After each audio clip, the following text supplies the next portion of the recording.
Boom, baby, we're alive. Merry Christmas. It's Panda Santa MLD. And today we have a very special episode. This is going to be a very long episode because we're going to go into the deep breakdowns of how Nick Fuentes absolutely destroyed the sick and twisted fat beta male, Piers Morgan, who tried to use moral high grounds and shaming tactics, but if you have rock solid frame, no shaming tactic is going to work against you because you know who you are. And today's episode, we're going to play the entire conversation between Piers and Nick. We're going to go literally second by second. It's a 2-hour long conversation. This stream will probably be 2 hours, 3 hours. God knows how long, because honestly, it's going to be more than 2 hours for sure, because some things, like I said, you cannot bypass it by just clipping through and shortcutting your way through it. And if you're one of those guys, you really want to learn how to, stick up for yourself in all situations. You want to learn how to stick up for yourself in all situations. 2, you want to learn how to win a conversation when a girl is going to debate you or fight you or try to shame you in a relationship or at work or at public. If you're one of these guys, like somebody challenges you in real life and then you back down and then you go home and you're like taking a shower and you're like, yeah, that's what I should have said. That's what I should have said. That's what I should have done. And then you start like reenacting it when you're on your own, right? This is going to tell you all of the solutions to the problems that you need. Okay. And it's going to be a great episode. And I just really want to tell you guys, thanks for being here. And we're going to do right by this episode because there's so much good value. I mean, because you guys know I'm a master at frame control, right? And this is so freaking good. Hey, is this mic working, by the way? Is this plugged in? We were having some mic troubles earlier. How is this distorted? How are we doing, boys? Let me know. Is the distance good from this point? Because I want to make sure we're doing it all proper and right for you guys at home. Let me know, and we're going to start right now. Connection established. Make money, make muscles, learn game, hold frame. It starts with learning dating, and then you move on to something else to push humanity forward. That is the philosophy of modern life dating.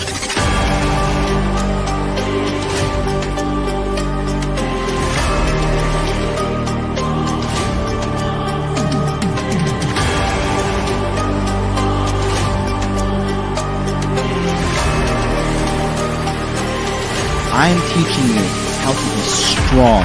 I am teaching you how to be powerful. So when bad things happen to you, you don't quit. Okay, because you don't know how. Because you don't know. No, if I'm not going to explain to myself. In normal conversation where people aren't sitting around and patronizing you because you're loud and obnoxious, and a lot of people don't want to confront you and tell you that. But I'll tell you that right now, young lady. You're very loud and obnoxious and you're rude. You wanted to blow it up and make me seem like something I'm not, and I didn't appreciate that. But that's okay. Did you you can watch my do channel? what you want to do for your content. Oh boy, somebody's triggered. And She's you can do triggered. that. No, Adam sent me a clip.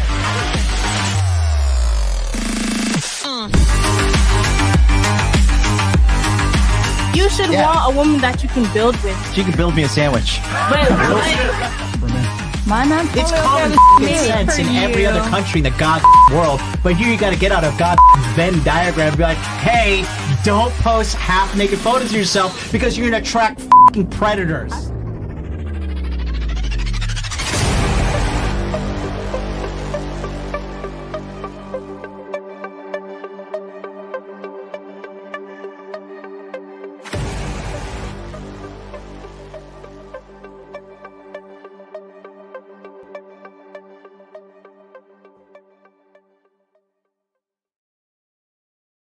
All right, we're back. I got mixed. I turned it up. I turned up the microphone. I got some mixed reviews.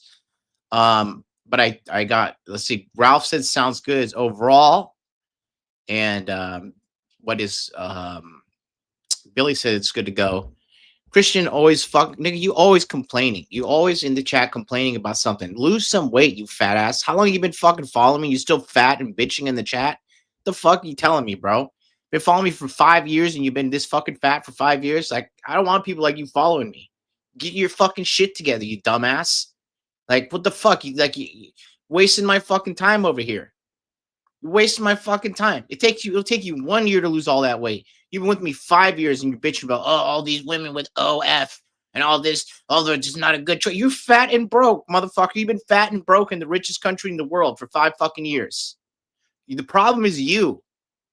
All you do is sit in the chat and bitch like a little fucking girl. The problem is you. Always here bitching, bro. Shit, you make me fucking sick.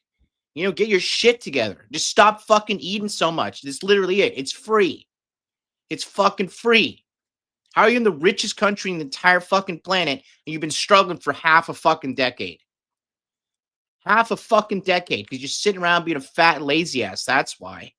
Get your shit together. If you're one of these people that just can't get your shit together, I don't want you fucking following me. I want people who are going to make progress in life. I want people who are going to fucking level up. That's what I want around me. I don't want you fucking little bitch asses crying. Oh, it's hard. It's so hard. Yeah. I've been running my whole business with my fucking body falling apart, dealing with the fucking lawsuit, dealing with fucking immigration bullshit on Japan and USA side, okay? Fucking managing the goddamn bull market, a whole crypto portfolio, and coaching a whole fucking team of 300 plus people, and you can't fucking stop eating fucking Twinkies. Shut up. Shut your fat fucking mouth. Anyways, welcome to the show today. Mr. T will start off $5 super chat. I wish I could watch the whole live stream, but I got to sleep and wake up before I make that money. I look forward to watching the replay. I love you. You're a great guy. You really are a great guy. Appreciate you all for being here. But look, let's just make this very clear. I'm not in this shit for clicks and views and clouts. All right? I'm in this for education. I want to teach people how to level up. I'm looking for the next Myron Gaines. I'm looking for the next legal mindset. Okay? I'm looking for the next fucking content creator who's gonna come through my shit, get educated, get red-pilled, get business red-pilled, and get out there and make millions of dollars. Because that's what my fucking top-tier students do. That's what I'm all about. So you can't get your fucking body weight under control, and you can't stop whining like a little bitch. Success is not for you, so go get on welfare, because that's where you fucking belong. Sick of this shit. Fucking Christ, man. You guys wonder why no women like you? Because you're fucking disgrace. You're fucking disgrace. You're a disgrace of a man. And I'm the only motherfucker who'll tell you that without hurting your feelings. Everybody else around you, oh, it's okay, Poppy. You're just a fat little boy. Your mommy's little fat ass. Stuffing yourself with processed food. Then you're going to get cancer down the road because you eat all this fucking processed food. Get the fuck out of here. Fucking retarded. Thanks for keeping real. You're one of the motherfuckers I'm talking about. You too. Getting your shit together. Keep living at home with your mom and dad. Coming here, you posturing like you know some shit. Hanging out with Justin Mark. And I'm Justin Mark's #1 assistant in the Inner Green support group. You can't get your shit together either. Fucking retarded. Get your shit together. You're pathetic. All you guys are men living in a first world country. You're still struggling financially. It's pathetic. Okay? If I could come from the depths of fucking the ghetto, all right, the ghetto of life, the ghetto, never met my dad, beaten like a fucking animal throughout my entire childhood, abused in every way you could fucking think of it, getting treated like shit as a dishwasher, getting treated like shit working the fucking fry basket at Chick-fil-A, get treated like shit at all my fucking restaurant jobs, getting fired, getting called racial slurs, getting called every fucking thing. You kidding me? Having to drag myself out of a fucking 3-hour sleep night multiple nights because I had to work overtime at night to go to fucking work at the nightclub and then fucking go work at school all fucking day, getting into a shitload of debt so I could get a useless psychology degree that I got finessed on because I didn't really understand how the big game of life worked. I still made it happen either way. And you can't get your fucking shit together? Fuck you. Fuck you. You're a weak little bitch. You're the part of society that fucking belongs in the gutter. How about that? How about that for your fucking real daily dose of truth? Can't get your fucking shit together. You're pathetic. Why would any woman want to let a loser like you have sex with her? Why would she be seen in public holding your fucking loser hand and be shamed by her peers? Why? Can't get your shit together? Why? Oh, you're because your feelings hurt? Fuck you, you weak little bitch. That's the truth. That's the fucking truth. You can't handle that? Suck it. I don't give a shit. You're not man enough to be the fucking real dog that you want to be. I'm fucking man enough. I did the fucking hard work. I did it all. Okay? I clawed my way out of the bottom. I clawed my way out of being irrelevant. I clawed my way out of being fucking broke. I clawed my way out of being fucking mentally damaged, going to therapy and healing myself all these years.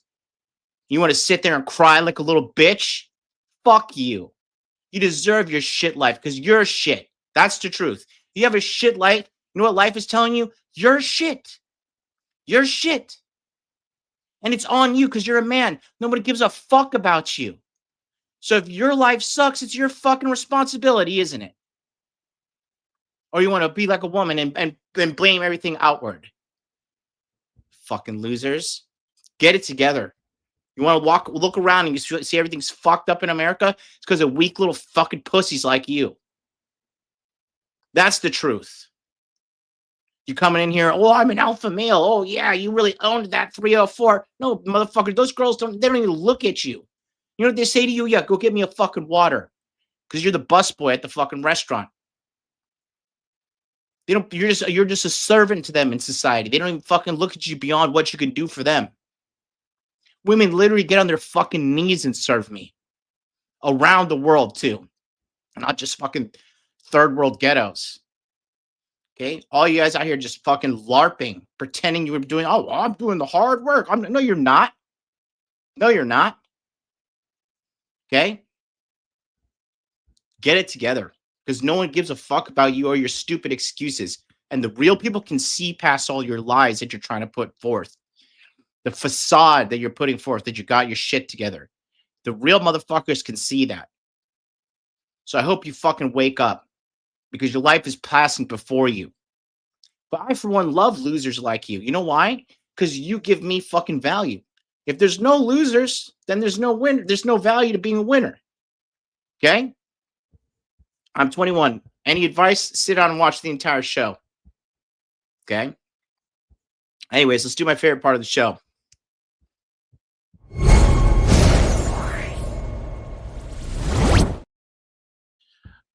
Comment review, where I review all the comments from viewers at home watching just like you. Let's go to the last one.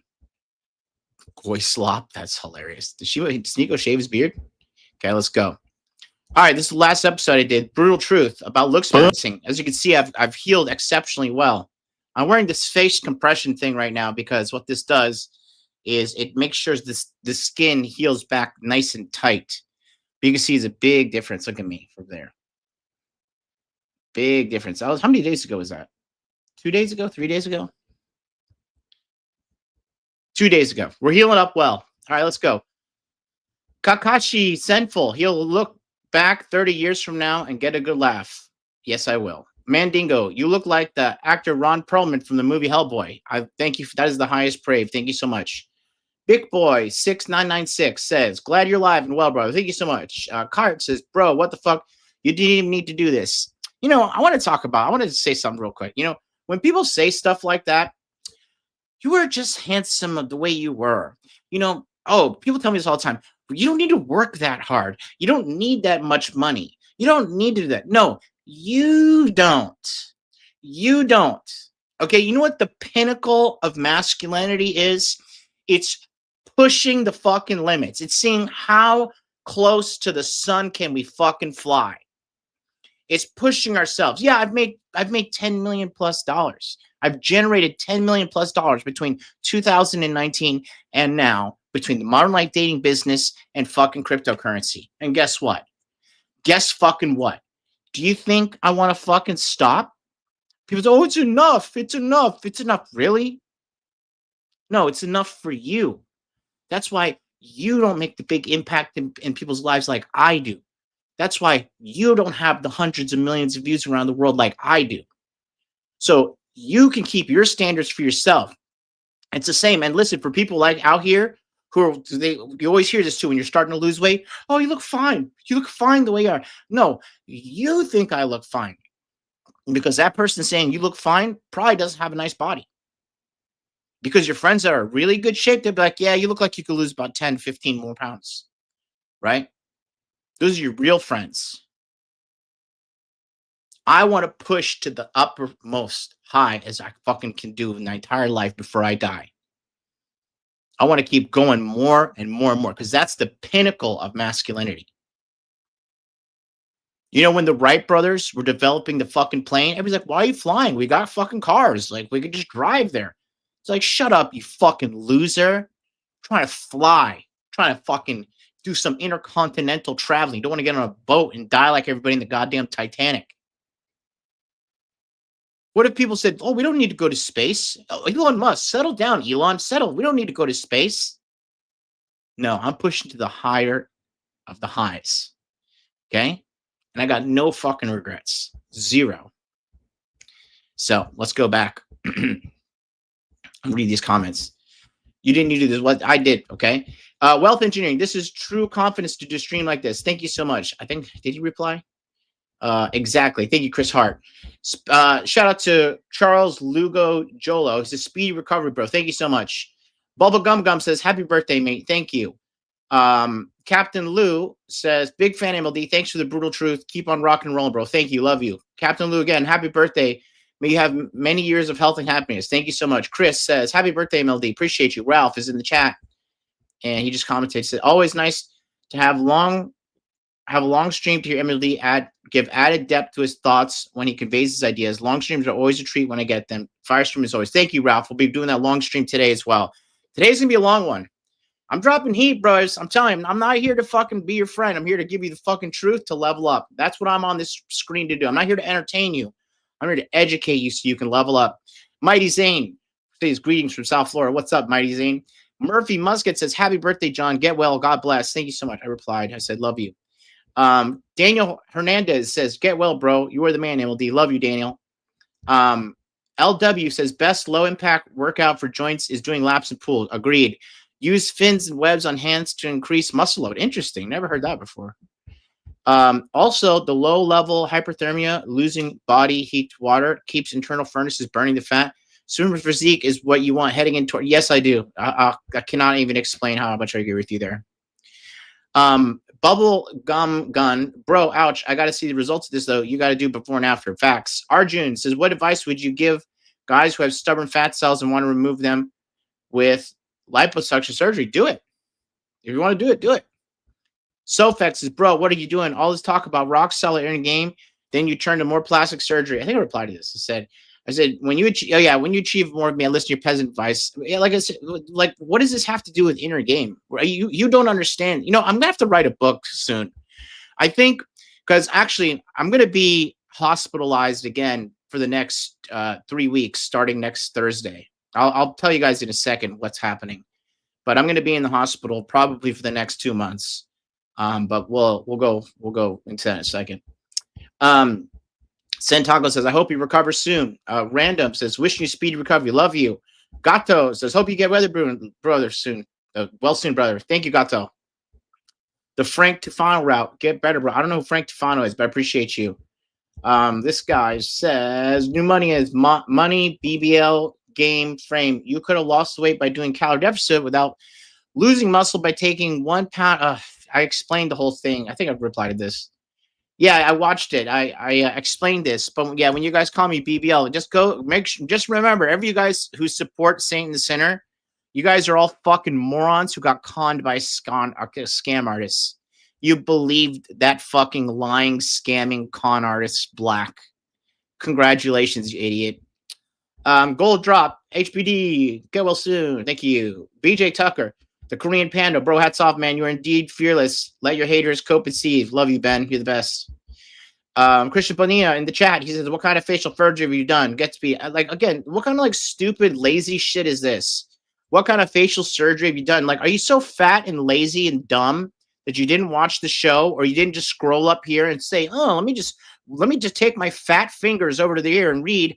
Oh, look at that. It says my procedure list. People ask me what I've done. Here's the full list of my licks maxing journey. Literally fucking listed out. But you're too fat and lazy to do the fucking work. Okay? That's your red pill for the day, Christian Bonilla. You're fat and lazy, and that's where your fucking life sucks. And maybe you're just a low IQ moron. And if you're a low IQ moron, guess what? You have my pity. You're cursed with your own stupidity.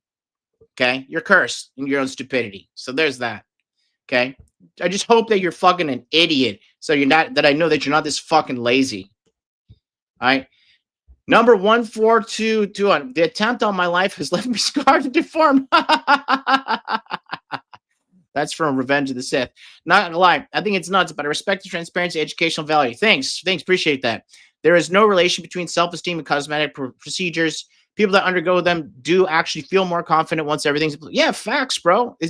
Attraction is an objective marker, okay? And I wanted to get rid of my double chin. I starved myself down to 177 pounds at 5'10", and I didn't want to starve myself another fucking 20 pounds down and lose a bunch of muscle just to have a defined chin. So I did the surgery and deal with it, you know? Go, GR1SS. You have a lot of balls to display yourself at your physical worst in this self-conscious, hypersensitive, insecure social media environment today. Thank you so much. I said, this is a quote. Who knows where this is from? I only got my word and my balls, and I don't break them for anybody. DT2MXNL, my best friend. I love this guy. He's right and knows the nicest things. Don't listen to haters. Alpha Beta is dead. What only matters is winning or losing, whether you can get what you want in life or not. Yeah, are you guys clowning Tristan Tate for getting his hair transplant? Are you going to go make fun of him? No, you guys are too busy sucking their criminal dicks. Sam says you should have gotten intra-orbital implants instead of BLEF. The main reason people have dark circles because of recessed orbitals, leading to bug eyes. You have intra-orbital implants, fixes the root cause, although getting BLEF to add fat is still... Yeah, so we're going to add fat when I'm back in Korea. We'll talk about that in a second. Looks like John Anthony finally caught up to you. Yeah, right. John Anthony wishes, bro. John Anthony, let me tell you something about that fucking pussy. John Anthony will never fight me in 1,000 years. He's out here making fight call-outs to Michael Sartain, who's almost 50 and who can't fight. He's making fight outs to John fucking Zerka, who's a cokehead bouncer who can't fight. But he does want to fucking fight 5'10", 185-pound me. He'll never, because he will look like this when I'm done with him. Because I've been fighting since I was 15. Wrestling in high school, varsity. Okay, he could not stop my he's 6'4". He could not stop my double leg takedown. I would take that guy down so quickly and just start feeding him elbows until he shut himself off. Okay, I know a bitch when I see one, and I saw a bitch in that guy when I was staring across him at the courtroom for 3 days and plus in a row. When 2 of the days he wore the same exact suit to court both days. What a disgusting white trash fucking loser. What a fucking disgusting white trash loser. And now you know what he's trying to do? He's trying to send paperwork telling the court that, oh, Jonathan Hogwood is hiding assets internationally. And he needs to, you are ordered by the court to fucking send all your assets internationally back to United States. Good luck. Good luck. Where are these assets? Where are the assets? Where are they? Are they in Cook Island? Do you know what Cook Island is? No, you don't, because you're a fucking peasant. You're a dirty white trash peasant with mommy issues that has sex with men. Is it in Thailand? Is Thailand going to comply with your demands? Maybe it's in China. How are you going to get the Chinese government to comply? Do you have connects in China? No, you don't. Do you have high-level, $100 million net worth friends that show you all of the things you can do to put your money internationally in legal ways?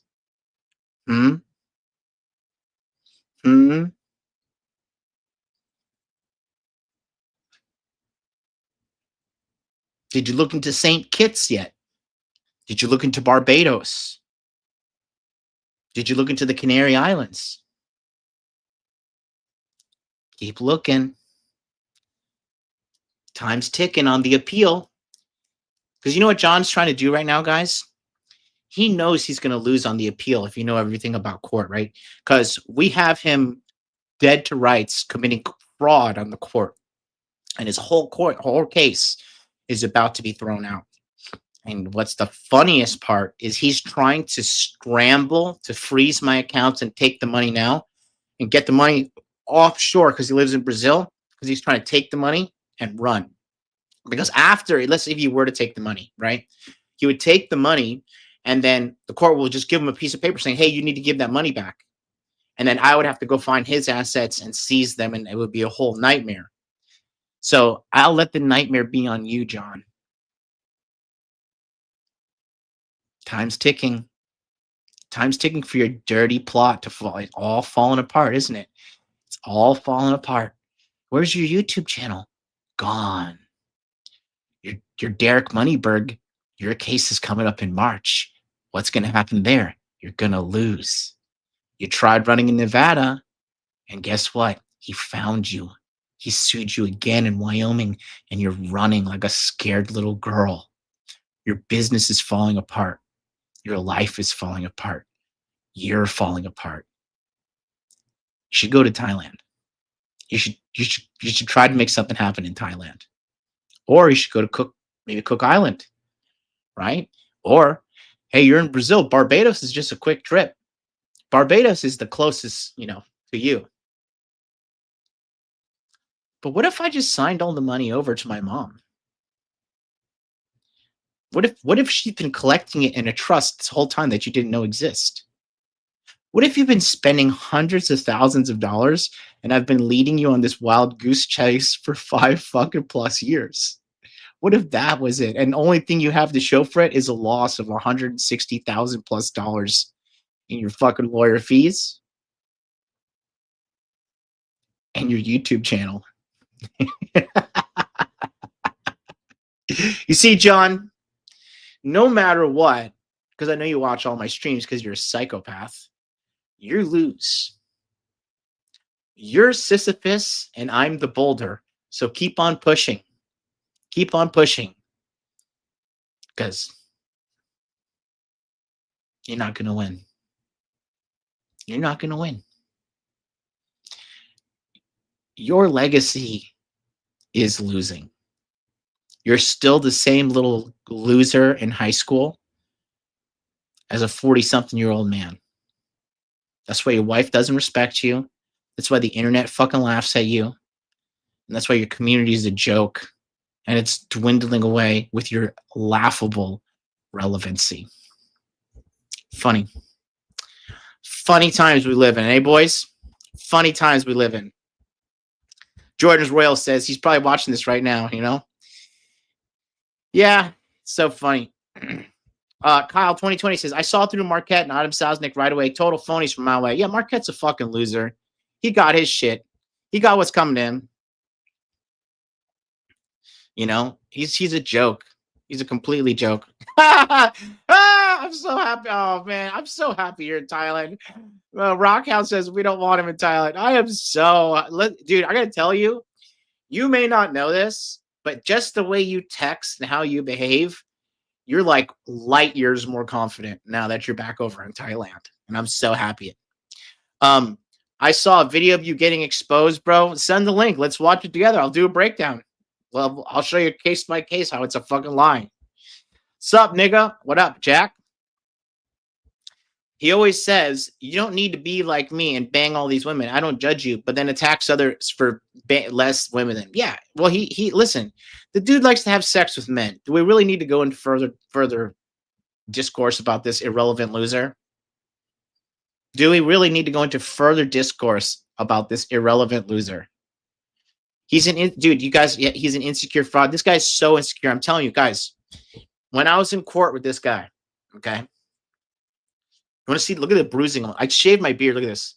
Look at, see the face is so round. Look, almost fat as Christian Bonilla's face. Look at this. Ugh. We're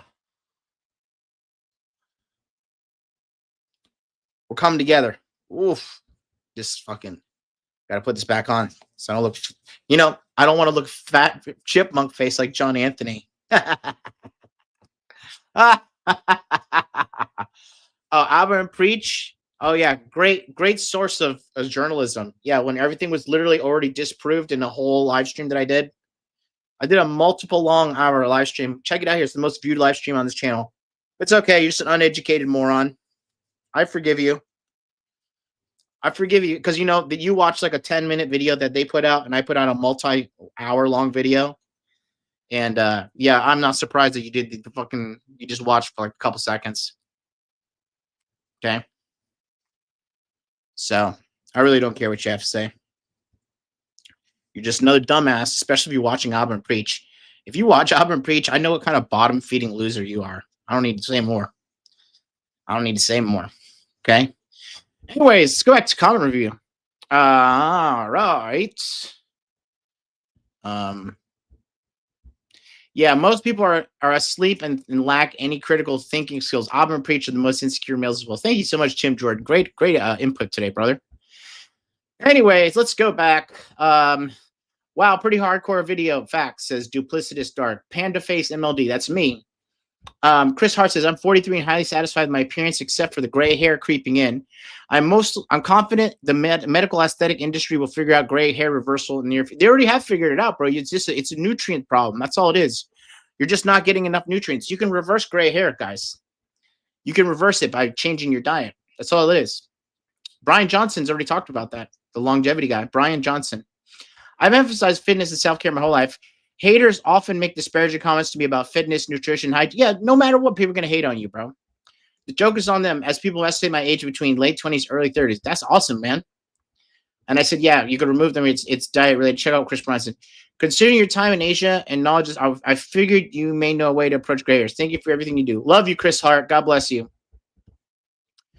For everyone here, literally the realest nigga ever. Where's my MLD? What do you want him to do? You want to be JK showing up is effing awesome. Thank you so much. Chris Clayton, I thought we got a lot. Damn, we got so many fucking comments. You guys have so much to say about my looks, eh? All right, let's speed through these. I honestly thought the cage fight between you and JA Lifestyles happened. Yeah, he wished he would make me look like this. I said he would look like this, not me. And then he says, I agree. Love you, Chris Clayton. Aaron McDonald, good luck on the recovery. Thank you. Swope the dope. Holy shit, dude. Damn.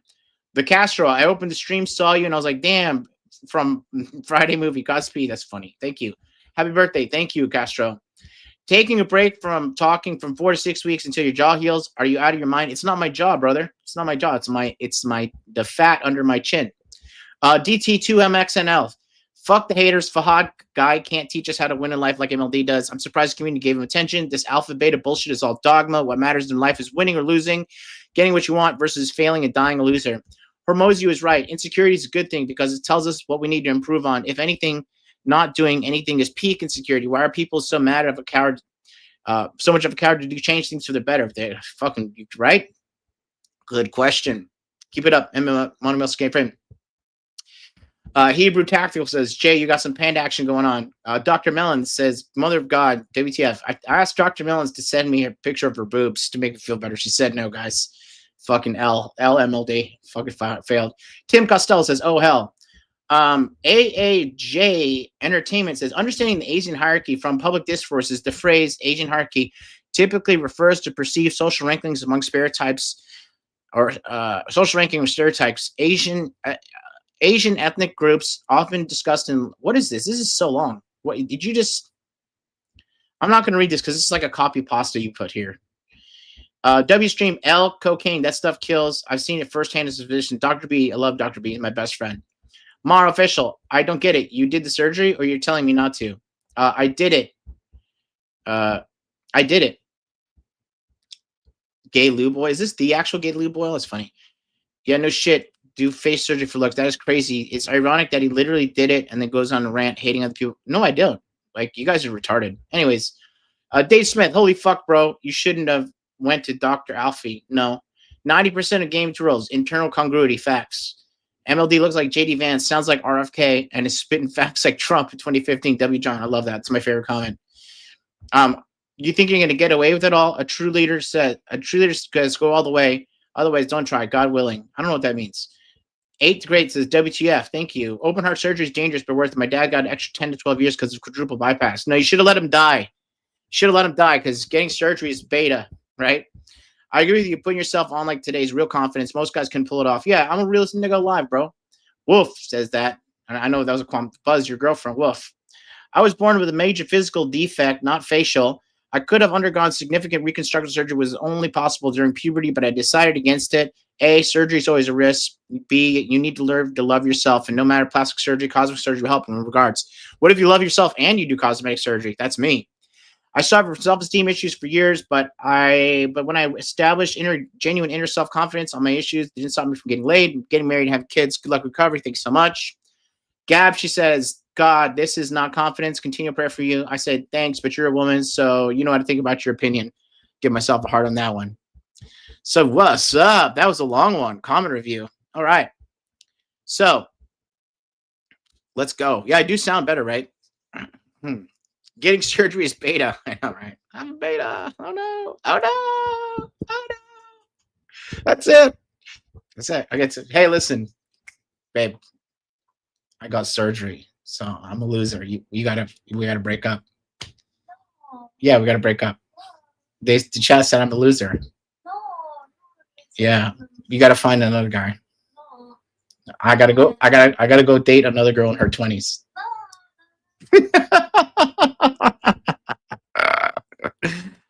All right, guys. So nice little intro. Let's do it, shall we? Get ready. I got my lovely Japanese squeeze orange juice. And I have my excess Japanese version. And got a little bit of coffee. And we're going to get going. This is a long one. Okay? And this episode is really going to be so in-depth. I know it's a little bit later. And, we got a lot to cover. But this episode that I'm about to do is going to be so in-depth, okay? And so freaking so value-driven because there's so much here that I'm going to try and break down. And I want to cover it because Nick Fuentes is like, this is literally, if you want to see a master class on self-control, if you want to see a master class on frame control, okay? So this is, like I said, today's episode, if you're like a guy and like people like make fun of you in real life and then you go home and you're like, oh, that's what I should have said. And you're like kind of replaying it in your head. And you're like, I should have said it like this, or I should have done it like this. And I should have right? This is the episode for you because I'm going to teach you how to be truly confident, okay? I'm going to teach you exactly what it looks like to stand up for yourself and look cool and make the other person look stupid at the same time. All right? Because it's so important that you guys understand that the reason why everything is so messed up in America right now is because men don't stick up for themselves. That's the bottom line. Everything in America is messed up right now because men do not stick up for themselves. Men do not stick up for themselves. Okay? If men were able to stick up for themselves, none of these bitches would be acting the way they are. There wouldn't be fat women in the streets everywhere. Okay? There wouldn't be friggin' ugly women in the streets everywhere. There wouldn't be all this stupid, insufferable chicks running their fucking mouths. Okay? That's the truth. Supreme Cobra Commander says, your face is healing really fast. I was legit concerned from last week, but I went to one of the best doctors in all of South Korea. Okay? Oh, speaking of which, so, real quick, channel update. Before I get going. Okay. So, I'm going to go and get more surgeries now. Okay. So yesterday I met with Dr. Suguya. Okay. He is Dr. Hiroyuki Suguya. Okay. And he is hold on. He's actually emailing right now.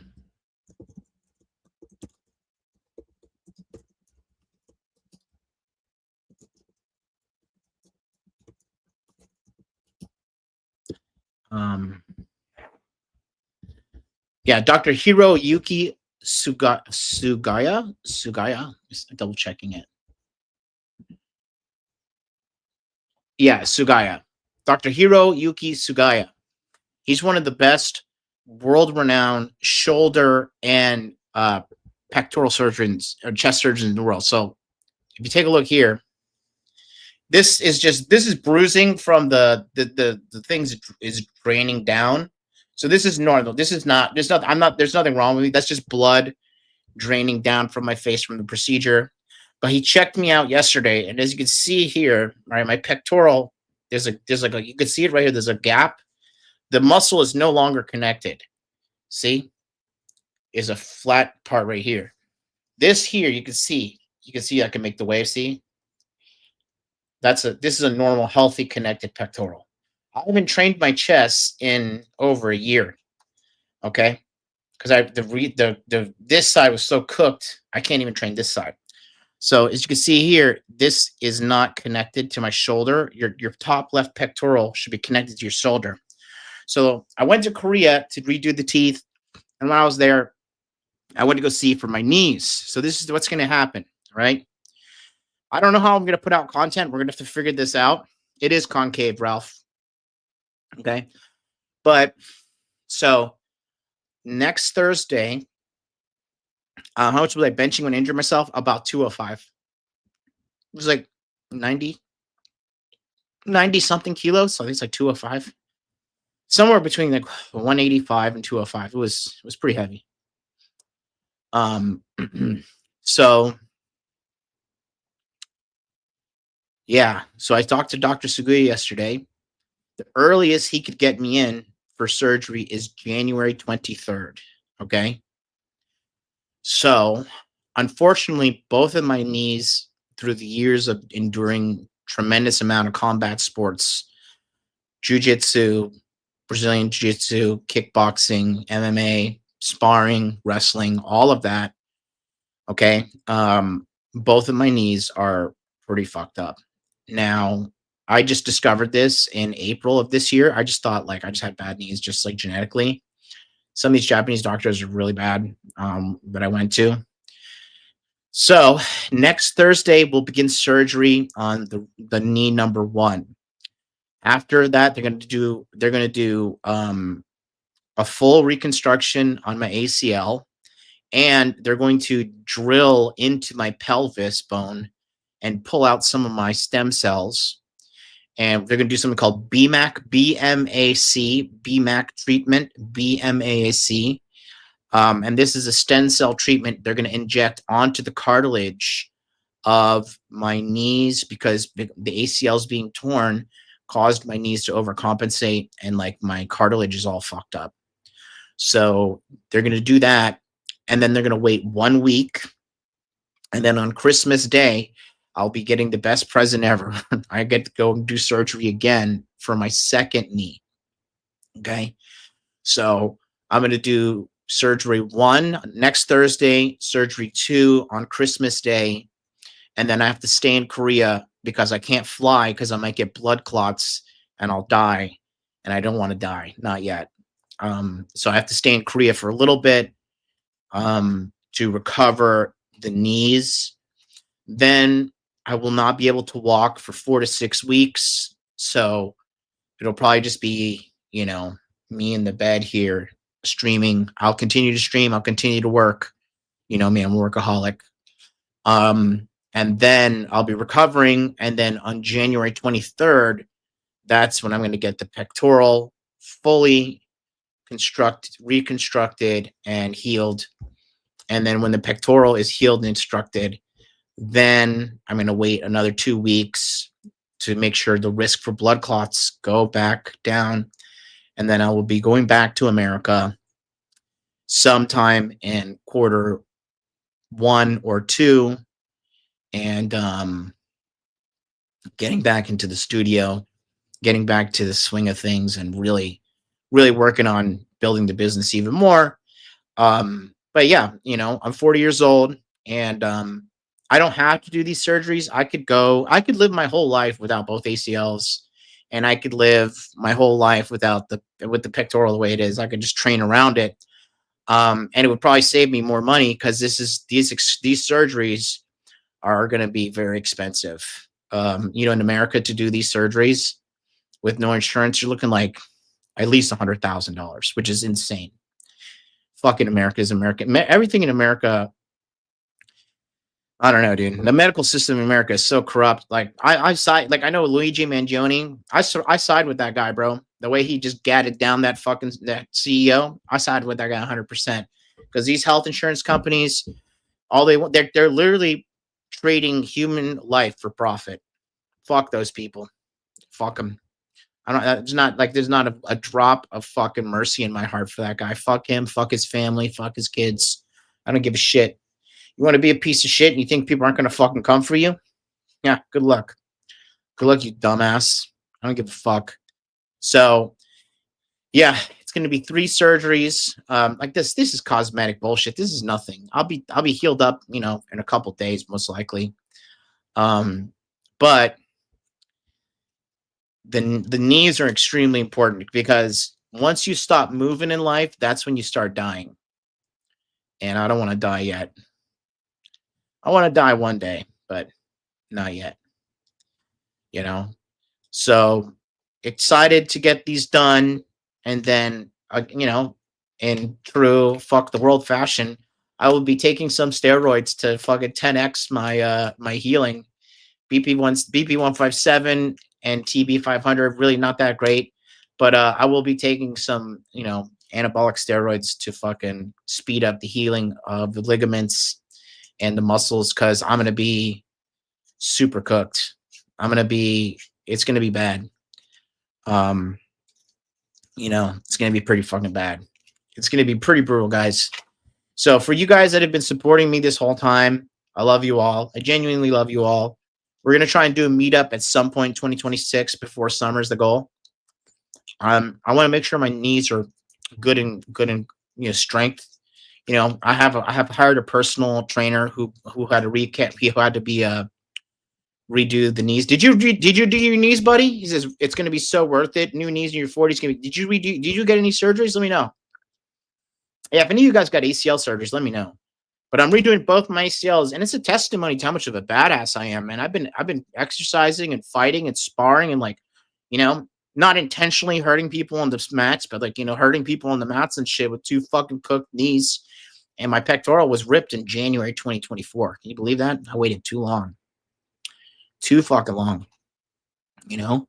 So, damn, what's going to happen when all fucking fixed up and juiced up? I don't feel bad at all either. Like, I don't feel like, oh, I'm in pain and suffering. I'm like, I walk fine. I run fine. You know? It's just probably not the best thing to go into your head, because, you know, I'm 40 now. I'm heading to my 50s. Probably not the best idea to head into your 50s with 2 torn ACLs and a torn fucking pectoral. And I just want to fix myself up while I'm still young enough to bounce back and heal, because when you get older, it takes longer to heal. And in the next 10 years with AI, within the next 2 years, they say AI is actually, because right now AI doesn't actually solve problems. It sources data and puts a solution in front of you.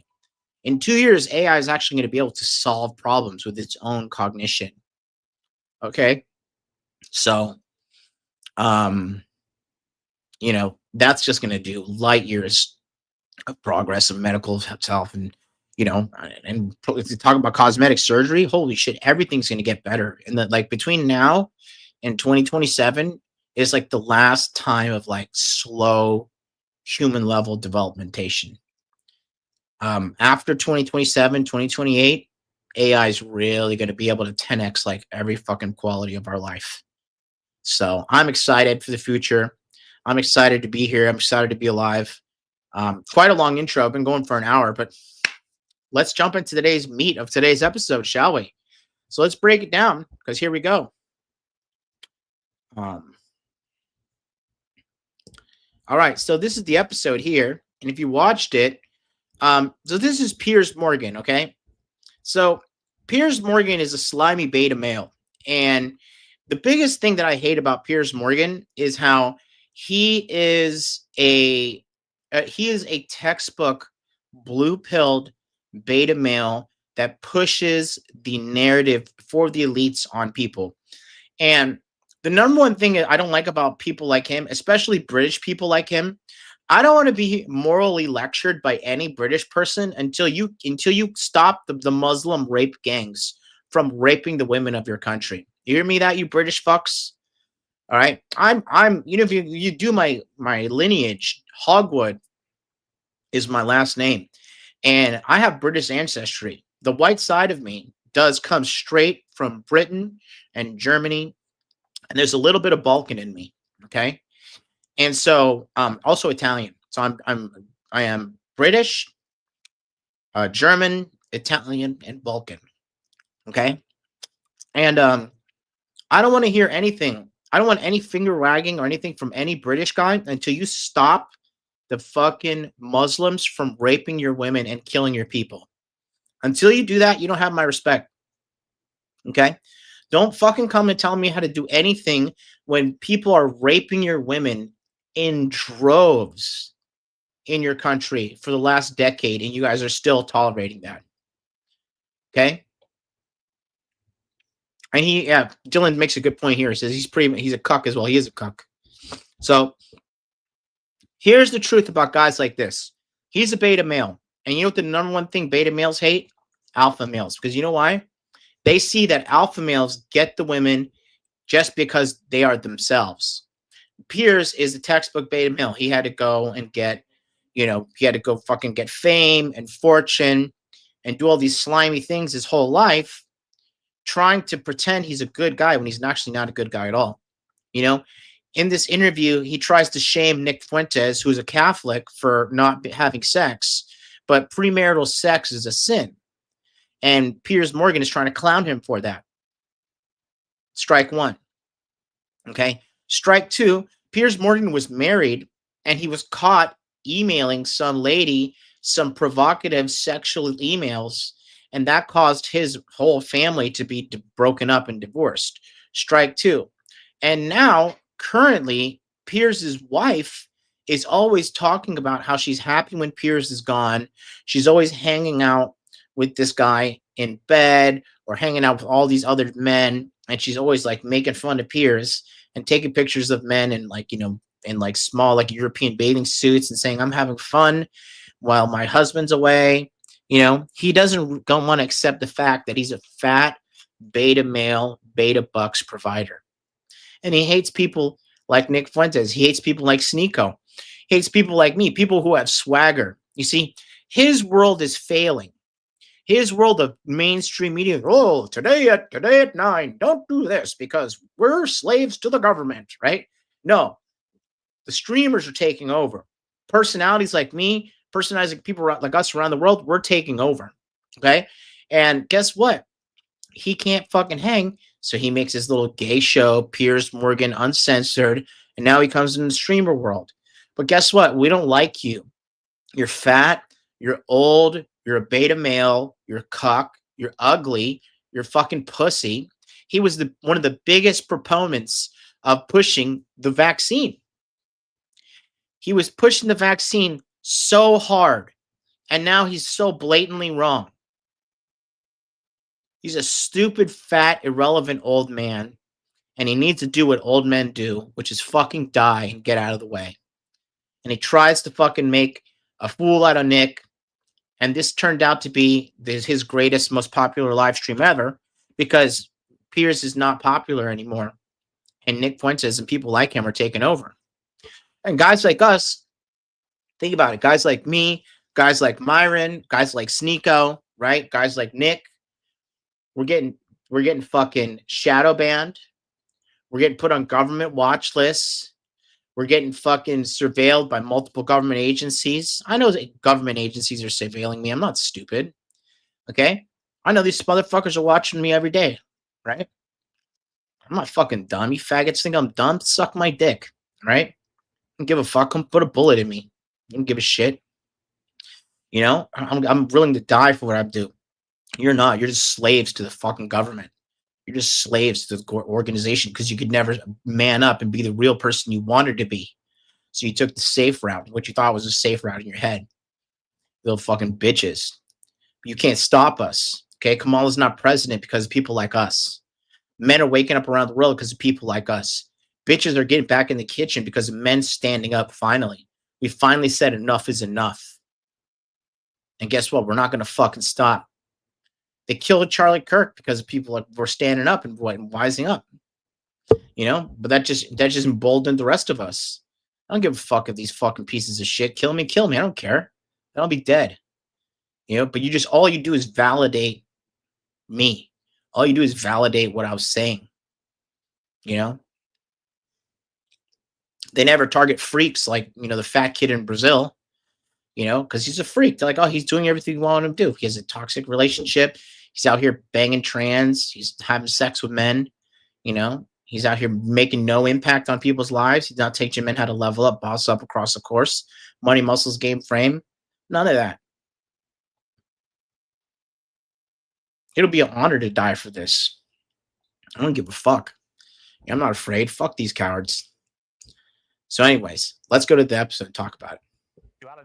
And whether anyone should actually talk to him at all.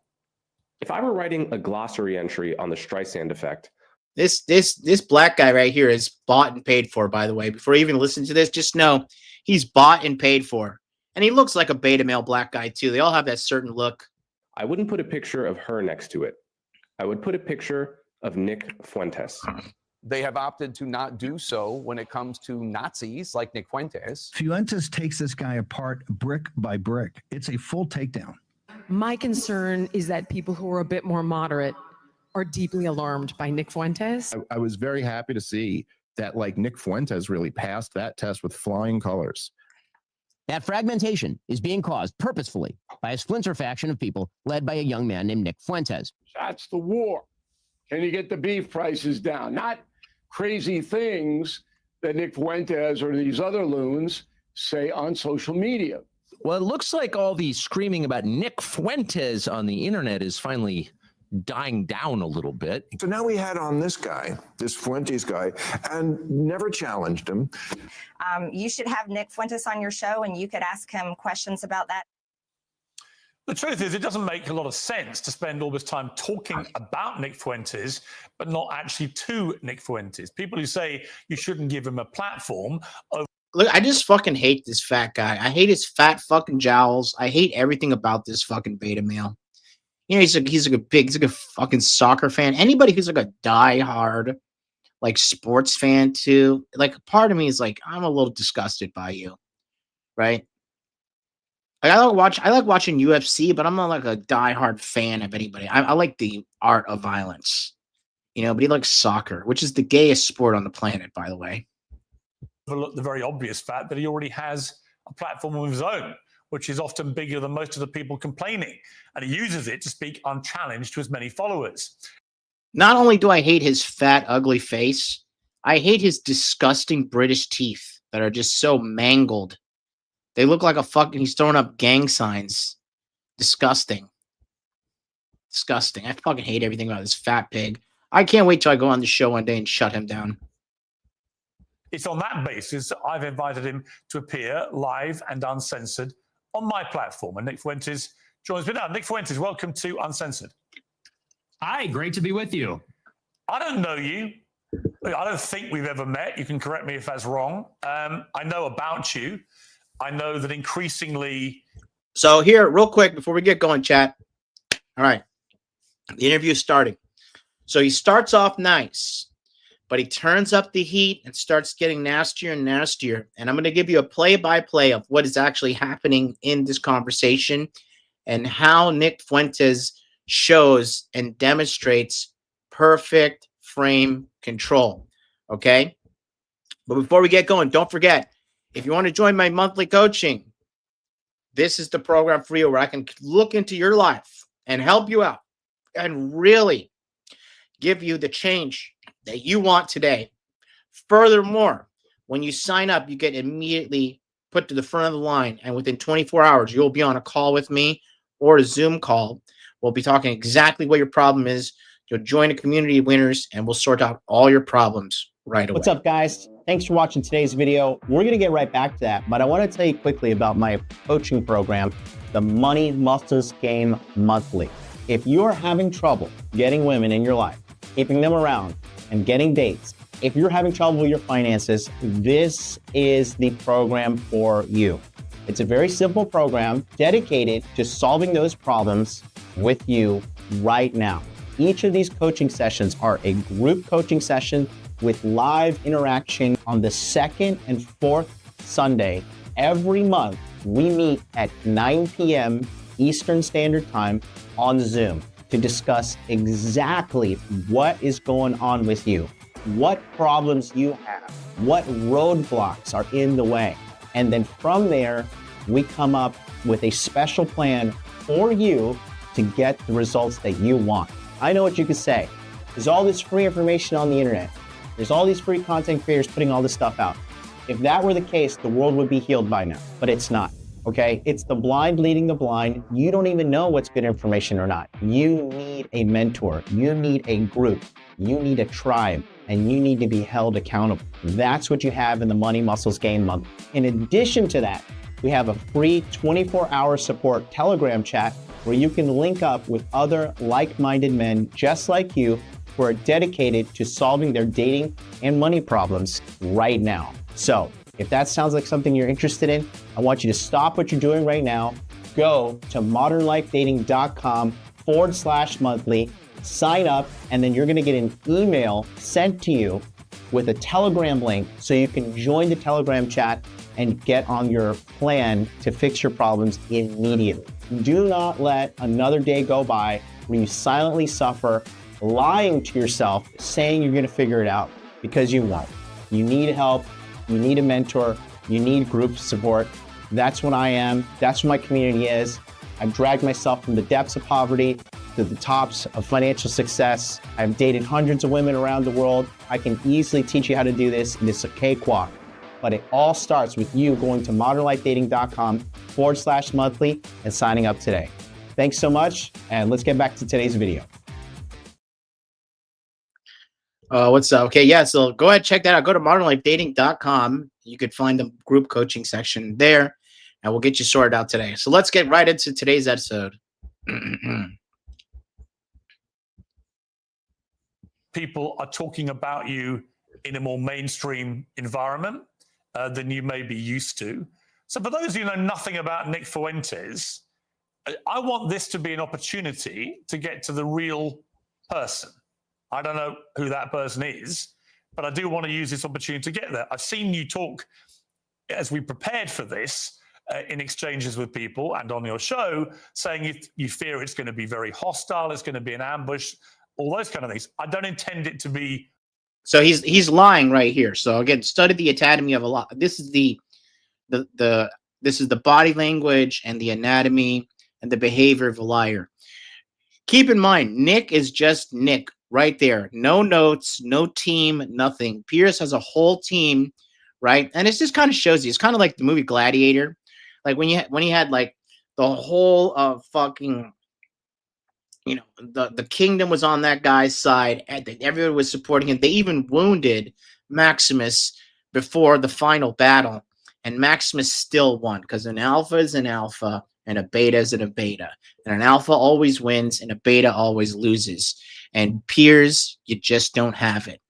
You just don't have it. You are a beta male, and he's trying to lie and say he's going to set everything up in a fair manner here. That's not the case whatsoever.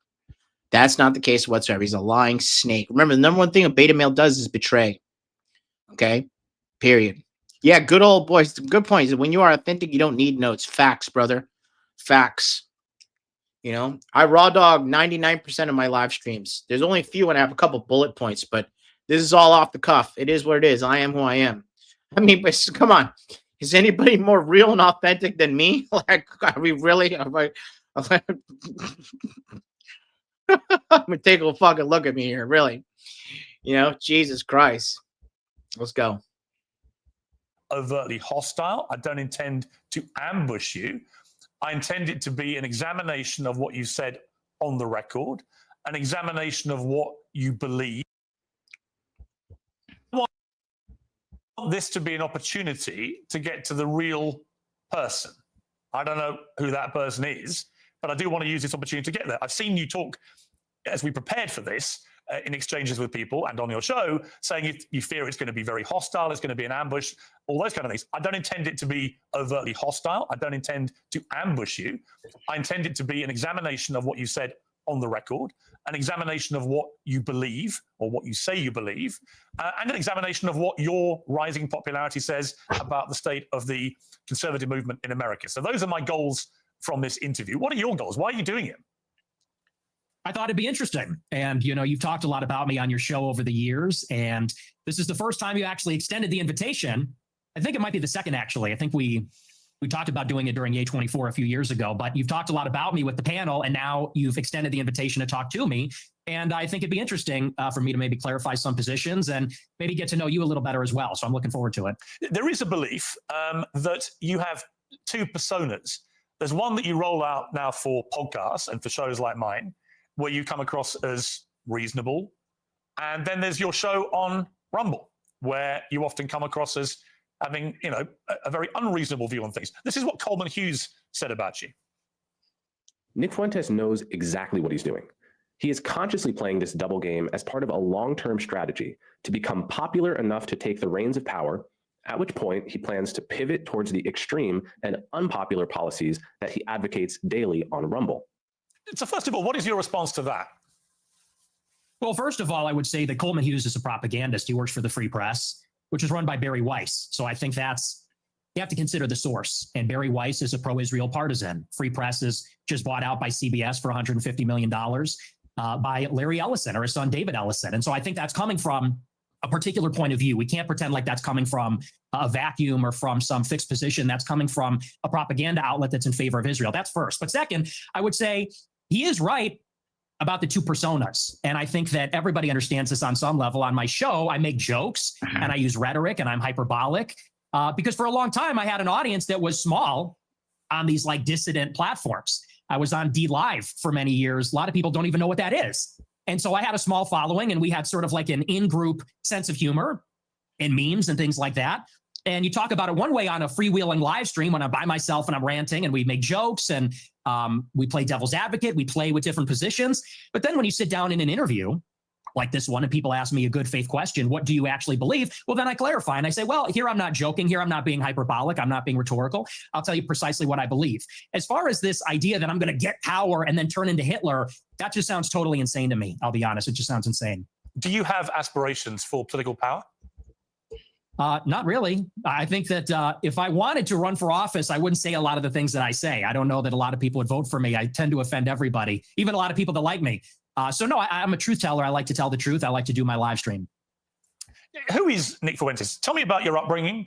I know you grew up in the suburbs of Chicago. Tell me about your early years. Early how? Like my childhood or a little bit later? Childhood, yeah. So here's a spoiler alert, okay? So what Piers is doing right now is he's asking about your childhood, because when you talk about your childhood, what's the first thing you talk about, right? Your parents. He's about to try to set Nick up and blame Nick's behavior, his like racist behavior on his father, and he doxes his father's name. First time ever.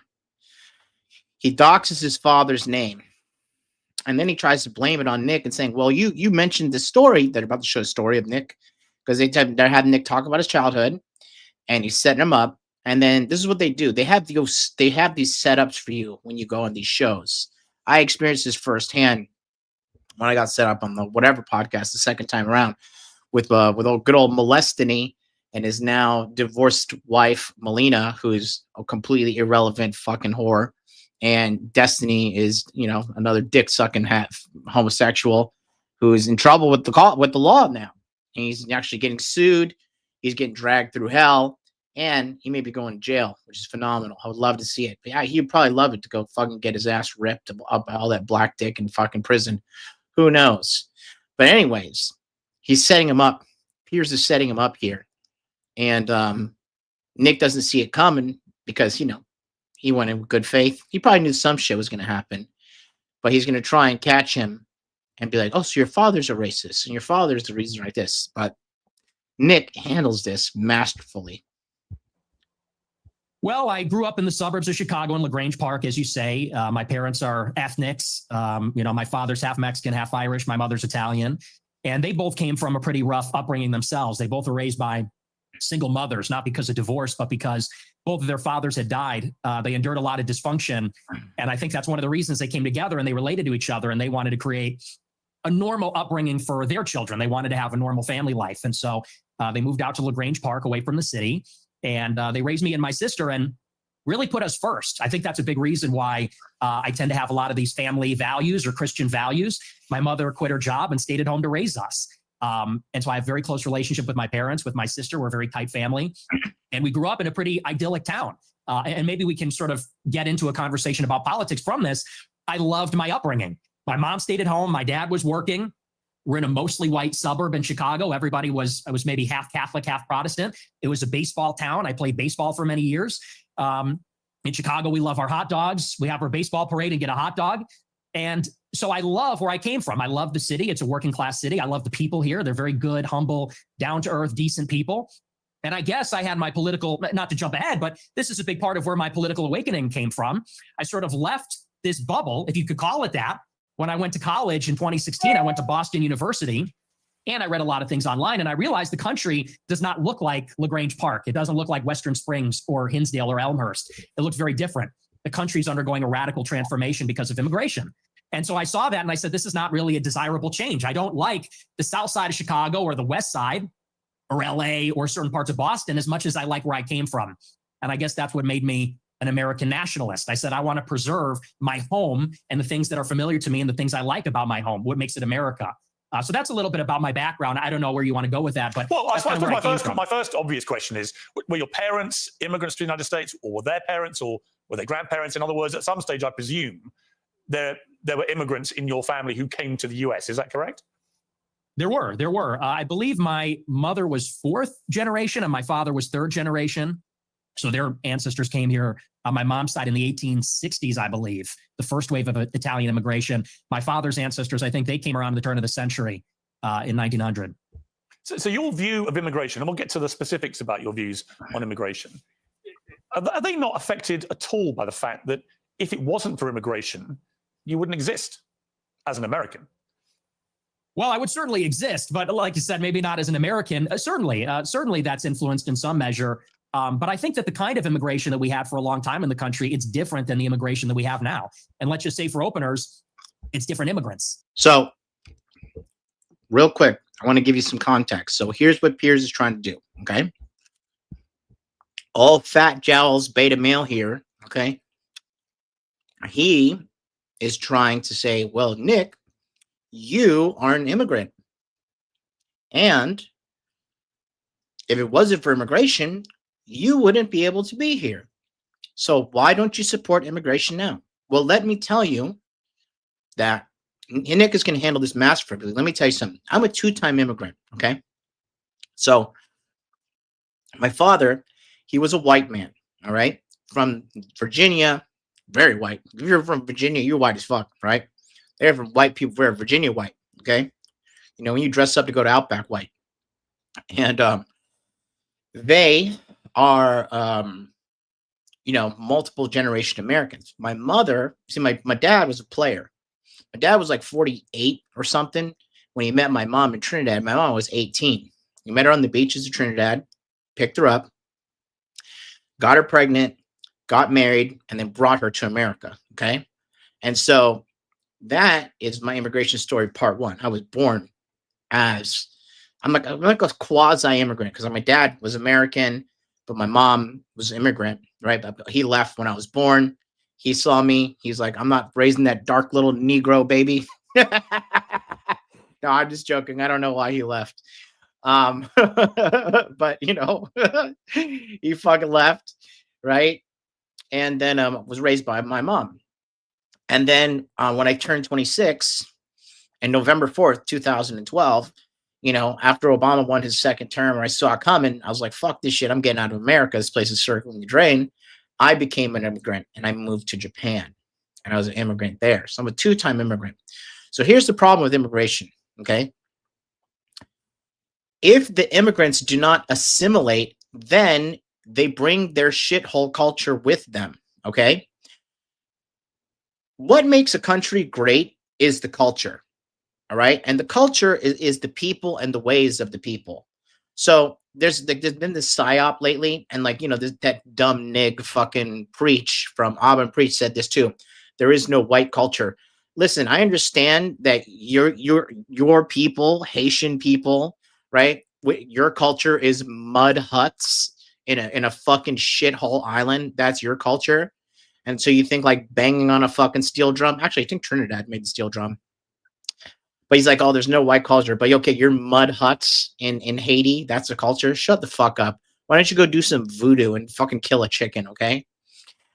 There is a white culture, and white culture is excellence, all right? If you don't believe me, look at all the fucking great countries all these fucking shithole people are trying to get to. They're trying to get to America. They're trying to get to Canada. They're trying to get to London, to the UK. They're trying to get to France. They're trying to get to Germany. They're trying to get to Scandinavia because the fucking whites did it right. And when you're an immigrant and you want to come and you don't want to fucking, you know, if you don't want to fucking come to and assimilate, then get the fuck out. And you don't believe me? That's what's happening in Japan right now. The Japanese people, the biggest problem of people coming here, it's the Muslims, right? Duh. And guess what's happening? The Muslims that are coming to Japan, what are they doing that the Muslims always do? They're raping the women. They're raping the women. They're saying, we don't want you to get involved in gambling, which is a big part of Japanese culture. We want you to stop eating pork, which is a big part of Japanese culture, right? And we don't want you drinking alcohol, which is a huge part of Japanese culture. And the Japanese are like, no, fuck you, get out. How about that? Okay. They're trying to like get burial grounds because the Japanese people cremate the bodies here. They don't bury bodies here. They burn the bodies, right? That's like part of Japanese culture. The Muslims are like, no, we need to bury them in the earth. It's part of our religion. The Japanese are like, no, fuck you. Fuck you. You were a guest here. So you have to act like a fucking guest. All right. And, you know, when that happens, guess what? You can come if you want to follow our fucking rules. Guess what happens if you come to my house? If you come to my house, if you come to MLD's Casa de Hot Dude, if you come to my house, you will take your fucking shoes off or I will say, get the fuck out of my house. That's it. Because I live in an immaculate, large house with beautiful tile floors. And I don't want you stomping in your dirty ass, nasty shoes all over my beautiful house with my luxurious rug and my cute little gay dog running around, fucking chasing you around the whole place. I don't want you stepping on her with your dirty shoes. Okay. Maybe in your filthy house, you walk on the shoes, you walk on carpet with your shoes and you get the whole house fucking nasty and dirty, but not in my house, sister. So you can take your fucking shoes off or I'm going to escort you out. And if you don't want to get escorted out, I'm going to go into my room and I'm going to pick up my AR-12. I'm going to rack it that's filled with slugs. I'm going to point the gun at you. I'm going to say, get the fuck out of my house or I'm going to kill you. Because in the county that I live in, that's okay. So it's take your shoes off or fucking die. And that's why you have to have frame. That's why you have to have balls as a man to defend your fucking way of living. And so to circle it all back, he's talking about what's happening now, right? With these fucking animals that are coming to America. You know, the majority of Somali immigrants come to America. They're on food stamps. Majority of Afghans that come to America, they're on food stamps. They're using up all of our medical welfare. They're using up all of our fucking regular welfare, our social welfare. There's, and all these taxation stuff that they're using, food stamps, cheap housing, all this shit. Guess who's paying for it? The government. And when the government has to print more money, guess what happens to the money in your fucking pocket? Inflation eats that away. And we're paying for all this shit with our fucking tax dollars. Okay? So no, if you don't want to assimilate, if you want to throw up your fucking gang signs to Mexico or Puerto Rico or whatever, right? You want to say, oh, my country's better than this one? Then fuck you. Go back to your country. Go back to your fucking country. When I used to say that in 2010, 2011, 2012, people are like, oh my God, that's racist. I'm like, do you see my brown skin? You fucking idiot. Moreover, do you think I give a fuck if you call me racist? Do you think I give a fuck if you call me Nazi? Do you think I give a fuck? Clearly, I don't give a fuck what any of you assholes think about me. I only think about what the people who like me think about you. If you're on my side, I'm on your side. You're not on my side? Well, fuck you. I hope you die.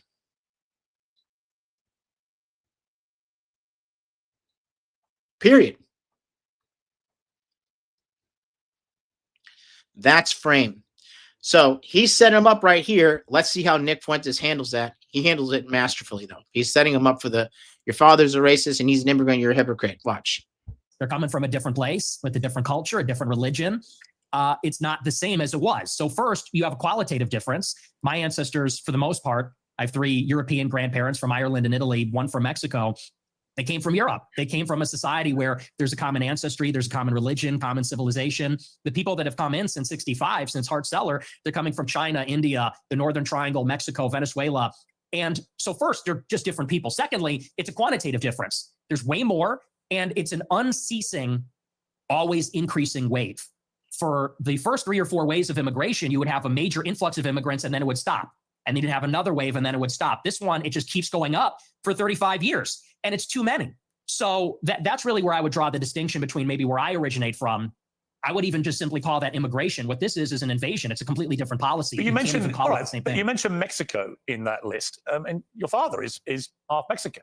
So yeah, I mean, by your criteria, part of the invasion would include your father, presumably, and his immediate descendants who came from Mexico. Not really true, because when my father's ancestors came here, it was a small fraction of the total immigrants that came from Mexico. I don't believe that we should have 0 immigrants forever, or even 0 immigrants from non-white countries.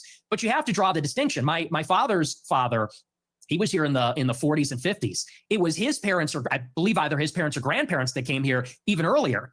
Up until 1965, 90% of the immigrants were coming from Europe. I have no problem with that. If we have 10% of them coming from Mexico or Latin America, maybe that's reasonable, but that's not what it is now. Now you've got 10 million illegals in 4 years under Joe Biden, and you got millions more legal immigrants from China, India, Venezuela, El Salvador, and it's so many with no break for assimilation, and they're all from non-white countries. It's transforming what America is. And again, that's the distinction. That's what makes it unacceptable. I always believe everybody's a product of their environment. Right? I've interviewed thousands of people. Maybe 3,000, 4,000, 5,000 people from all different walks of life. But the one common theme I would say is everyone's a product of their environment. And I was reading some stuff about you in the last few days.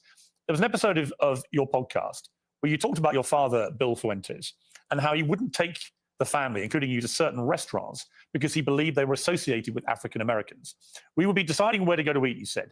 What are we going to do for dinner tonight? It was a running joke. Me and my sister would say Applebee's, and my dad would say we would never eat at Applebee's. Not in a million years should you be caught dead, Fuentes said about Applebee's. Go to a different restaurant, a local restaurant. No Applebee's, no Red Lobster. That is commonly known as black fare. And you also shared another story about your family and restaurants. It said, before me and my sister were born, my family had a saying about Olive Garden that contains the N-word that we're not allowed to say. So my question, based on that anecdote that you say on your own podcast, is do you think you grew up in a racist environment, that your father was inherently racist? And here comes, okay, so here it is. So this right here, this is a character attack, right? Because he can't really beat Nick Fuentes on the backbones of his arguments, which is immigration in America is terrible. It's ruining the country. The country's going to shit. You got all these fucking people from all these other countries acting like baboons in Walmart and shit. Majority of the immigrants coming to America are a net negative, not a net positive. Okay. And Piers is trying to say like, oh, okay, so you're racist because your father's racist. So you come from a whole racist family, and he's trying to like paint him negatively as a racist. Okay, let's see what happens. And that thought process moved to you. Well, I would say it's a new low. I've been attacked for being a racist many times, but to attack my father, to attack my parents based on anecdotes, I would say that. And see right there, that right there is he immediately establishes dominance by calling out exactly what he's doing. If you're ever in a position, guys, where someone's doing something dirty to you, they're lying to you, they're trying to trick you, they're trying to deceive you, and they're trying to pull some snakery on you, you have to stop it immediately as it's happening and call it out. Okay? And I'm going to show you, like, I'm not trying to glaze myself too much, but the reason why I went super viral in the whatever podcast is when I was over here calling out Bangs. I called her out exactly what she was doing, right? So take a look here real quick. This is exactly what I did. Women have been oppressed since the beginning of time, How? and it's natural. Oh, gosh. How? Are you really? How? Yeah, go ahead. How you're the one asking saying me this is true. how? Yeah, No, because I'm not going. If Okay, you because don't, you don't know how, because you don't know. No, if I'm not going to explain to myself. In normal conversation. And this is when I call out the entire thing that she's doing. This is why I call out her entire bullshit attempt to try to smear me and manipulate me. Where people aren't sitting around and patronizing you because you're loud and obnoxious, and a lot of people don't want to confront you and tell you that. But I'll tell you that right now, young lady. You're very loud and obnoxious, and you're rude. In conversation, when you bring something up, you can't just state something as fact and then not defend it. And then say, oh, well, if you don't know, it's just because you're XYZ, because that's what you're doing right now. So I immediately call her out on her bullshit, which is the first thing Nick Fuentes did. He said, okay, this is a new low because this is exactly what you're trying to do. So you call out their entire game plan, and then you return the pressure back to them, which is I do right here, and you'll see what happens to her. So you said women have been oppressed by man since the dawn of civilization. Yes. How? If you don't know that, I'm not going to explain to you. Bro, just put a big knowledge. L in the chat for her, guys. That Just is put a basic big L for knowledge. this girl, bro. And I just called her out because I said, I called her out. I said, okay, so you're full of shit. You're just talking shit. You don't know what the fuck you're talking about. You're just spouting off nonsense. No one challenges you because you're loud and obnoxious. But I'm going to tell you now, defend your statement. And if you can't defend your statement, then guess what? You look like a dumbass. And you all know how that played out. That's exactly what's happening here with Piers Morgan and this. Would you call it out differently in a corporate environment? It depends, okay? If you're in a one-on-one with the person, yes, okay? If you're one-on-one. If you're in front of everybody and it's somebody that if you call them out, you could look like you could make them look bad or whatever, and you could get fired. You have to understand corporate environment is like corporate work is the most beta male thing on the planet. Okay. It's all political. It's all beta male bullshit. It's all fake. It's all snakery. It's all garbage. All right. And so that being said, you have to be tactically intelligent onto how you call this shit out. But depends on the circumstance at hand. If it's one-on-one, yes, you can call it out. If you're dealing with someone who's fair as well, call them out and be like, hey, this is what you're doing. It's not okay what you're doing. Because sometimes people are just unaware of how stupid and retarded they are. Okay. But good question, Mr. Alba. Very good question. You say, let's go watch how now. So that's what Nick does. He immediately calls it out. I'm going to rewind it here for a second. So watch. So you see the whole context. You say on your own restaurants. So before me and my sister were born, fair. A different restaurant. We're going to do for dinner tonight. It maybe 3,000, 4,000, 5,000 people from all different walks of life. But the one common theme I would say is everyone's a product of their environment. And I was reading some stuff about you in the last few days. There was an episode of your podcast where you talked about your father, Bill Fuentes, and how he wouldn't take the family, including you, to certain restaurants because he believed they were associated with African Americans. We would be deciding where to go to eat, you said. what are we going to do for dinner tonight? It was a running joke. Me and my sister would say Applebee's, and my dad would say we would never eat at Applebee's. Not in a million years should you be caught dead, Fuentes said about Applebee's. Go to a different restaurant, a local restaurant. No Applebee's, no Red Lobster. That is commonly known as black fare. And you also shared another story about your family and restaurants. Said before me and my sister were born, my family had a saying about Olive Garden that contains the N-word that we're not allowed to say. So my question, based on that anecdote that you say on your own podcast, is do you think you grew up in a racist environment, that your father was inherently racist, and that thought process moved to you? So immediately Nick sees what he's doing and he calls him out right here. Watch. Establishing social dominance and controlling the frame. Well, I would say it's a new low. I've been attacked for being a racist many times, but to attack my father, to attack my parents based on anecdotes, I would say that's sort of a new low. Hang on, it's your anecdote. Yeah, but he's not here to defend himself. You are. And my parents are. You told the story. And I will. I'm not trying to ambush you. As I said at the start, Nick, to be clear. No, it's not an ambush. Nick, to be clear, I think I'm not understands. ambushing you. I'm literally reading an anecdote that you revealed on your podcast. It's you that's put it in the public domain. I know. I'm simply asking you whether my assessment of that, which is that your father didn't want to take you to certain restaurants because of what you refer to as they were commonly known as black fare, whether that attitude to African Americans in that instance permeated to you. It's a reasonable question. Yeah, no, like I said, I think everybody knows what that is, but I'll address it. I'll engage with it, and I'll defend my father from the charge of racism. Sure. No, my parents are not racist, and they've never been racist. I'll tell you about my parents. They used to have a school in Chicago in the South Loop where they instructed people on how to shoot firearms. It was a security school, and most of the clients were black. And I believe actually one of their clients was Larry Hoover's son at one point, sort of a funny story. And so most of their clients would come in from the South Side of Chicago. My grandmother, she grew up in the projects in the city. And so my family being in Chicago, being ethnics, being Italian, Irish, Mexican, in the West Side on Taylor Street, all over the city. My family for many generations have lived near and around black people. And look, my views about black people and their views about black people are shaped with experiences with black people. And what they will tell you, what my parents would say if they were here, is that for many, many years, the older generations of black people were very respectful, very humble, very decent. In fact, my grandma used to have an anecdote. She grew up in a lot of dysfunction. Her mother was mentally ill, and they would be having dinner in the projects, and there'd be so much chaos and dysfunction and disagreement and fighting. And she would look across the way out the window at a black family in the other apartment, and they'd be holding hands around the table saying grace. And this is sort of the culture that used to prevail. But now what you have in the city is that there's no accountability for the black people. And now Chicago has become a complete dump because these teenagers go out and they take over the city. They call them teen takeovers. That's the euphemism for it. They're teenagers, but they all come from the same neighborhood. They drive up there and they mug people and attack people and they destroy cars and destroy shops. We had the Festival of Lights a couple of weeks ago. It's supposed to be a family event.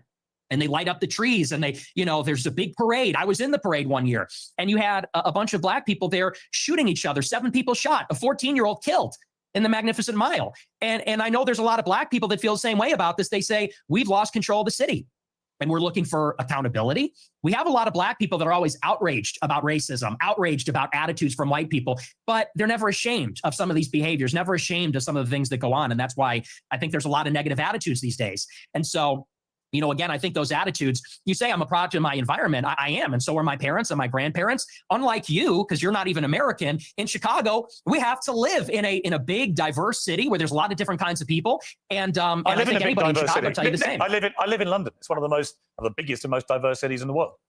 But it's not the same. Well, actually, it's a big, diverse city. The only difference is we don't have the gun violence because we don't have guns. You see how disingenuous he is? Oh, we don't have the gun violence because we don't have gun. Yeah, no big deal. Just a bunch of Pakistanis stabbing and raping 250,000 women. No big deal. No big deal. Guns. Oh, that's worse. But, the Muslims coming in and stabbing and raping. Yeah, it's all diversity. Diversity. What's he going to say? Hey, diversity. It just makes you think, is Piers Morgan really this fat and stupid, or is he paid by fucking some NGO to be like this? That's the real question, right? That's the real question, But you see, he's just trying to again, he's trying to manipulate, trying to control the frame, trying to manipulate and make himself seem good and the other side seem bad. And back in the day, people would believe the television, especially boomers like him. He's a boomer. When the TV came on, TV was God. But now people are like, fuck, the young kids are smart. It's like, fuck that. TV's fake and gay. You're fake and gay. We know what shadow banning is. We know about algorithmic preferencing, preferential treatment in the algorithm, all this stuff. Shut the fuck up, you fat jowled, fat motherfucker, dude. It's disgusting. It's a whole different story. I don't want to get into that with you. I have got into that before. You got in a America. knife problem. You got sword problems. We have problems you with have Aladdin. We have problems with violent crime. I make no pretense of it. So the idea that somehow I'm cosseted in London because I'm not in Chicago. I didn't say that. Well, you kind of implied it, but I guess my point about the environment, I'm not saying you are a product of your environment. I'm saying most people are in some capacity. When I read that anecdote, which just to remind you, it's not something I have put out there. You told this story, right? And you said that you said this. We're looping. You said this. No, but you haven't really. And see, then again, that's another thing Nick does. He said, "We're looping. What's going on? Like you're trying to. What are we doing here? You're beating a dead horse. What's going on here? You're looping. What's going on?" He's calling him out. Everything that he's doing. That's what I'm saying. You know why you guys suffer in the real world? Because you don't call people out. You don't call people out when they treat you badly. And when someone's treating you badly and they don't get called out, you know what they're thinking? Part of them is afraid. They're like, man, this guy might call me out. This guy might call me out.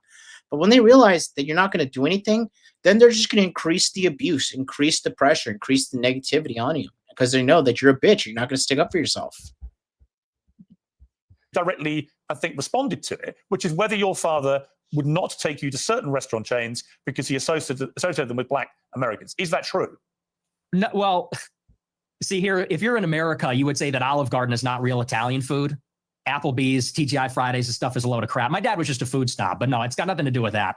My best friend in first grade was a black guy. We're not a racist family. So okay, so when you told the story, I'm just curious. So when you told that anecdote, which clearly on the face of it is racist, right? You're basically saying your father made racist decisions about where you would go as a family to eat. Are you saying, well, I'm just going to ask you a question. Are you saying that when you told that story, you didn't mean to infer that he was racist? And do you understand why when somebody like me reads that anecdote for the first time, as I did this week, I reach a different conclusion? Well, I understand what you're doing, which is a sort of making of a murderer. How did he become racist? Well, his father didn't eat an Olive Garden because he said that's not real Italian food. Hang on, can I? What's with the interruptions? Can I explain? I'm literally reminding you of something you said on your show, which led me to conclude a certain thing. If I'm wrong, tell me. Yeah, it was said in jest as a humorous anecdote, and now you're trying to spin it into a narrative, which is his parents are racist. He comes from a long line of racists, and I think everybody knows my parents are boomers, and these people come. Well, you're a boomer, I guess, too. In a way, 60. right? You were born in what, 19? Yeah, so you're a boomer also. Or maybe you're a Gen Xer. I suppose it's sort of on the cusp. But it's a humorous anecdote. These are kind of the attitudes of baby boomers in society, but you're trying to spin it into a narrative, which is you're a product of your environment. Your dad's racist because of this joke. Now you're a racist. And I don't think that's a fair characterization. Okay, people come in. So, and he calls him out exactly what he does. And when he's calling him out, I want you to look at Piers Morgan. He starts biting his lip. Watch this. Look.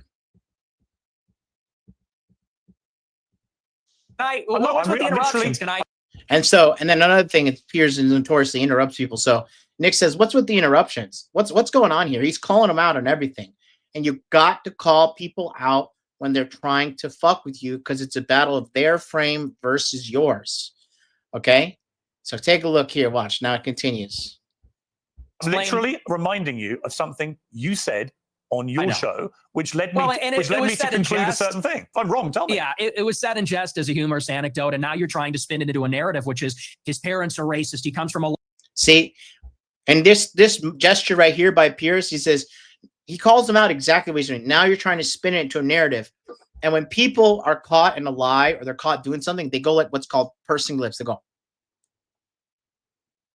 And they hide their lips.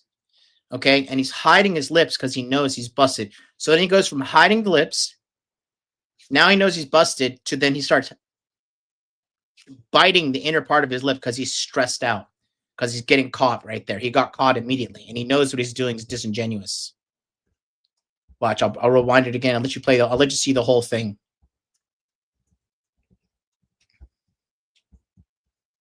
I'm literally reminding you of something you said on your show, which led me to conclude a certain thing. If I'm wrong, tell me. Yeah, it was said in jest as a humorous anecdote, and now you're trying to spin it into a narrative, which is his parents are racist. He comes from a long line of racists. And I think everybody knows my parents are boomers. And And these people come, well, you're a boomer, I guess, too, in a I'm way, 60. right? You were born I'm in what, 60. 19? Yeah, so you're a boomer also. Or maybe you're a Gen Xer, I suppose it's sort of on the cusp. But it's a humorous anecdote. These are kind of the attitudes of baby boomers in society, but you're trying to spin it into a narrative, which is you're a product of your environment. Your dad's racist because of this joke. Now you're a racist. And I don't think that's a fair characterization. Okay. People can make their own minds up. They can. And so beta male Piers Morgan says, okay, he concedes. And he says, maybe people can make their own minds up because Nick called him out. If Nick showed a lot of less strength and showed more weakness during that time, Piers would have doubled down on that even more. Okay. So there's that. They can go back and listen to you say it. I mean, the beauty of what I'm going to talk to you about in this interview is that almost all of it is just going to be reminding you what you have said and asking you what you meant. Your position about that story is that it was a joke. Okay. I want to come to something else you said. This is where you talk about Jews, women, and blacks. Let's just take a listen. And Nick knows exactly what's coming. Nick knows exactly what's coming. And this right next is a perfect example of agree and amplify. Okay. Because this is a perfect clip. And this is people like, this is just phenomenal. This clip is hilarious because it's obviously a said in jest. And there's some truth to it, right? Because black people kill so many motherfucking people in America. And it's like they're like the biggest like per capita group of murderers in the United States. And Nick makes a comment on that. He talks about, you know, I'm happy about Nick finally realizing I've been calling out American women for 10 plus years saying they're the bottom of the global barrel. Everybody's just catching up to me right now. But I have a fucking literal, 1,000 video plus database of me talking about how American women are just the bottom of the global barrel, period. And you'll see here is what I'm talking about next.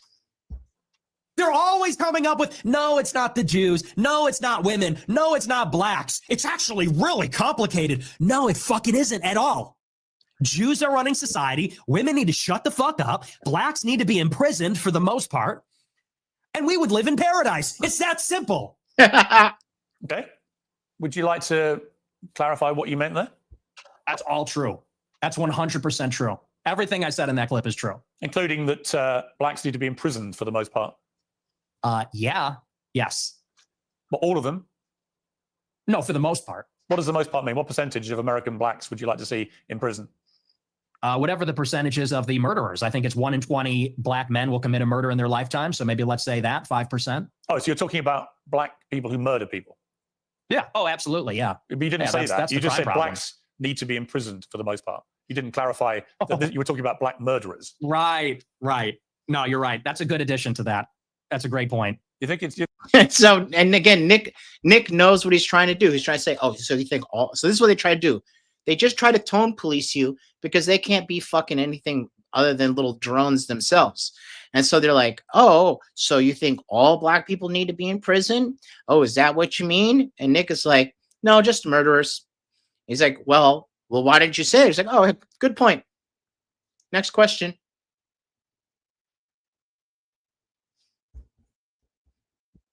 You think it's funny? Or yeah, I do. I think it's hilarious. I think it's totally true. Do you think a black American would find it funny? You think that blacks should be imprisoned for the most part?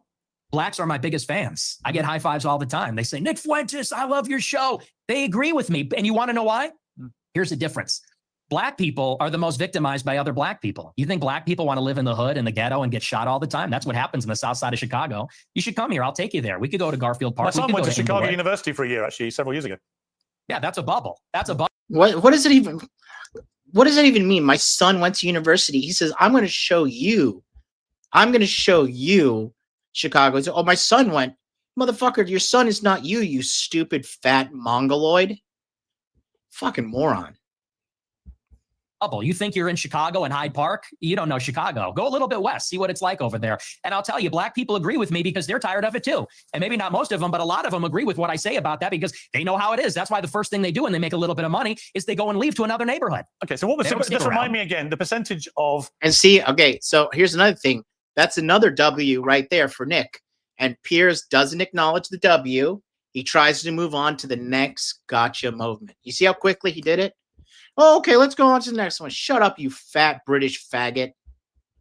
Black men who commit murder in America. What was the percentage you gave me? It's 1 in 20. 1 in 20. It's 1 in 100. No, it's 1 in 20. No. Less than 1 in 100 black US men commit murder.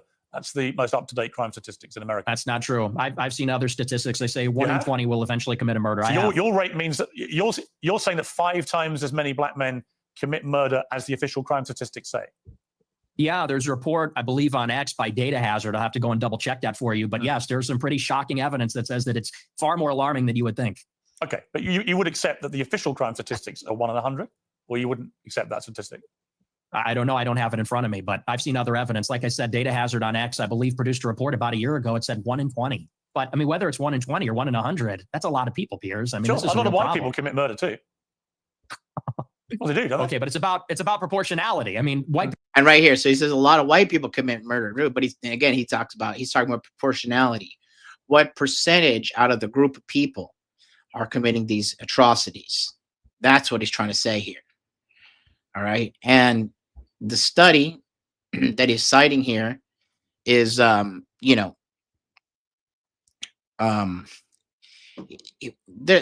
a bunch of different fucking crime statistics out there, but let me see. I'm pulling the data right now. But he's trying to mischaracterize him, and he's saying, "Oh, well, white people kill more than black people." Like, oh, okay, sure. People are 65% of the population. Blacks are 13%. And I think anybody would tell you that more black people proportionally commit violent crime than white people. And people vote with their feet. People would rather pay a much higher property tax. Most mass what's with the shootings- interruptions? I'm sorry. Thank you. Yeah. See, and that's another thing. He did it perfectly too. Whoa. What's with the interruptions? Immediately calling him out and saying like, "Whoa," because Nick knows he's got to win over the audience. He doesn't have to win over Piers. Piers knows that too. But Nick is far more masterful in controlling the narrative here, which is just phenomenal, right? What's in it for Piers to defend black people so much? Self-hating white guilt. Self-hating white guilt. That's it. There's no fucking,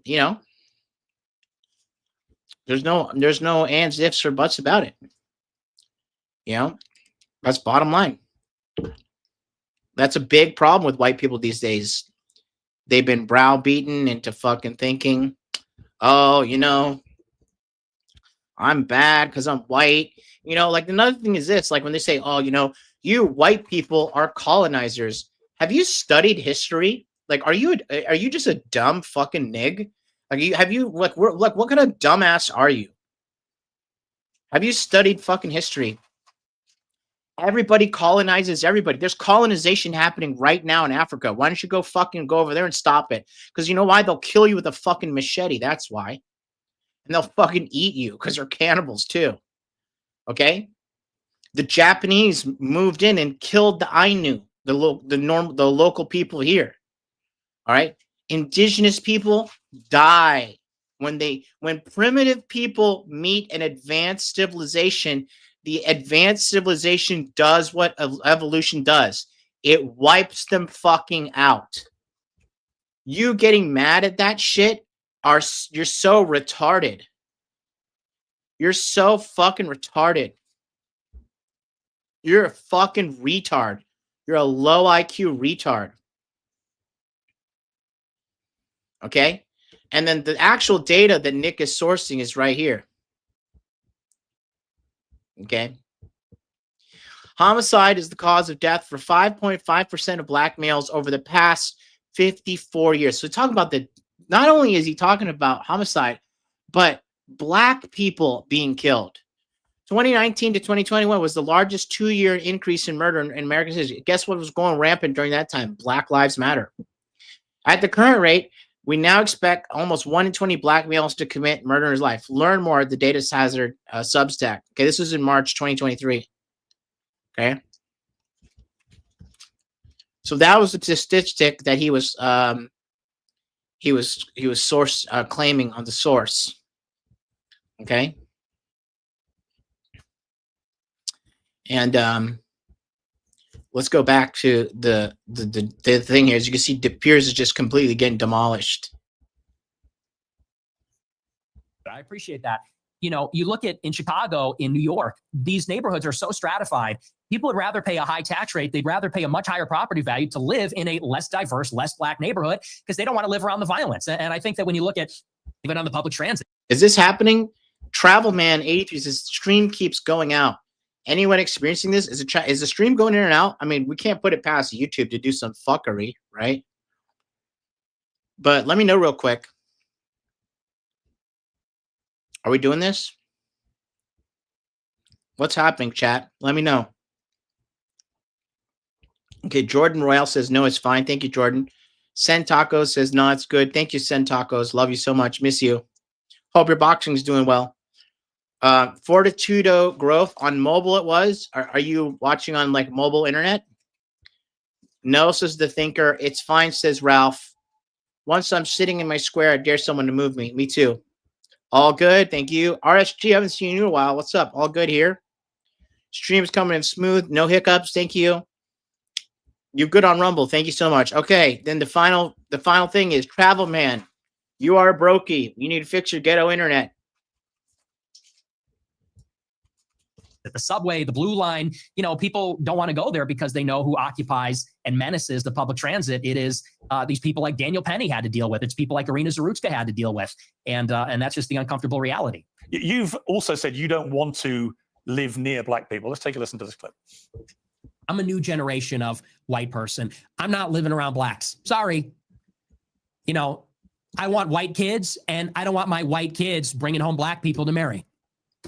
It's racial for me. And what's funny is black people are the same way. Like, one thing I love about black people is like anytime you see a black person, it's like two black people got together and said, no, we're just going to make another black kid. And black people, for the most part, stay within their race because they want to preserve the racial integrity. You know, and if blacks want to do it, it's okay. If Chinese want to do it, it's okay. If Japanese want to do it, it's okay. But as soon as a white person says it's, oh, whoa, what, you're a racist there? No, you're a self-hating, liberal, fat, ugly, Reddit watching, leeching off your mother and father parasite of a white person. That's what these white liberals are. Okay? You're a weakling. You fucking can't pay for yourself financially. You can't manage your body weight. You can't get a date. You're a complete pussy. Nobody likes you. And you want to just fucking talk about, oh, white people suck. Well, no, it's because you suck. You hate yourself, so you hate the people that you're part of the race of, which is the white race. Shout out Chotsky, $4.99 super chat. Heal up MLD. Lots of love from that Instagram guy. Thank you so much. $5. Yeah, same with Arabs, right? Same with Mexicans. Yeah, let's talk about the Arabs for a second. How many of these Arab guys literally shit all over white girls that go to Dubai, humiliate them, fuck them in their ass, make them suck their dick after they fuck the girl in the ass, do all these nasty things to them, and then go marry some Princess Jasmine fucking Arabic beauty?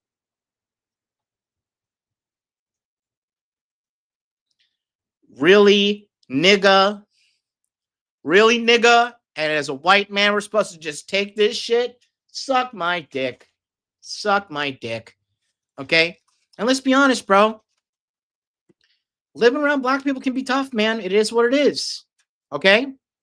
Like, it's just tough. Shout out to Air Jordan. Just perfect timing. I'm black, and I agree with Nick because we can't even call our own people out on their bullshit. They'll call us names, and we'll say and say we're self-hating. Facts. You know? Like, we had this black neighbor that lived next to us when we were kids, right, in the house growing up. And, you know, the kid was, this guy, his name was Tuck. He was all right. We were friends and stuff. But one time Tuck went and smoked some shit. He smoked some shit, and he changed, bro. He was just never the same after he smoked that shit. I don't know what he smoked, but it cooked his brain. And, you know, one night, in the middle of the night, like, I guess he was high or some shit. But we lived in these townhouses, like they had the connected roof on the front. And his bedroom window was next to my sister's bedroom window. And Tuck opened the fucking window and tried to come in our house at like middle o'clock at night. My sister woke up screaming in the middle of the night.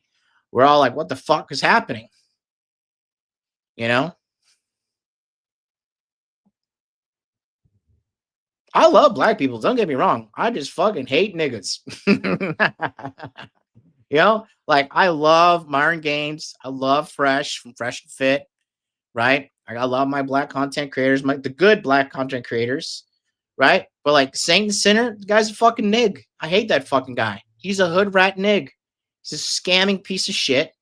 Liar out here telling people he's worth the fucking tens of millions of dollars, and you're driving some beat up fucking piece of garbage Maybach with yellow doors from like 2018, you know, that you're renting out on Turo, and you're supposed to be some multimillionaire. Suck my dick, dude. Suck my dick. You and your fat, ugly white girl. Kiss my fucking ass. And that's why people don't like when you know, for the problem with like what sucks for good black people, right? One of my best friends that, you know, I got a really best friend in Tokyo. He's a black guy from New York, right? I love this guy. And he's my homie, right? And you know, one time we were downtown. I'll tell you guys a funny story, okay? And we were downtown in Roppongi. This is like the fucking, you know, the nightclub area. And this Spanish guy was like in front of this fucking ATM, like twerking out, like fucking freaking out. It's like, you know, it's like 5:30 in the morning. We've been drinking all night. Sun's coming up, all right?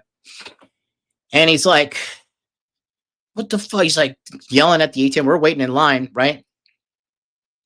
And then Devon is like, oh shit, well, yeah, well, that's my friend's name, Devon, right? Whatever.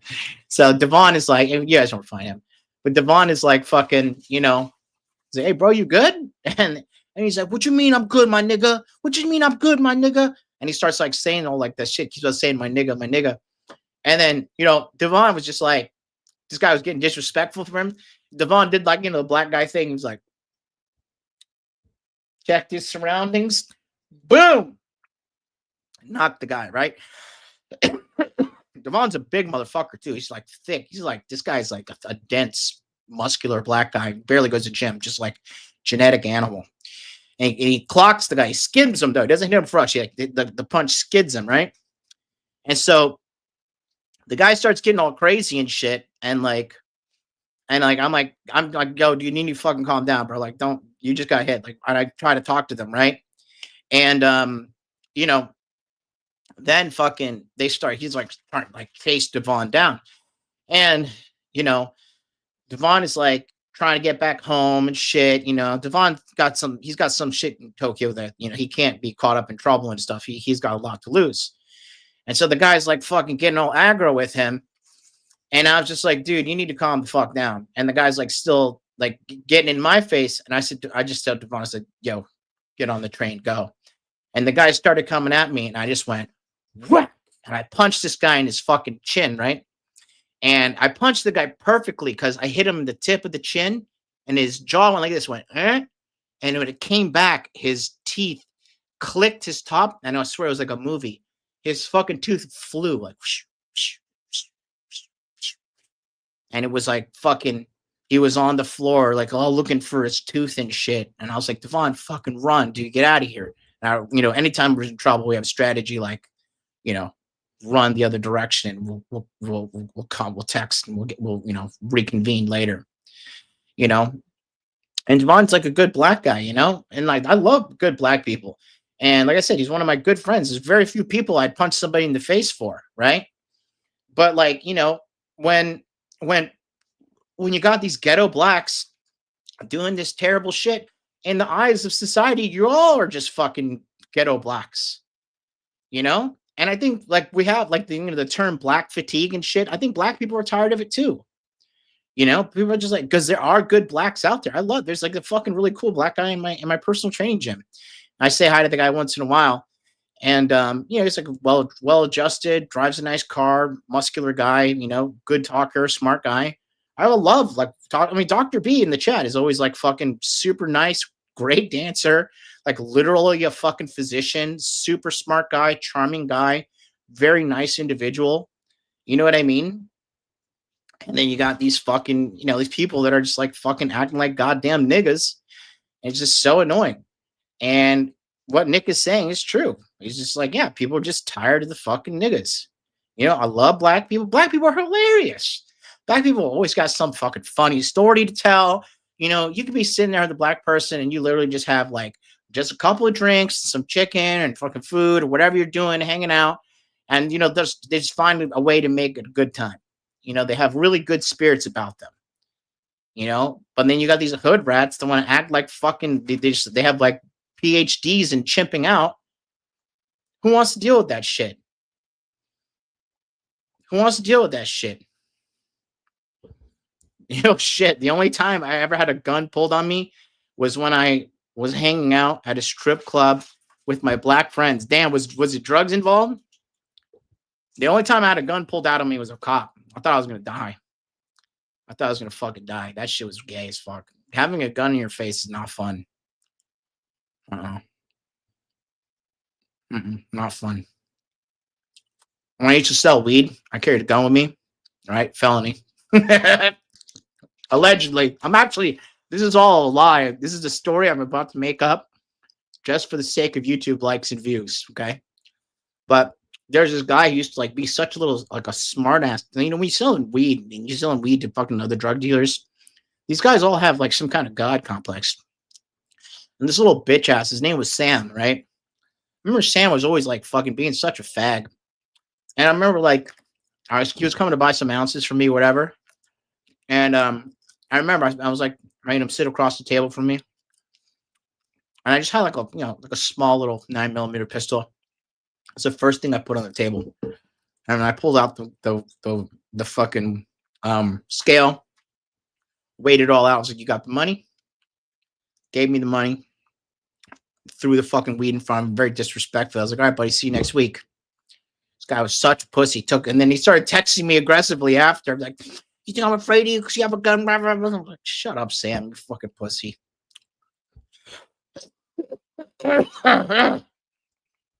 Excuse me. My throat's a little dry.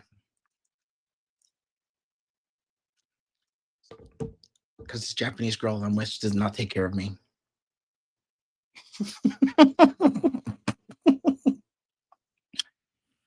All right, let's go back to the video. And call me racist. Oh, very, you know, that's people like Irina Zarutska had to deal with. And that's just the uncomfortable reality. You've also said you don't want to live near black people. Let's take a listen to this clip. I'm a new generation of white person. I'm not living around blacks. Sorry. You know, I want white kids, and I don't want my white kids bringing home black people to marry. It's racial for me. And call me racist. Oh, very Christian of you. I don't give a fuck. I mean, it couldn't be clearer, really, unless you want to say that's another of your jokes. But you're basically saying, yeah, I'm a racist, aren't you? Yeah, I'm fine with that. You're fine with saying you're a racist?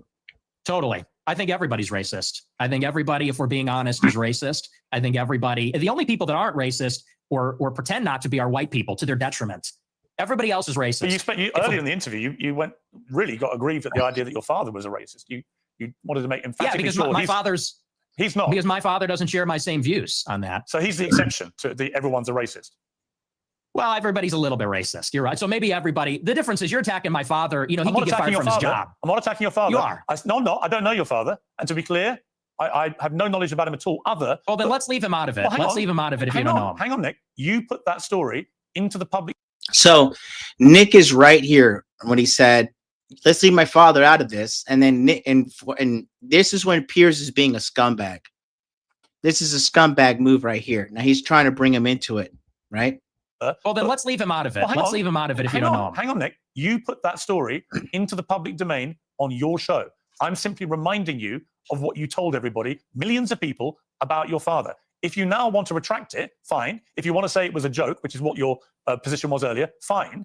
But I'm allowed to put to you things you've said publicly. That's not unfair. That's not me targeting your father. You put that story about him out You know what you're doing. You know what you're doing. I'm asking you about a pretty shocking anecdote, which to me looked like you were saying your father made decisions about where you as a family would eat based on skin color of people who worked at these places. If you and then Nick said, no, his father was a food snob.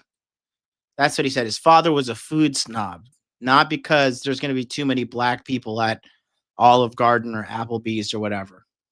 Say or use them. If you say that is not what you meant, that's fine. You can respond any way you like. But the idea I can't ask you about it without you saying I'm attacking your father is ridiculous. Well, you are, and you know what you're doing. And there's a political culture in America where if you have the wrong views, And it says, yeah, you are, and you know what you're doing. I love how he just calls them out immediately. You have to do it.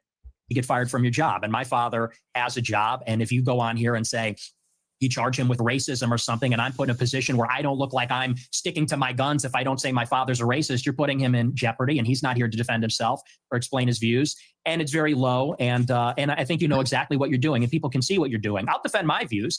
And I think that, so let's leave him out of it. Let's just not talk about my father, because my father isn't here. I'm here. Okay, well, then do you accept that you shouldn't talk? Okay, listen, that's fine. But then do you accept you shouldn't talk about your father on your show? And you shouldn't tell... Absolutely not. Absolutely not. So it's fine for you to put a story out there, which would make most people who listened to that story or watched it at the time on your show conclude that he was racist. It's fine for you to do that. But if I then ask you about it, I'm the one who's being unfair and I've crossed a line. Is that what you're saying? Yes. Okay. Yes, you're being malicious. Okay, that's fine. And then again, Piers again concedes the point. He concedes the point there. Yeah, you're being malicious, right? So it's so true. Yeah. And then the thinker, 100% busted hoe move. Baby, give me an ice pack from my face. But yeah, let's continue. That's fine. Listen, people are watching this live. They can draw their own conclusions about whether what I just did. And they will. Yeah, and I'm sure afterwards, by the way, you'll say, he ambushed me with your own words. Whoa. With your own words. That's a little presumptuous. I'm not going to say it's an ambush, but I think that's a low blow. And I think again, right there, that's a little presumptuous. That's the thing. It's great. He's just so good at calling him out on his bullshit. So good. I like the big one. You know what you're doing, and that's fine. You're a tabloid journalist. I expected that. I don't think... I like the little dig there. You're a tabloid journalist, because he is. That's all he is, a loser. It's an ambush because I knew it would be like this, and people will see what you're doing, and I think they'll say it's low. But as far as you want to talk about racism, I do. Let's talk about racism. Okay, let's leave my dad out of it. Look, you've admitted you're a racist, correct? Yes, 100%. Okay. Own it. Okay, that's fine. Beautiful right there. You said like, oh, you're a racist. Okay, yeah, sure, own it. He says that, right? And that's really that's like super important. Because when people want to characterize you as something and, they try to use it as a negative point, it's like, yeah, okay. Like when people want to, like, let's use the biggest elephant in the room. You got plastic surgery because you want to look better. Yeah, I did. Yeah, I did. Yeah, I did. So now what? Now what? Okay. People want to say, oh, so you just hate women? And then, when people ask me that, I'm like, yeah, sure, I hate women. Sure, whatever. Because eventually name calling loses its power. All right. It loses its power. And it's just so stupid. And he's just like, okay, sure. You want to call me? Yeah. And this is the old school pickup artist thing, the agree and amplify, right? When you just fucking are, when you're just like, when a girl says something to you because she tries to test your frame, right? Because she thinks you're a beta male. And then you're like, so you think like you just want to have sex with me? That's all you're here for? I'm like, well, I'd like you to do the dishes too. Like you just got to, because once you start backpedaling, that's when they're like, oh, this guy's a pussy. This guy is a pussy, That's why, one of the common things I hear from all my like really good looking girlfriends, because I have some like really attractive female friends. And you know what they always tell me? They're always like, I just love how honest you are. Because you know why? Because they're getting lied to all the time. Like when my friend, she's like, do I look fat? I'm like, yeah, a little bit. Like, turn around, let me see. Yeah, you're kind of fat. And I'll be like, and I'll throw it in like, I'm like, but your personality is so bad, they'll be focusing on that. I bust their balls all the time. And that's the most important part is like, the most important part is you got to read in between the lines. You can't back down to their pseudo threats. You can't back down. You just can't back down. Right. And this is why, from a man's perspective, this is why I tell you guys to learn how to fight. Because the bottom line is the guys who are typically lacking in confidence and self-esteem, it's usually because they were abused as a kid or had some kind of like bullying happening to them. Right. And so if you just know, okay, I know how to do kickboxing, I know how to wrestle, I know how to do jujitsu. Worst comes to worst, I'll be able to get out of this fight and run away from the situation, or I can beat this guy and win. then you have the confidence to fucking tell the truth and stick up for yourself, you know? And a perfect example of this is this right here. I want to show you a really perfect, I want to kind of segue here because the name of this for this episode is not about like glazing Nick Fuentes. I'm using Nick Fuentes to talk about having perfect frame control. And recently I put this in my chat, right? Because on my monthly coaching chat, because I was teaching the guys, there's a section there called frame, right? And this is about a Cuban guy in Miami. And watch how he perfectly handles this situation. Because again, the number one problem with American men is they don't have frame. Okay? Take a look at this interaction here. This is a Miami Cuban says N-word to black guy. Watch. Are you black? Me? Yeah. Nah, I'm Cuban. Oh. Good. What's good beer? I just heard you said my like. Nah, Guichi, baba. Huh? Guichi, Cuban, born and raised in Cuba. No, you said though. Yeah, I I say that word. Yeah, I say. Yeah. Why though? You're not from me? That's how. Are you recording me? That's crazy. You're weird. And so then he immediately says, "Oh, you recording me? That's crazy. Okay, straight up. You're gonna record me. Let's go." And he holds frame immediately. I love this kid. So much swagger. Yeah. But all right, in Miami, I'll explain this. In Miami, every Cuban, we don't get heat with it. I'm gonna tell you something though. You should not say that word though. No. I mean, our grandma's full black. And then so the guy, just want to point this out too. The kid to the right of him, he's a weak beta male because he's like, whoa, our grandfather's black. Our grandfather's black, right? You don't need to sit there and justify and pull out a fucking genealogy tree if you want to say the word fucking nigga. All right? Period. Congratulations, white people have gentrified the word nigga. It's ours now, nigga. Thanks. Thanks a lot. But y'all not black though. Nah, So you shouldn't say it. Like if there was a Cuban slang or slur, I would never say That's that. how Cuban say it. We say it. But it's You guys have cigarettes? yeah, he got one. Oh, Okay. Jesus Christ. Wait, what did they say? He was like, I'm just telling you, it's not cool. I mean, it's not about a matter of being cool. Like nobody tells I'm me just shit saying, about it's it. disrespectful though. To who? To black people. So why do the black people here not get if I Who say else it? is black? What are No, you? not here. I'm saying wherever I say Because it. they're stupid. Oh, so everyone else is stupid, but you're not. That's what I'm hearing. The black people. See how he immediately calls him out too? Immediately calls him out. Oh, so everybody's stupid, but you're not.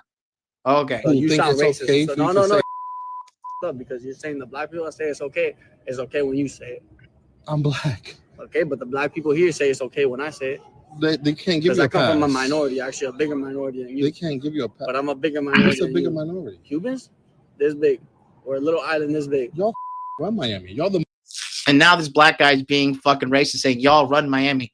The majority of people in Miami are not Cubans. Majority. Don't matter. Miami is 70% Minority. Spanish. Yeah, We're the not minority. Cuban. There's more blacks than Cubans in Just Miami. don't say the word. That's all I'm I'm gonna say saying. the word and nothing you gonna do about it. If you want, you could do something about it. Right there. That's the most. I love this kid. I fucking love this kid. This kid's gangster.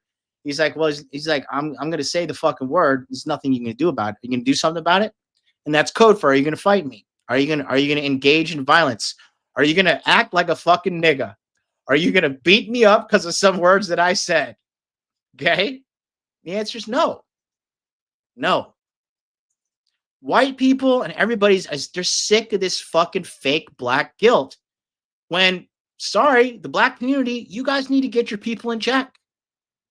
Like, it's 2025. It's 2025, and you're still fucking chimping out. Like, get it together. Spanish people have been behaving better. Asian people don't cause that much trouble in America.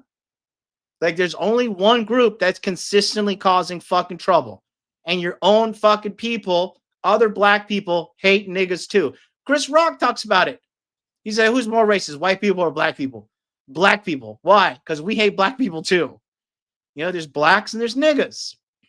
And it's a problem.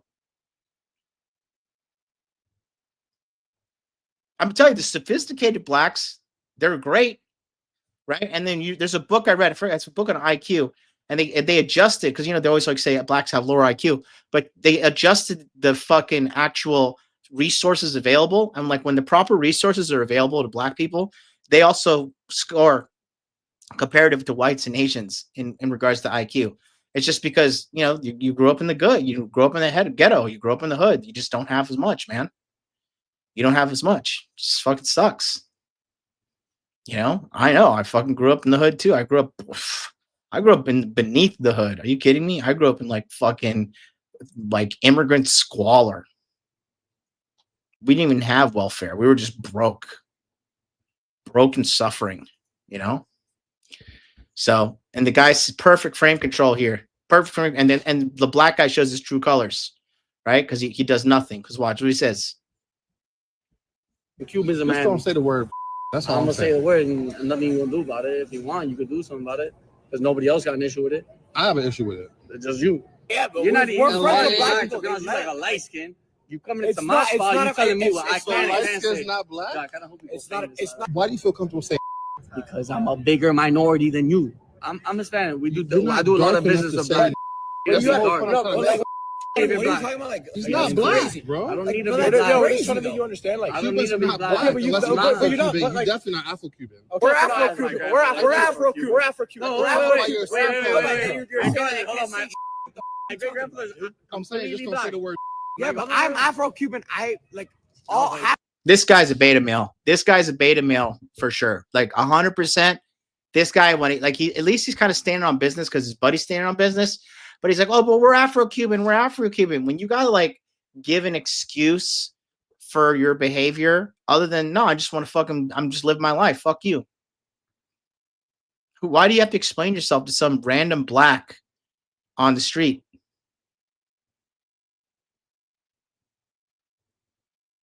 Why? Are you putting money in my bank account? Like, he's not dropping hard R like nigger. He's not saying shit like that. He's just saying nigga. Like, if he's going hard R, it's like, okay, that's all right. Like, come on. That's a little much, you know? Just saying nigga? Come on. It's just words. Stop being such a fucking pussy. But anyways, just another example of like how frame control is so, you know, very positive and dominant and a must need in every man's life.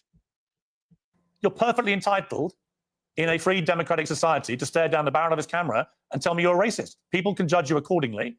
Many people who have assumed that you're racist will now have heard it from your own lips. That's fine. There you go. That's the point. The point of this interview is to go over the things you said, which have led people to reach conclusions about you, and to ascertain whether those conclusions are fair and reasonable or not. That's it. So I want to play you another clip. This is what you talk about why white people are justified in being racist. Let's take a listen to this. First, white people are every single bit justified in being racist. Every single bit justified, to the extent that that means going out of your way to avoid black people when you see them. You stand by that? Absolutely.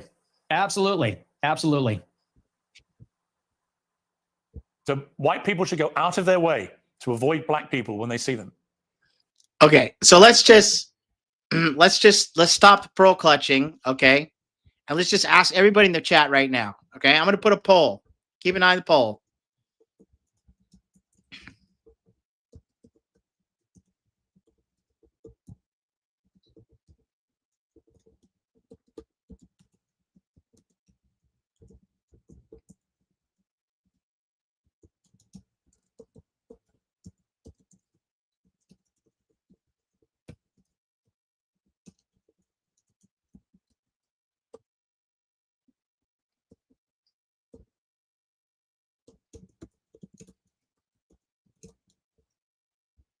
Okay. The poll's in the chat. If you are alone and unarmed at night, you see a large group of 4 black men walking to you. Avoid? Yes or no? In the chat, you guys vote. Okay?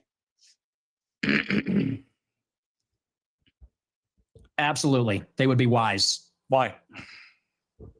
Because it's a lose-lose proposition. If you're Irina Zarutska and you don't walk the other way, you get stabbed to death and you die. If you're somebody else and you walk on the subway and you stand near a black person or something, maybe it's fine. It's a lose-lose proposition. So no, I think that white people have been beaten into submission, that we're afraid to tell the truth about it. And the truth is that when you go into these major cities like New York or Chicago, I believe she was in North Carolina, there is a menace, which is young, black, adolescent men. They're extremely violent. And we have been told that we have to pretend like they are every other person. We have to be colorblind to that.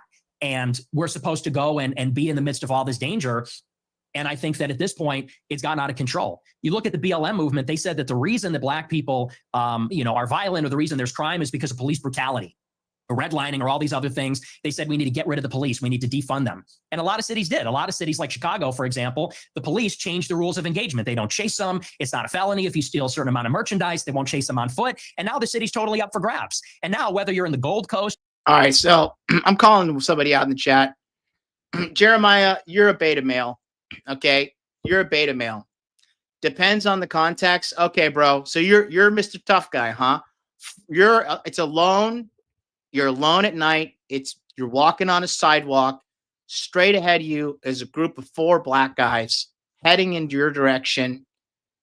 You're telling me depends on the context. You're just gonna walk. Oh, excuse me, gentlemen. Just need to get right through here. Okay, you're a beta male. You are a fucking lying snake of a beta male. Or you're just a complete fucking moron. Okay? So which one is it? Are you a lying snake of a beta male? Or are you just a fucking moron? Okay? You're not from America? Okay, well, you're a fucking moron. You're a fucking dumbass then. If you're going to start trying to be a snake and be, oh, I'm not American. We have 100% yes vote in the fucking chat. That has never happened in the history of this fucking channel. You stupid ass. Whether you're on the Mag Mile or you're in the worst neighborhoods in the city, you might get shot, you might get mugged, someone might run up on you. And I tell my followers, it is better to be perceived as racist or racist and walk the other way and maybe keep your life than to say, I'm a good anti-racist. I don't mind that this person's making me uncomfortable. Maybe he's looking a little froggy. I'm going to sit down because I'm a good person and get stabbed, mugged, whatever. And by the way, this is a strategy. They call it the friendly stranger. There's a crew of them. They do this in Chicago. They stand outside bars, black people. They approach strangers. It's a robbery crew. And they pretend to be a friendly stranger, and then they mug them. And stupid white people say, oh, hi, yeah, nice to meet you. They grin, they laugh, they put up with the nonsense, and then they get mugged, or worse. Sometimes they get executed. And so as a white person... How do you feel about mass shootings at school? I think they're bad. Who do you think commits the vast majority? Here we go. Now he tries to now he's going to try and characterize white people as the bad ones because they do more mass shootings than black people. But they never report when black people do mass shootings, but they do those all the time as well. See, of the mass shootings. I'm sure it's white people. Right. So how do you feel about that? I think that white people do more antisocial violence. I think black people participate in more gang violence. I think that's the difference. What's the difference to the victims? There's no difference to the victim, but it's a different kind of crime. And it's a different proportion also. Do you know what percentage of white people are school shooters? I know that the vast majority of mass shootings in schools in America this century are perpetrated by young white men. It's not what he asked you. It's not what he asked you. See? He's a self-hating, liberal, fat, beta male fuck. That's what he is. And he's trying to smear white people here. He's a traitor to his own race. And I'm curious. I'm curious whether your advice would be to people who have kids in these schools. Is my mic working? Should they avoid?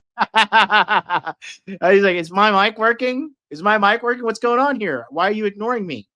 Why are you ignoring the questions that I'm asking? Why are you trying to push your agenda and your narrative above what I'm trying to tell you here? Why are you not engaging in debate? Why are you trying to just smear me? Should they avoid white people at school? Should people with the kids at school avoid young white men at school? No. Okay. Do you know what per capita means? Do you know proportionality? There are more black people proportionally that engage in violent crime or are involved in gangs, especially in these major cities, than there are white people that are school shooters compared to the entire white population. And everybody understands that. Two-thirds of pop quiz for all the Americans. Can you name some gangs that are terrorizing America right now that are white dominant? How many whites are in the Bloods? Bloods, my nigga. Huh? How many Crips? How many white Crips members are there, dog? We got the white Crips, dog. How many whites are in Italian fucking mafia? Okay?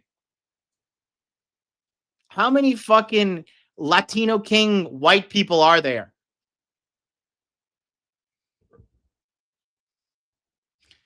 The KKK isn't out here peddling drugs.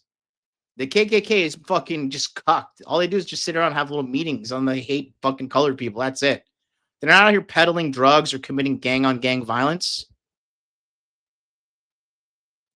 Where are the white gangs? Okay. Yeah, Hell's Angel, but like, where do you see like, oh, we have another drug shootout between the Hell's Angels and like, what's the other one?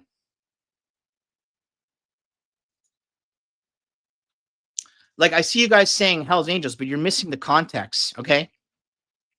When is there ever a big shootout and killing between Hell's Angels and what's another biker gang?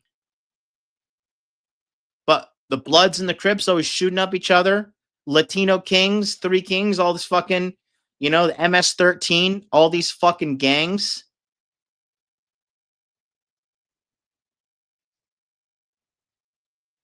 How many white people make songs about their gang banging violence versus black people? Right? Seriously.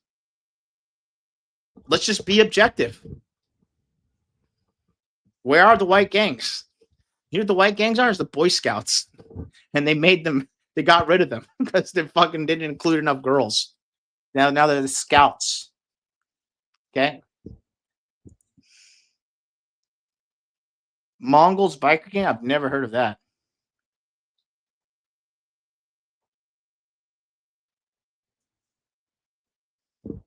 White Aryan Brotherhood? I don't know what that is. What is that? Is that a gang? Is that an actual criminal gang?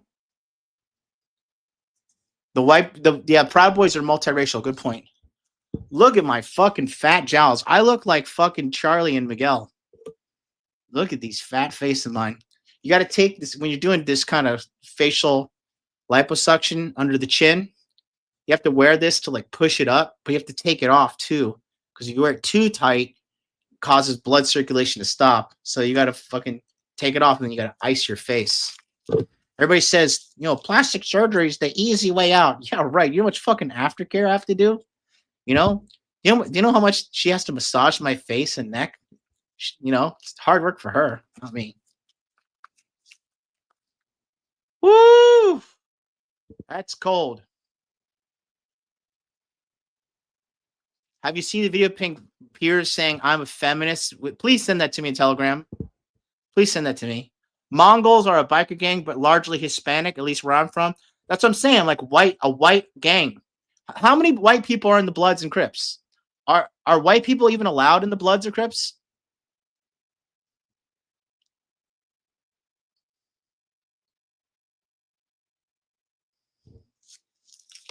The White Aryan Brotherhood isn't in the constant shootouts like the inner cities. Yeah, exactly. Bro, you look like you got beat up by 10 black dudes. Hey, why did it have to be black dudes? Why can't it be Spanish dudes, huh? That's funny. Look at these teeth. I love my smile. What do you guys think? Is it too much? Is it too big? I think they look great. I feel like I look like $1 million. I got an Ivy League smile. What's the cut on your face from? There's no cuts. There's no cuts. That's just blood dripping, like blood under the skin going down. They did this with lasers inside here. See? They cut inside there with lasers.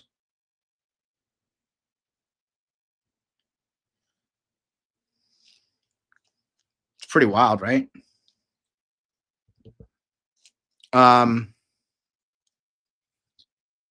MAGA is dangerous white gang is a dangerous white gang says MAGA. Oh my god, you guys are so funny. Anyways, let's continue, shall we? Are you guys having a good time? Don't forget to hit the like button. Mass shootings at school perpetrated by white people. But what proportion of white men commit school shootings? That's a question. I've just told you. It's 60-65% of school shootings. Look at Pierce's thumbs. He's pushing his thumbs together. He's all nervous. He's all fucking freaking out because he knows he's doing these gotcha questions. He knows he's a disingenuous fat piece of shit, and Nick is calling him out on it. You're telling me what proportion of school shootings are committed by white people. I'm saying what proportion of white people have committed school shootings. Are you playing dumb or are you just not that smart? What's the difference? To the children lying? And again, that's a beautiful line too. Beautiful line. So he says, Are you playing dumb or are you just not that smart? Are you playing dumb or are you just not that smart? Which one is it? Are you a dumbass or are you disingenuous? It's beautiful. It's masterclass on frame control. Truly is masterclass. Truly is a masterclass. Dead on the ground. See, now you want to jump on the victims. The difference is you're asking, would you fear white people or black people? And that's the difference. The difference is what I'm saying to you is by your logic, if we now have agreed that the vast majority of mass shootings in schools are committed by white people and predominantly young white men, then presumably your advice would be to avoid young white men because they perpetrate these massacres. But it won't be because they're white, right? So are you playing dumb or are you actually dumb? Maybe it's I'm about dumb. proportionality. Maybe I'm dumb. You are. And it's so funny. It's like, are you playing dumb or are you actually dumb? And Piers is getting called out. That's the thing. Piers, he's using an old textbook that worked in boomer days when everybody worshipped the TV like God. Okay. But Piers is just like, it doesn't work in this new age. It doesn't work at all. And Nick asked him again. He's like, so are you playing dumb or are you actually dumb? And he gets caught and he concedes again. That's the third time Piers conceded so far. You are because I don't think you are dumb. I think you're smart actually, but you're deliberately avoiding per capita. And everybody knows that's the difference. What proportion of white men are school shooters? It's probably 0.00001%. What proportion of black men have committed violent crimes?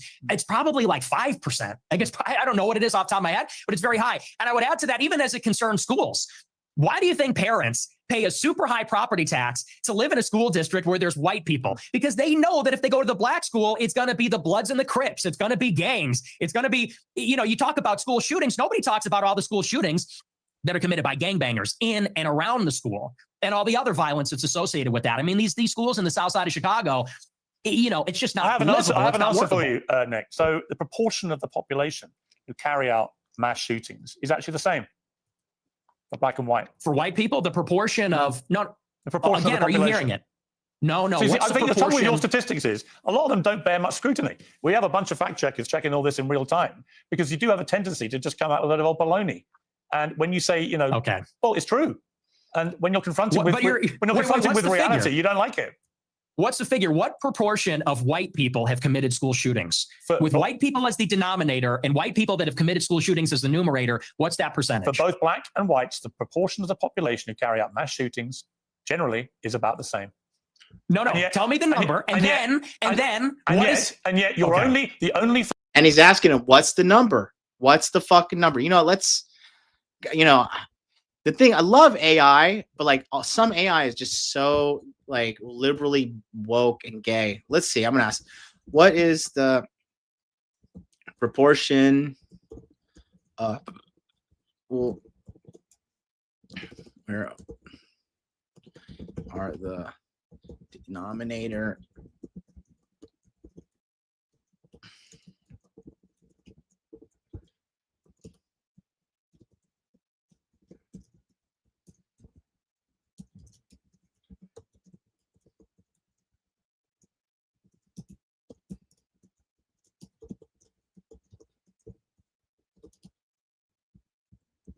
Let's do this live. I'll ask Grok. I'll ask ChatGPT. And by the way, guys, if you're not using Gemini is probably the best AI. Gemini 3 with the latest update. If you're not using Gemini 3, holy shit, you're behind. Okay. It is. So let's see what we got here. All right. So ChatGPT 5.2, according to the same calculation number, 26 to 32 blacks out of the 100,000 population, homicide, offending, victimization rate. Whites, 3.4 to 4 per 100,000 people. All right, that's ChatGPT. Grok is still working. Gemini is... Let's see. Gemini's pretty woke.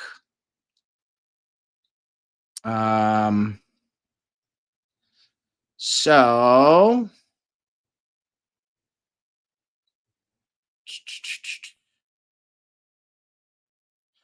So 56 to 60% of known homicide offenders are black.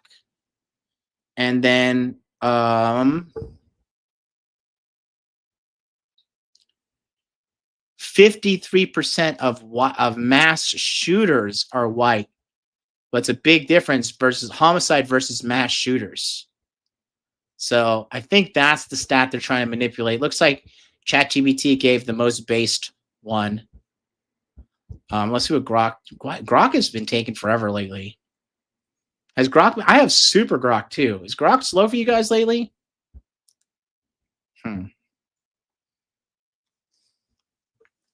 Super slow. Super slow. Anyways, let's continue. Shut up, Jeremiah. No one cares about your opinion because you lied about what you do in a group of black people. Focus of your attention is the black shootings, the black crime. You don't want to live around black people. You want to avoid black people. You don't want interracial marriages or relationships that may produce black people. And yet, when I point out to you that there are many parts of crime in America where actually there's a majority of white people that perpetrate them, you don't care. You don't have any interest in that. It doesn't exercise your mind. Maybe No, because no one's buying this. This kids. argument lost. No one is buying this. Everybody understands per capita, and people can even see what you race ahead and say, well, we're comparing the proportion of white and black school shooters. I said, no, compare the proportion of school shooters that are white versus violent criminals that are black, because that was the basis of the monologue, is that you're very likely, if you encounter black people or a young black man in the city, that you're going to be the victim of a violent crime. And to share here, I'll show you exactly what I put into ChatGPT as well to verify what Nick is saying.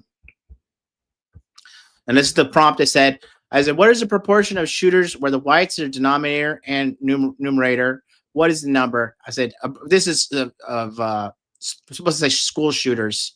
And then now do it for blacks and shooting in general, including gang shootings, right? And then the number just comes up here. So black Americans, approximately 26 to 32 per 100,000 homicide offending victimization rate, versus white Americans, 3.5 to 4 per 100,000 homicide offending victimization rate. Okay. So that's what Nick was asking for. That Piers refused to do. A robbery, a mugging, a car theft, a carjacking, or a murder. That's the difference, and it's about proportionality. And everybody sees past that because we all live in reality. You want to talk about product of your environment. Actually, this is really true. I went down to Orlando. You guys know I was raised in Orlando, 13 to 26 years old. I went down to Orlando. It's not a great city. It used to be. Downtown Orlando used to be so fucking lit in like 2007, 2008, 2009, 2010, 2011. And then now if you go down to downtown Orlando, it is just like, you better be ready to like encounter a just swath of gigantic, large amount of black people. And there's fighting, there's violence, and white people avoid it. White people don't go downtown anymore. It's ghetto as fuck. It sucks. Everybody fucking hates it. Orlando became a liberal shithole because of its proximity to Disney and the University of Central Florida. It's pushing all this liberal ideology, and Orlando is now a fucking shithole. Orlando used to be called the City Beautiful. Now it's just a disgusting fucking ghetto hood rat shithole. Fucking sucks. Orlando sucks dick. You know, this is why I love staying in Asia. You know why I love staying in Asia?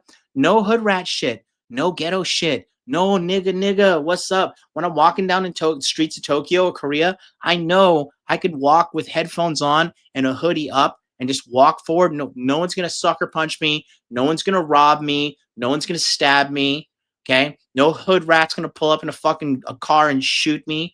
Everywhere I go in the United States, I have a fucking Glock 43X with me with one magazine in the fucking gun and 3 10-round magazines in my fucking bag with me at all times. I am always strapped in America.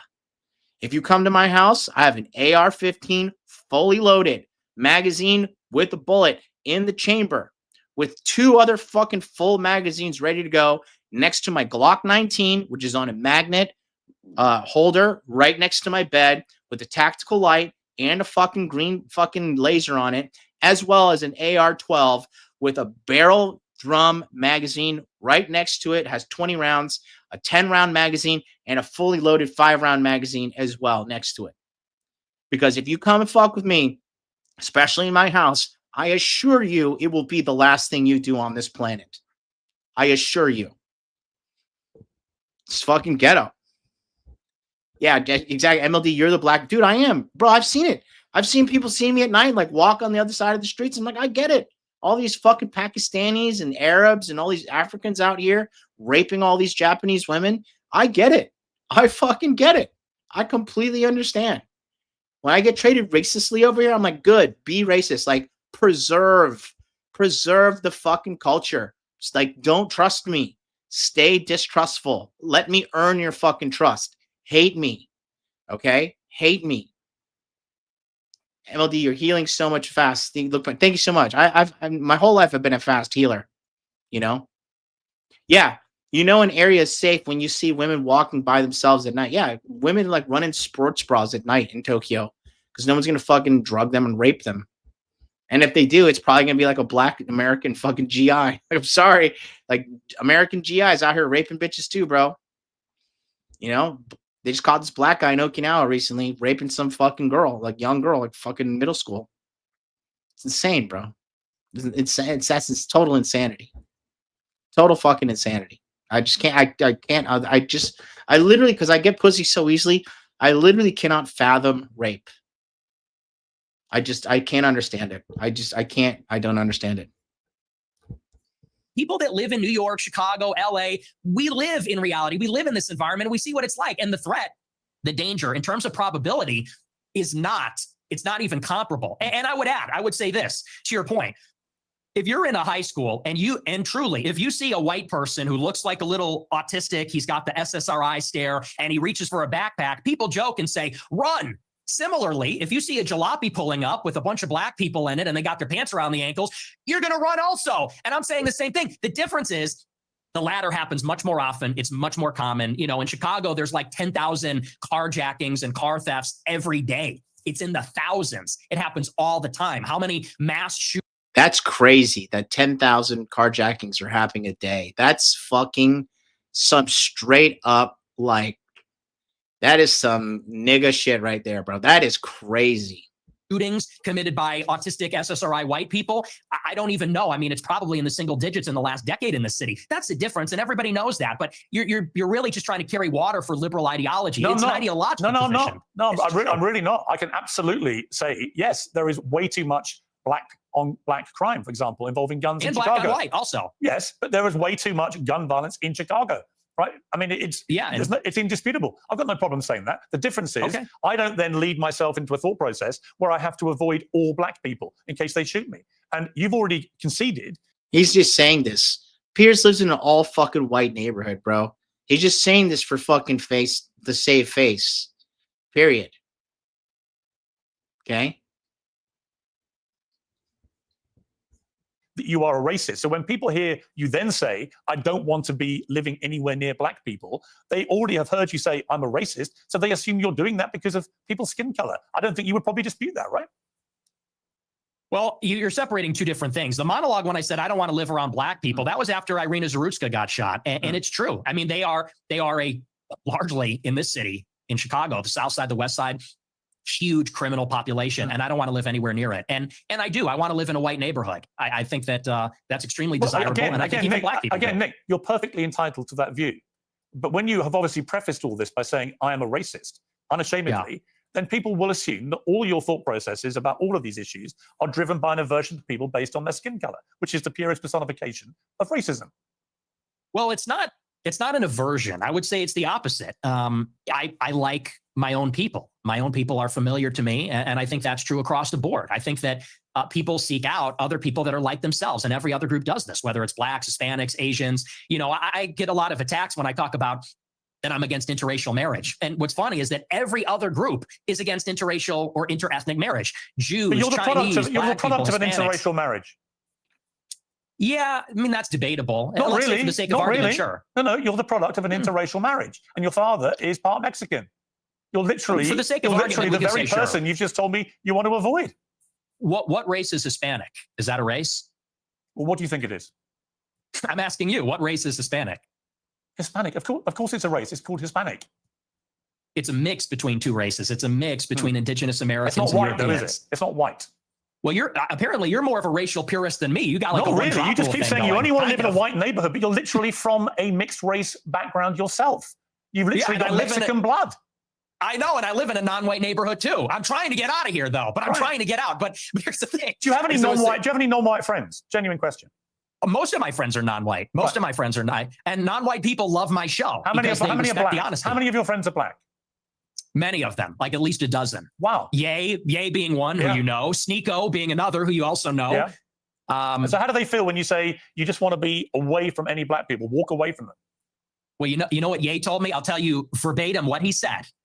That it doesn't come from a place of, when you use the word aversion, that's the first thing I'll actually dispute. Okay. It's not an aversion on the basis of skin color, because that would seem to suggest it's like a stubborn, irrational bigotry. I don't consider myself a bigot. I consider myself a racial realist.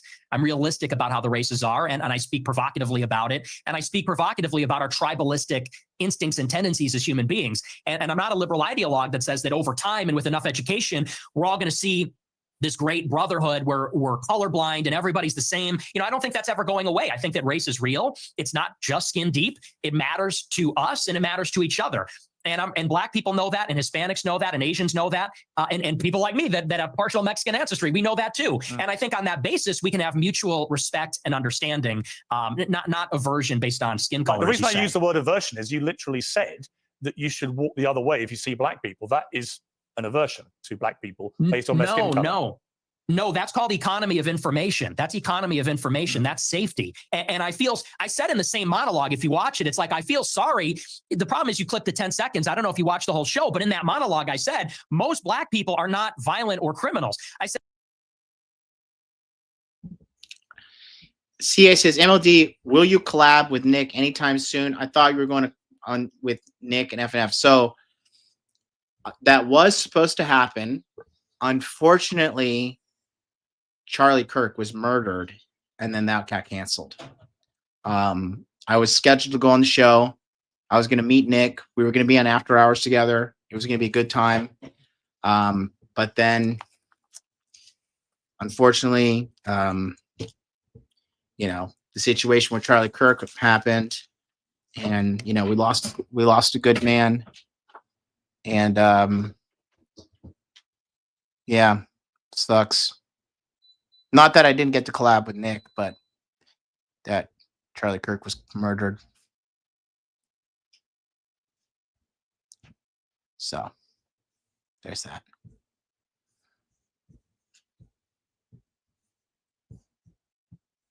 and it's unfortunate that we're going to offend them when we turn and walk the other way. I said, but the problem is we don't know. We can't tell. And someone like Irina Zarutska, she sat down in front of a black man with her headphones in and wasn't paying attention because she was being a good liberal and said, I'm not uncomfortable by this. I'm progressive. Then she got stabbed in the neck. And I said, it's unfortunate that you would have to sit behind the black man to be safe. And if he's not violent or schizophrenic, he might be offended by that. I said, but I would rather offend him than die. How many deranged white men have committed atrocious acts of murder in the last 10 years in America? Proportionally, far fewer. Far fewer. How many? Do you know how many? You have a research team. You pull it No, up. I mean, I don't you're have it in very front of big. me. You're obviously extremely exercised by that one story, which was horrific, for the record, absolutely horrific, and should never have happened. The person who perpetrated that evil act had a string of previous offences and should have been picked up more, and it should have been amplified more. I completely concur with all of that. But I just suspect you have no idea how many white people have committed similar crimes, do you? No, because I know it's far fewer from experience. Because it's like you said. Well, and hang on. And I would add to that, Irina Zarutska wasn't the first one. That was also after Austin Metcalf was killed in Texas. Sure. After But how Carmelo many Anthony times has it stabbed been him in the perpetrated neck. by white people? Well, hang on. Let me finish my point. But you're And then implying not that only white did- people don't do this. And my point to you, Nick Fuentes, is of course, Oh, I never said white people don't do it. deranged white people commit heinous acts. But you don't either know, disagreement. you neither know nor care, or maybe both. Maybe you do know and don't care. You only seem to be focused on black people who commit crimes. And again, if you hadn't prefaced the whole debate about racism by openly conceding you are a racist, I could read other connotations into what you've been saying. But once you've said, I'm a racist, and then you only talk about black crime, I think people can watch this and they can say, yeah, he is. He's a racist. And everything that he says about crime is driven through the prism of being a racist who judges people according to their skin color. Well, it's funny because it's quite on the contrary. And I said this in a similar monologue. You know, the problem is not that I wake up and I walk down the street and I see someone that doesn't look like me and it makes me angry. The problem is there's a pattern of behavior, which we've all seen. Blacks in America have become narcissistic, and they become narcissistic because they've been told they're victims of racism, they're victims of slavery. They've been told, really, there's no accountability. If they're rude, if they're inconsiderate, if they're criminal, they're told that they have no agency for their actions. They're being told, if you act in this way, it's because the white man made you that way. It's because the system's rigged against you. And so we've been telling black people this for a generation, and now there's no rules. Now they go, and what we hate to see as decent people, not even as white people, but decent people, even black people too, what we hate to see is rudeness, obnoxiousness, inconsideration, criminality, violence. And that's that pattern of behavior that we see all over social media. On So the just to be body clear, cam footage, you don't like black people who play the victim and are rude. Is that your position? I don't like that pattern of behavior. And who are narcissists? I see where this is going. Yeah, you're ahead of me. Turn this around on you're me. ahead of me, aren't you? Because when I said, what black friends have you got? You said, I am kind of black, aren't I? No, not that. You said, I'm not saying you. I'm just saying your choice of black friend is Ye, who is arguably the #1 black victimhood narcissist in America. Do you understand the problem? So he's your friend. He's one of the very few black people you want to be associated with, but he's the epitome of what you just said you abhor about narcissistic black people. I disagree. I disagree with you, and I'll tell you why. Because Ye, if you've ever met him in real life, I have, yeah. Okay, well, then you know. He's nothing but polite, considerate. That seems very rude to me the last 2 times I interviewed him. He's a supreme narcissist, and he's also... You keep interrupting me. You're very rude. Are you black? I Because you're being very rude by interrupting me right now. To you. I'm giving you a hard time, but I Okay, do want to finish my point. I do want to finish my point about Ye. So seems very rude. That's so funny. Nick trolls him too. He says, "Are you black? Are you black?"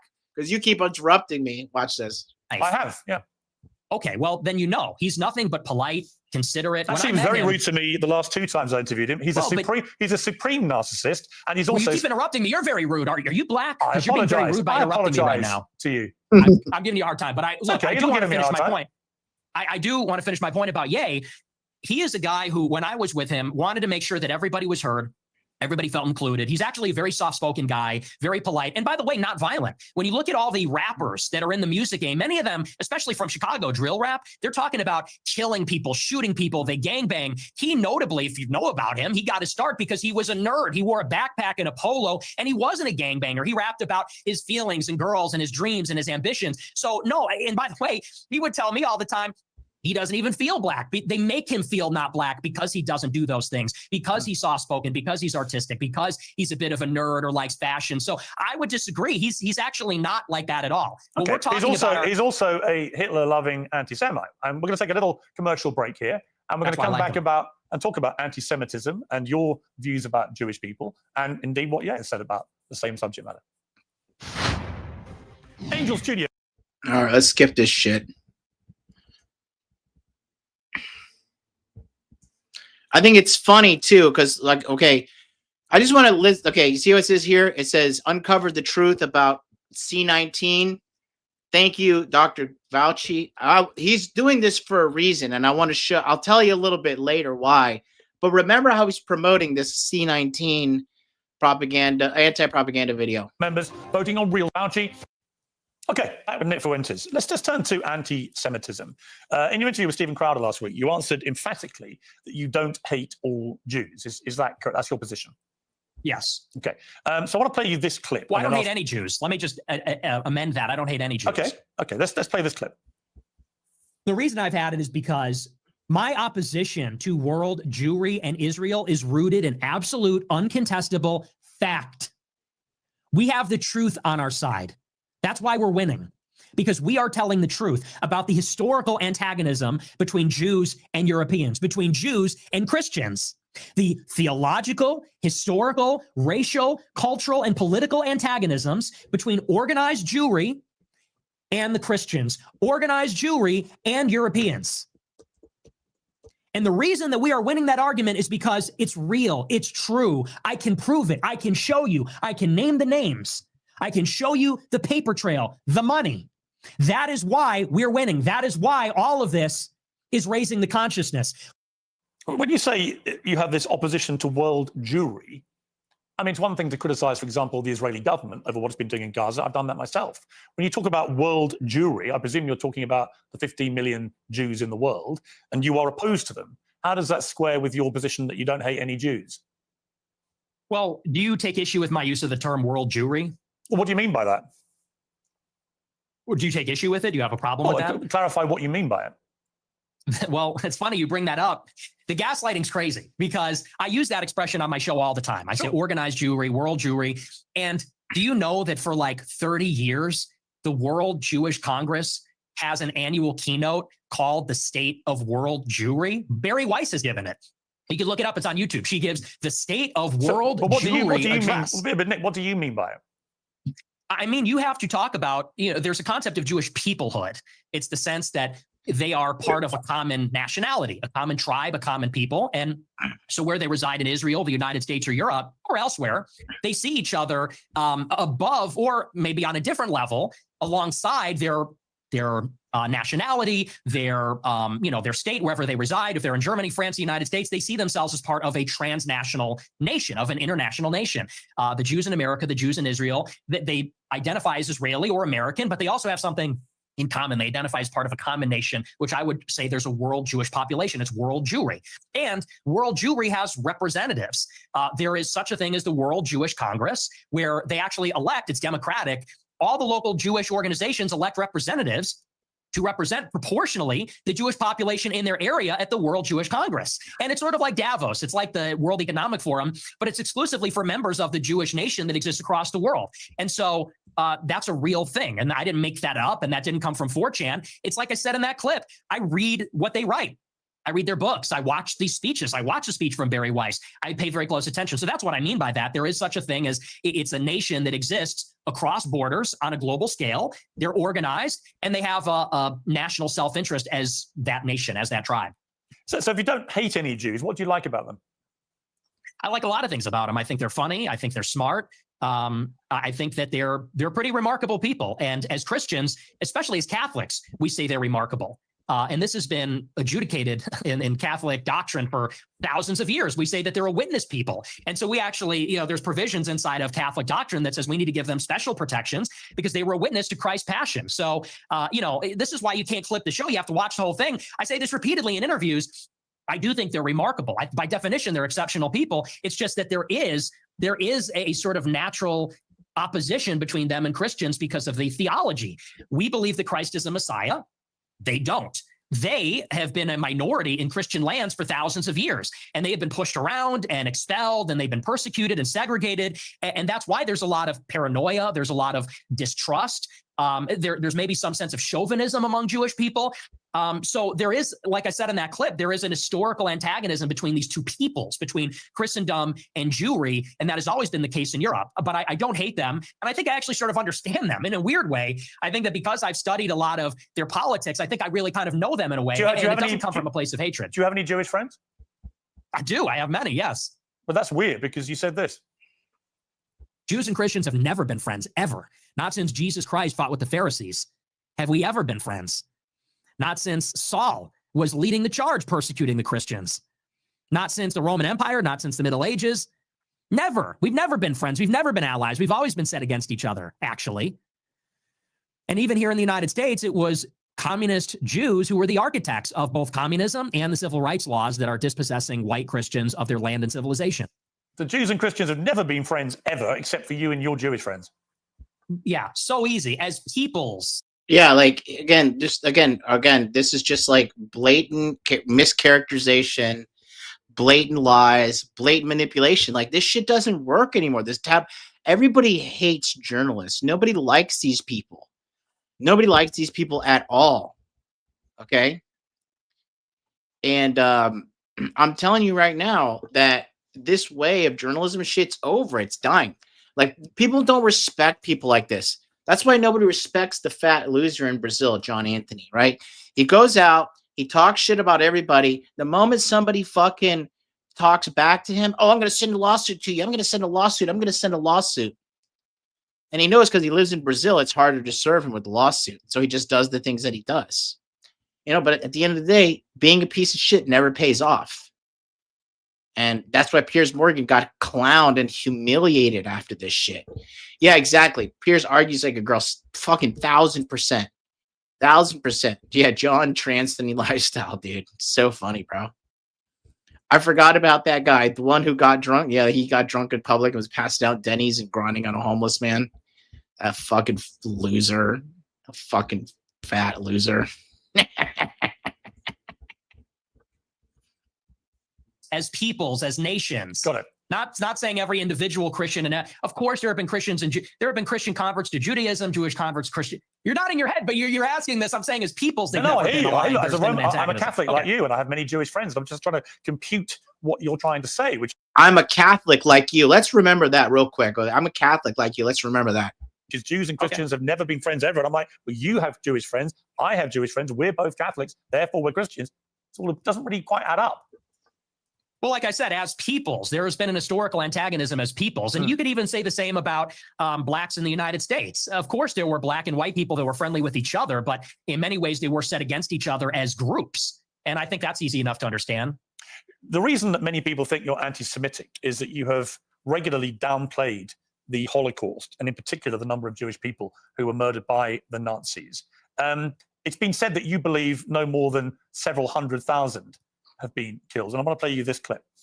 People talk about, well, you know, what about the gas chambers? Well, to the extent that that's real, I find that hard to believe, but to the extent that's real, there have been atrocities committed and genocides committed in all times and all places. Let's acknowledge why Hitler casts the long shadow, because that confers a political benefit upon Jews. That's why. It doesn't really sound correct to me. Wait a second. It takes 1 hour to cook a batch of cookies, and you have 15 ovens, probably in 4 different kitchens, right? Doing 24 hours a day, every day for 5 years. How long would it take you to make 6 million? I don't know. It certainly wouldn't be 5 years, right? The math doesn't seem to add up there. You think that's funny? It's funny. It's amusing what you're doing because, you know, that one was a joke. But do you want to talk seriously about the Holocaust? Yeah, I do actually. I mean, I do, because I just find it extraordinary that you would think the Holocaust could ever be something that we could joke about. Why, too soon? Is it too soon to make jokes? How many people do you think died in the Holocaust? How many Jewish people? I don't know. I'm thinking maybe 7 million. What's the number? 6 million, something like that. So you 8 million? You concede that 6 million Jews died in the Holocaust? Possibly more. Possibly, you know, we're discovering all the time. So it could maybe even be more than that. So why have you doubted the numbers? He's being facetious here. He's like, we're discovering all the time because the number keeps going up too, right?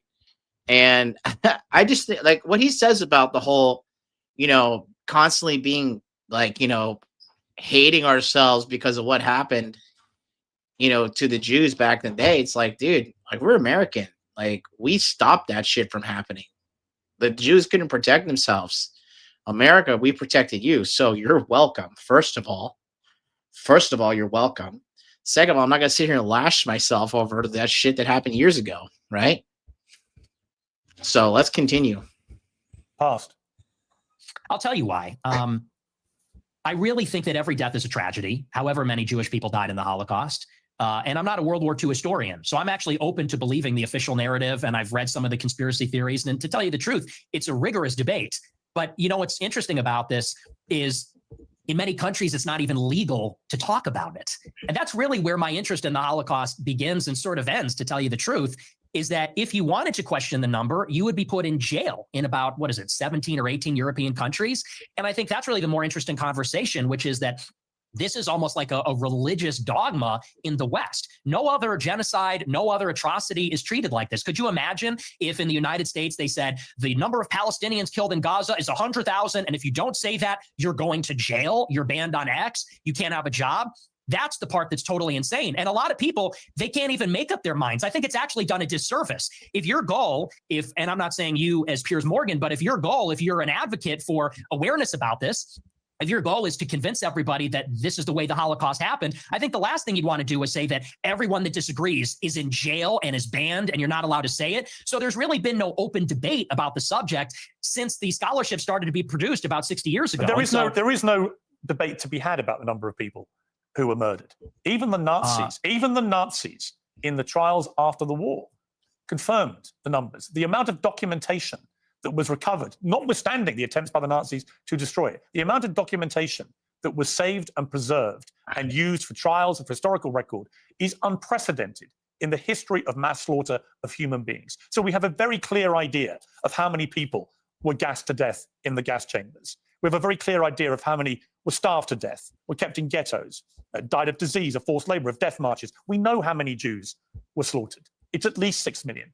What's interesting to me is that you appear to now concede that, which may be news to a lot of your regular viewers who have constantly heard you quibble with the number of Jews who died in the Holocaust. And for the record, just to confirm what I think you told me, you do now accept that at least 6 million Jews were killed in the Holocaust.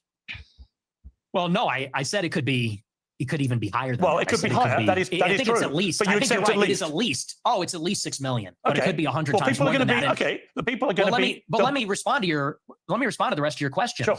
What you're saying, I understand where you're coming from when you say it has been documented and there are confessions and so on.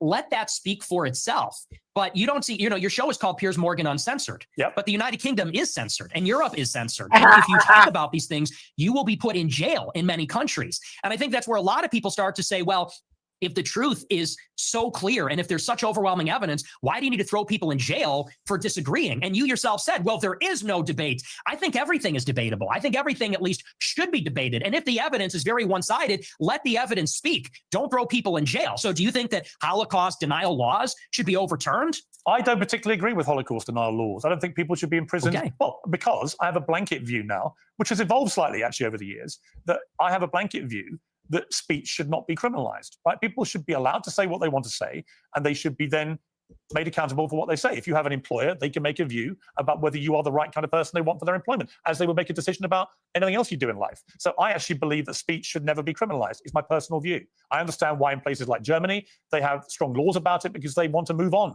from what they believe was the most shameful moment in their history. I understand that. Do I want that in my country? No. Am I appalled by what has been going on with free speech in the United Kingdom in the last 2 or 3 years? Absolutely. It is ridiculous that people have been frog marched to prison cells for stuff they put on social media, right? So yeah, I do. But you're part of that machine. You're part of that machine. This is the same guy that said, if you didn't take the vaccine, you should be treated as a second-class citizen. This is the same guy who fucking called people who doubted COVID COVIDiots. Yeah, you know why? Because all these fat, unhealthy pigs, they think that by taking the vaccine to protect them, because the fatter you are, the more unhealthy you are, okay, they're going to absolutely get demolished by actually getting sick because they just have a sicker, more inflamed system due to being fat or obese. And he was out here shaming people, saying their rights should be taken away, that their health care should be taken away. He was the one saying that. He was the one saying that. Whether he was right or wrong at the time, which we know now he is wrong, the fact that you think you should take away their health care because they don't want to take an experimental drug, and it turns out your fat, ugly face was wrong and not them. This is why nobody likes you, you fat piece of shit. Never forget, guys. And listen, I know some of you guys are my friends who have, but look, just remember who took the vaccine. Just remember who bought into the propaganda. I didn't buy into that shit. I don't have a fucking weak mind. You're not going to psyop me. And when the great AI psyop comes, I'm not going to fall for that shit either. All right? I ain't going to fall for that shit because I'm fucking smart and because I have rock solid frame. I have solid frame control. I'm the boss in my life. You're not going to fucking force me to take no experimental shit. But he's the same part. He believes in censorship. He believes in totalitarian governmental control. That's what he has. And now he's trying to act like he's some based fucking super Chad. And you're not. You're just still a fat, old beta male. Okay? I took notes of people who posted black squares for Black Lives Matter. Me too. Yeah, Black Lives Matter. Okay, let me know how that works out for you. Let me know. Who's my favorite meme is lately? You guys see that though? Well, well, well. Well, well, well. Well, well, well. We're going to make one of those for the channel here soon. The well, well, well memes. But yeah. Fucking losers, bro. Cracks me up. I love being me. MLD, do you ever watch body cam videos? All the time, bro. That's one of the biggest, most lucrative ways to make money on YouTube right now is run a body cam video channel. I think what is more interesting to me about our exchange is I was not expecting you to go the opposite way. I was not expecting you to be so emphatic that at least 6 million Jews died in the Holocaust. And there'll be people watching this who I think will be very surprised by that, because you have built a reputation for being, if not a Holocaust denier, then somebody constantly questioning in a downward way the number of Jews who were murdered. That doesn't appear to be what your position is now. No, and here's what I would like to see for my entire career. When I started my show, it started with a good faith inquiry where I was questioning a lot of these narratives. And I said, what is the answer on the other side? But what I found is that the answer was criminalized. So when you would talk about anything regarding Jews, Israel, the Holocaust, you could be in favor of the official narrative on those things. If you went against, you were banned, censored, and in some countries jailed. And so I actually haven't made up my mind on that because that's not really a matter of interest to me. And there's a lot of analysis and scholarship on both sides of the issue. And I've read both sides of the issue. And honestly, unfortunately, it's hard to judge because there's never been a debate on it. And there's never been, it's hard. Listen, he's not even listening to him here. You can hear Piers say, where's the Hitler's cool quote? They're trying to get him on this. Look. Both sides of the issue. And I've read both sides of the issue. And honestly, unfortunately, it's hard to judge because there has never been. This fucking, they're such slobs. They don't even fucking edit this out in the post edit. You hear it? Where's the Hitler's cool quote? He's not even listening to him. He's not even trying to have a fair interview. He's literally just trying to have a gotcha moment. That's it. And there's a lot of analysis and scholarship on both sides of the issue. And I've read both sides of the issue. And honestly, unfortunately, it's hard to judge because there has never been. There's never been a debate on it. And there's never been a debate because of the stigma, because of the censorship. And I think that leads a lot of people to say, well, what do they have to hide? Because you can say on your show, well, I'm personally against Holocaust denial laws, yet they still persist and the social consequences still persist. And I think that is the anomaly. And people have to wonder, okay, why is it that way? And what I said in that clip is the reason the Holocaust casts a long shadow is because it confers a political benefit upon organized Jewry. That is what they always fall back on. They cannot be criticized. They cannot be named. They cannot be talked about lest there be another Holocaust. And no other tragedy is treated that way. And no other ethnic group has a get out of jail free card. Just play that. Anti-Semitism and Holocaust. You can do whatever you want and defend all your actions. That's the part that people are getting upset with. That's the problem. I don't know any right-minded person who believes that Jewish people weaponized the Holocaust for their own personal get out of jail free or whatever you called it. You don't know anyone that does that? That believes that? I'm sure there are some people that do that, but it's such a ridiculous generalization. You know, the truth is that most Jewish people have lost relatives in the Holocaust. In fact, I want to play you two clips. One is where you talk about Adolf Hitler.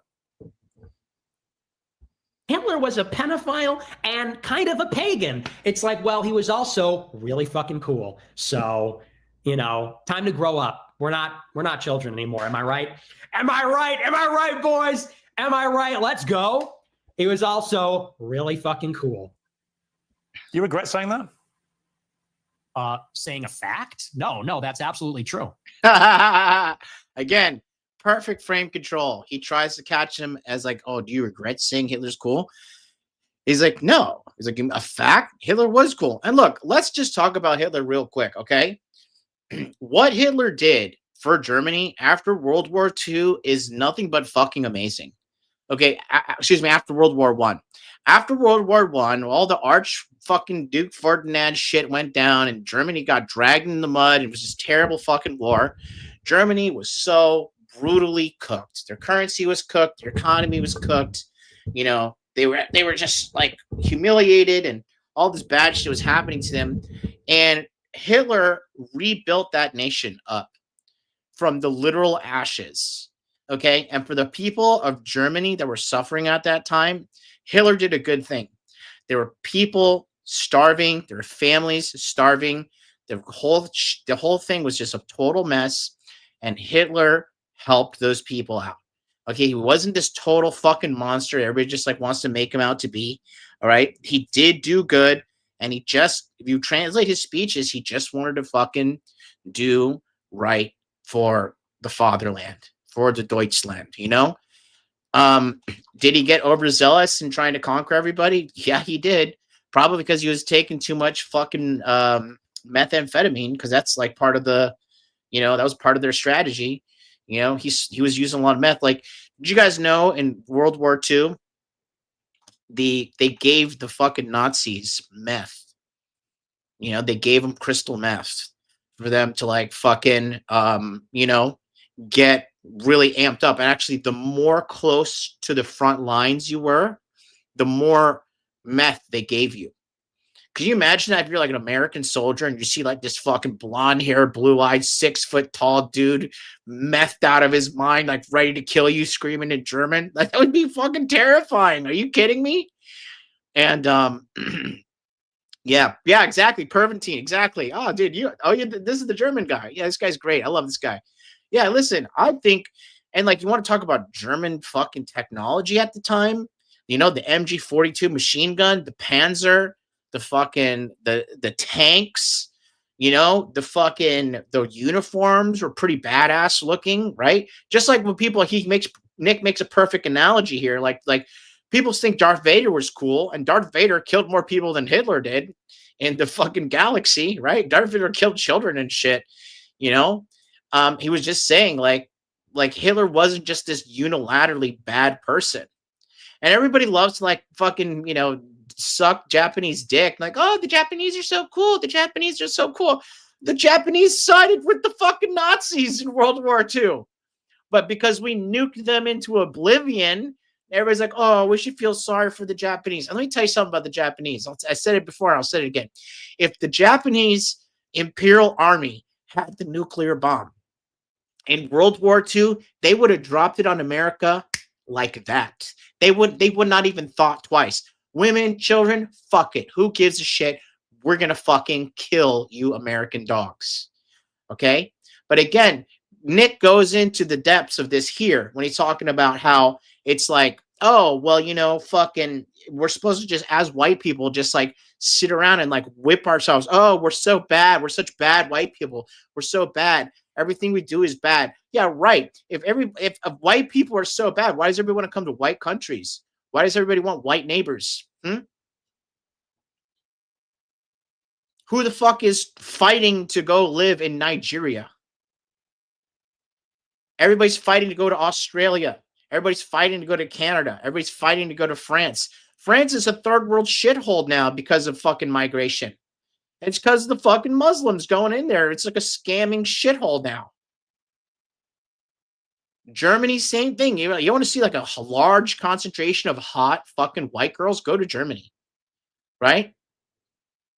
The only people in Europe that have their fucking balls left are the Polish.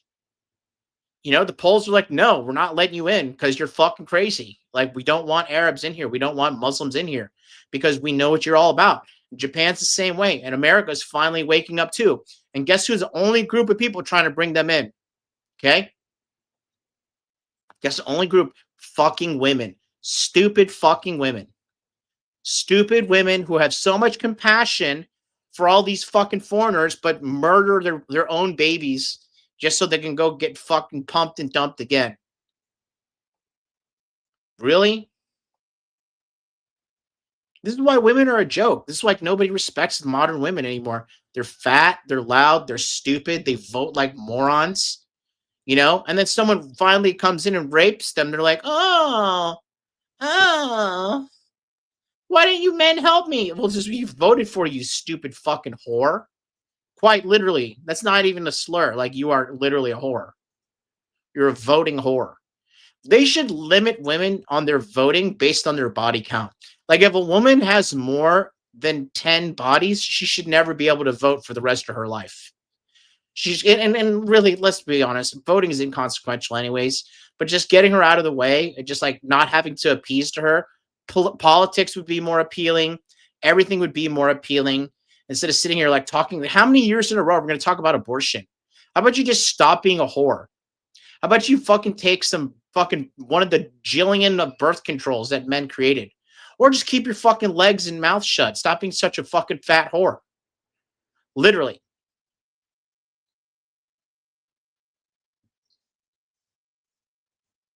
Insane. Insane. I deserve to have a larger audience. I'm so fucking based. It's all good. I'll get there. We'll figure it out. How are you guys doing, chat? At least I'm here with you.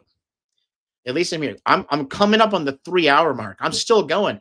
I'm not even like clavicular. I don't need to do cocaine. I'm doing this. This non-caffeine excess energy drink. Does this have caffeine?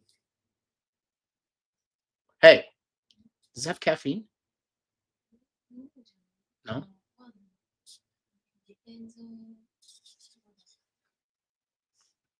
You still working over there?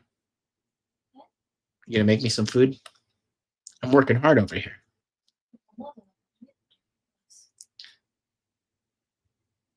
You better. You better make me food with a smile on your face. Big smile. Right? That's what I thought.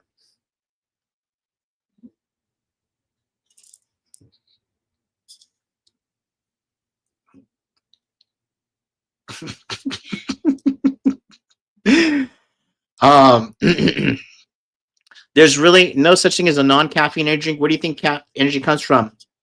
Apparently, it comes from citrulline, quercetin, and B vitamins. Energy drink, extra zoom focus, blood muscat. XS. See, read that. 0 calories, too. Read it. Read it. Anyways, how's the stream going, guys? Snow Cane. I subbed you, bro. Hey, I love you. Will, I love you so much. You know?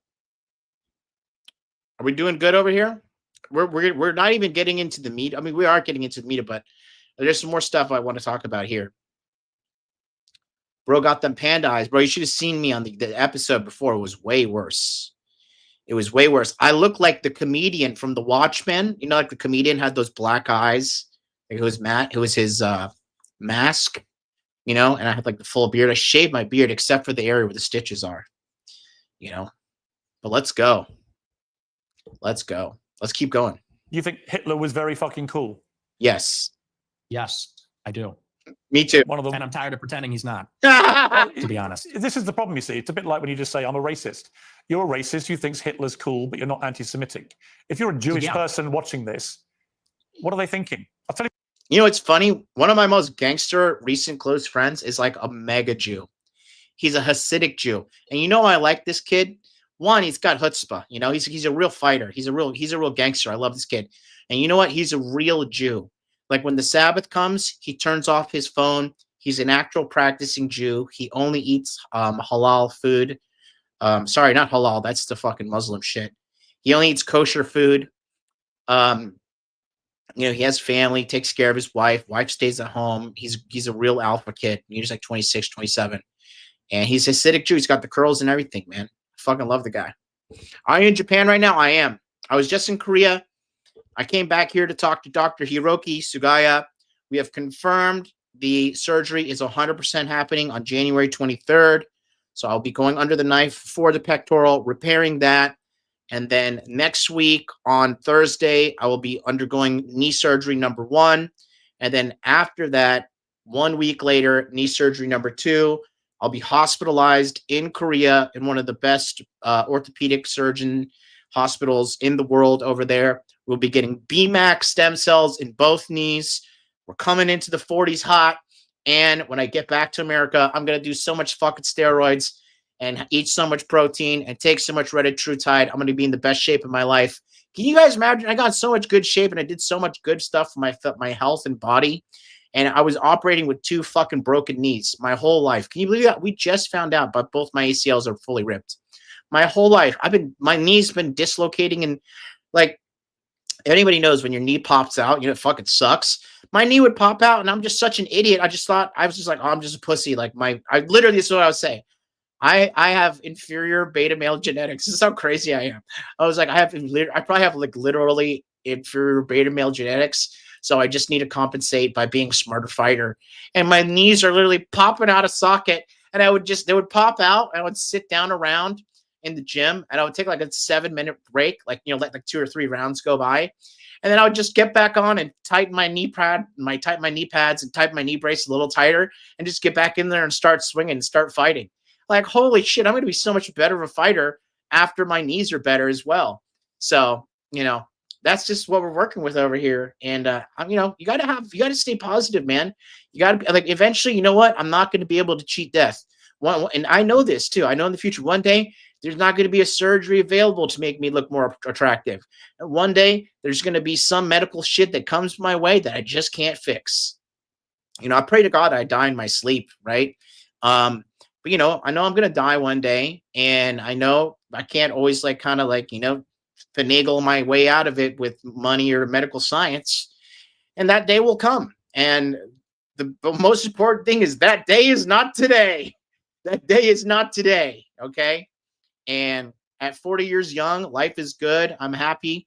I thank God every day that I'm alive. I thank God for people like you watching me. I thank God that the channel is no longer shadow banned, you know, and there's good things coming. My hands are tied behind my back. I'll go into detail about how bad 2025 was and all the bad shit that happened this year, but a normal person would have crumbled by now. A normal person would have crumbled by now. And, you know, it is what it is, man. And I'm just keep on swinging. I'm going to keep on pushing, and I'm going to keep on going. And I'm glad that you guys are here with me every step of the way. Love you all.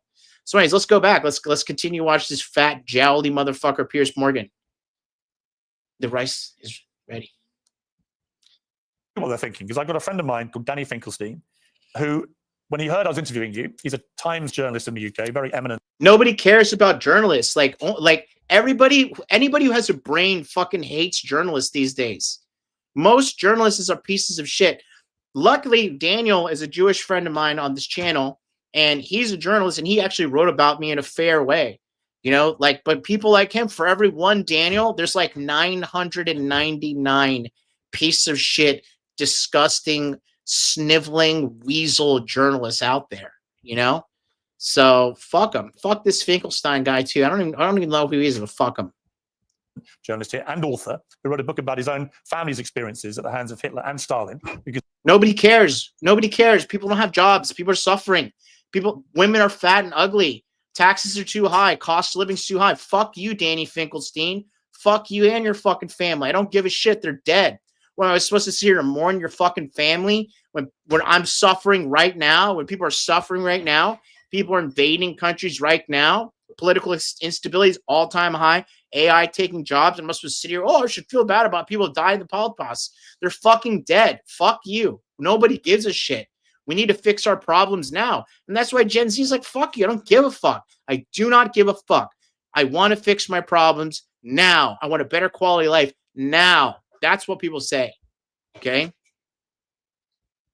you also told Tucker Carlson that you admire Stalin. But let's just take what Danny said here. Hi, Piers. It's Danny Finkelstein here. As you're interviewing Nick Fuentes, you might try suggesting to him that he reads my book, Hitler, Stalin, Mum and Dad. It's called Two Roads Home in the United States. Since he says he's on Team Hitler, you might like to ask him about the... Fuck you, you fucking beta male. I could see a beta male from a mile away. Fuck you, you stupid, ugly beta male. Fuck you and your family. I don't give a shit. The fact that Hitler arrested my mum, tried to starve my mum to death, did starve my grandmother to death, sent my great aunt to the gas chamber, my great uncle, my cousin. My grandmother on my father's side ended up being one out of 7 children, the only one that survived the war. So you might ask him whether he wouldn't rather be on Team Mum rather than Team Hitler. And as for celebrating Stalin's birthday, well, Stalin took my father, sent him to a state collective farm, sent my grandmother and to a state collective farm, sent my grandfather to the Gulag. You might try asking him why he doesn't celebrate Dad's birthday rather than Stalin's. It may all be a big joke to him, but he complains that he was 18 when someone tried to cancel him. Well, Stalin and Hitler arrested my mum and my dad when they were 10 years old. So perhaps he might like to reconsider his joke. See, that's the reality of your jokes, although I haven't ascertained yet whether you are joking when you say that Hitler was very fucking cool. Are you joking, or do you actually think he was very fucking cool? The most genocidal monster of the last 150 years? Yeah, the thing is, my generation, we're just done with the pearl clutching. You know, yeah, you might be, but then your generation hasn't gone through what Danny Finkelstein's family went through. So yeah. maybe the pearl. Yeah, so fuck you. Who cares? Fuck you. Fuck you. Who cares? You're a privileged, fat on the success of ruining people's lives person, Piers. That's what you are. Fuck you. We don't care. Why am I supposed to care about a group of people that died in the 1940s? Fuck you. It's almost 100 years later. Fuck you. Fuck you. Clutching has a way to go for families whose family members Oh my were gosh, murdered. yeah, we got all that. We, me mom, like we're, I don't even know who this person is. Why is this person talking to me? This old British guy is saying me mom got killed by Hitler. Because And he me doesn't dad find got it killed funny by... when you say Hitler's very fucking I don't cool. care. He finds I don't I know care. you don't Yeah, care. That's fine. You don't have to care. We don't. But he does care. Does that guy care about America? Does that guy care about me and my country and my family? No. He The guy cares what you, that's a the prominent problem. conservative in America, has to say about Adolf Hitler. And what do you mean by Hitler is very fucking cool? Because I think he's very fucking a monster. Okay. Oh, shut up, you fucking fat beta male. And that's a clip. I think he's very fucking a monster. Do you hear yourself? Yeah, I mean, can we all grow up? I do. Can we all grow He up? murdered That 12 is just million people. childish. He murdered 12 million Okay. people. And so he's spot on here. So you're being childish. You're being fucking childish. Shut up, Piers. This is why nobody likes you. This is why we're gonna go through the comment section later too. Like everybody hates this fat mongoloid of a piece of garbage journalist. What is very fucking cool about that? Tell me. The edits, it's just cool. The uniforms, the parades, it's cool as a guy. You look at World War II, and it's fascinating and it's interesting and it's compelling and it's cool. And we're just tired of saying these kinds of things. We want to talk like real people and give our honest opinions. And then we literally get an old Jewish guy from England who's going to say, "Oh, that's not very funny, mate. Me mom." And it's like, shut up. Like, no one is in favor of genocide. So let's just get that out of the way. We're not in favor of a Holocaust or genocide. Do you think if half your family years ago, you think if half your family had been wiped out by very fucking cool Hitler, you'd still think he was very fucking cool? Or would you think that actually he was a despicable monster who murdered 12 million people, who targeted people because they were disabled or Jewish or Romani Gypsy or whatever it may be, and that he systematically destroyed people, incinerated them in gas chambers? Do you think that you would find it very fucking cool if your family had been through that? Or do you think you would find it very fucking disgusting? And perhaps moderate the number of times you laugh about it or want to joke about it or want to abuse someone like Danny Finkelstein, who's written incredibly powerful books about what happened to his extended family at the hands of the Nazis and your other hero, Stalin. See, my point to you, Nick Fuentes, is that in parts of this interview, you try to come across as moderate, but every now and again, the mask slips. And it slipped again here with what you say about Hitler. There's nothing very fucking cool about Hitler. We know that from history now. We know what he did. You've already conceded that he murdered at least 6 million Jews. So when you say he's very fucking cool, Jewish people watch this and go, this guy's disgusting. Why would he say this? Piers, you're disgusting. Your jowls are disgusting. Your nasty teeth are disgusting. You know what's funny? The funniest thing about all of this stuff, and this is really what I told you about, he was promoting the COVID-19 new documentary thing. Here's what he's trying to do. How many people are directly dead and or screwed up physically because you pushed the vaccines, Piers? How much actual blood is on your hands? There's no blood on the hands of Nick Fuentes. How much blood is on your hands? And all you could do is shake your fat face and say, "Oh, I'm so sorry. It's a terrible tragedy." You're a fucking tragedy, Piers. You're a fucking tragedy. You're a tragedy because you destroyed your family, because you were cheating on your wife and sending those scandalous emails what caused the breakup. You're a tragedy because you got remarried to this bitch that doesn't fucking like you, and she's always out here cheating on you, what it looks like. Okay? You're a fucking disgrace. You want to talk about shaking your head and do you disavow? Do you disavow, Piers? And that's the thing. These pieces of shit, they never do, guys. They never do. They think that they want to play fair, and one day they're gonna be like, "Oh, okay, I realized the truth. I've waken up. I'm gonna do this." Really, nigga? When are you gonna disavow this shit? What are you? Where's the GoFundMe? Where's the money? Where's the NGO that you set up to stop and help fucking people recover from their vaccine injuries that you pushed? How many people? Because you got at least one death on your hands, Piers. You got at least one death on your fucking hands. It's ridiculous. It's fucking ridiculous. Master masterclass in frame control here, guys. Never forget the core 4 of being a man, according to MLD. Make money, make muscles, learn game, hold frame. Period. There is nobody else gives you a better recipe. Nobody else gives you a better recipe. Nobody. Say this about someone who perpetrated such an evil. And what's the real answer? Why do you? Is it just for clicks? Is it for money? Is it just for fun? For shits and giggles? What is it? What motivates you to say something like Hitler was very fucking cool? It's for this. It's for all of this. And the lack of self-awareness is amazing. You're a boomer. You're a 60-year-old boomer. And we spent maybe 3 minutes on you saying, he's a really fucking monster. He incinerated people. And I'm sitting here saying it's not that serious. It's not that deep. And, not that and what serious. I'm getting at. Not that serious. Do you want to say more about he's a monster? You're not a kid yourself anymore. You're not a teenager. I know. Right? I know. You're nearly 30, to be clear. Yeah, okay? You're a fully formed adult who has a brain, right? And at some stage, that brain has taken you off these rabbit Is this an warrens. interview or is this a lecture? Can I respond to what you're saying? I want you to explain why you think it's fine to say how fucking cool Hitler is and to dismiss the very powerful 90 seconds from a British journalist who lost a lot of family members to the Nazis in such a callous, dismissive manner. I don't think it's powerful. I think we've been hearing that our entire lives. Okay, the Schindler's List. Yeah. Let's just be honest. The Hold on. propaganda is over the top. Listen to look what this they want you to say sorry, guys. And let me tell you something. If there's ever some big moment where I'm caught up in a scandal or some shit again, and when people are like, MLD, are you ready to say sorry? This is exactly what I'm gonna do. And I'll talk about it right now because only the realest of the realists are watching me right now. This is what I'll do.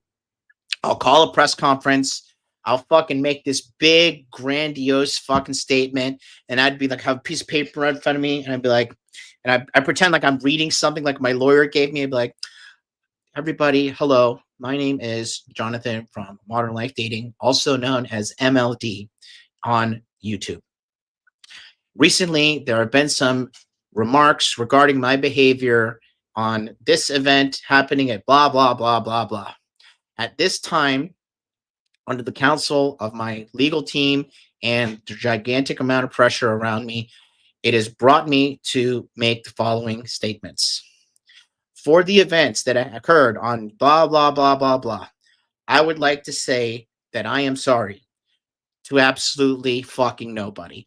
Motherfucker, suck my dick, kiss my fucking ass, and I will continue to hold frame. And I will let them all get angry and let them all fucking get their panties in a knot. Kiss my fucking ass.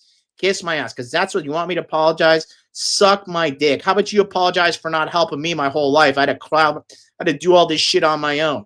Never apologize. Only if you're genuinely in the wrong, okay? And you genuinely did something malicious and fucked up, which I'll never do, right? That's when you apologize. But other than that, no, I'm not sorry. I'm sorry your ass is all tight and puckered up from fucking, babe, you take this soy sauce? I'm sorry your ass is all puckered up and messed up. From you took it back. Here, take this. Thank you. Thanks, baby. I'm sorry. Sorry, guys. I've been going 3.5 hours. So I'm going to eat some fried rice. I got to eat my fucking senior citizen diet. As you know, I'm in my 40s now and chewing has become trouble. So I got to eat this little fucking fried rice here, prepared by my young 28-year-old hot babe. So, but yeah, I'm not apologizing for shit. I ain't apologizing. You suck my dick. Suck my fucking dick. You think I'm sorry? I'd like to take this moment to apologize to absolutely nobody. Okay?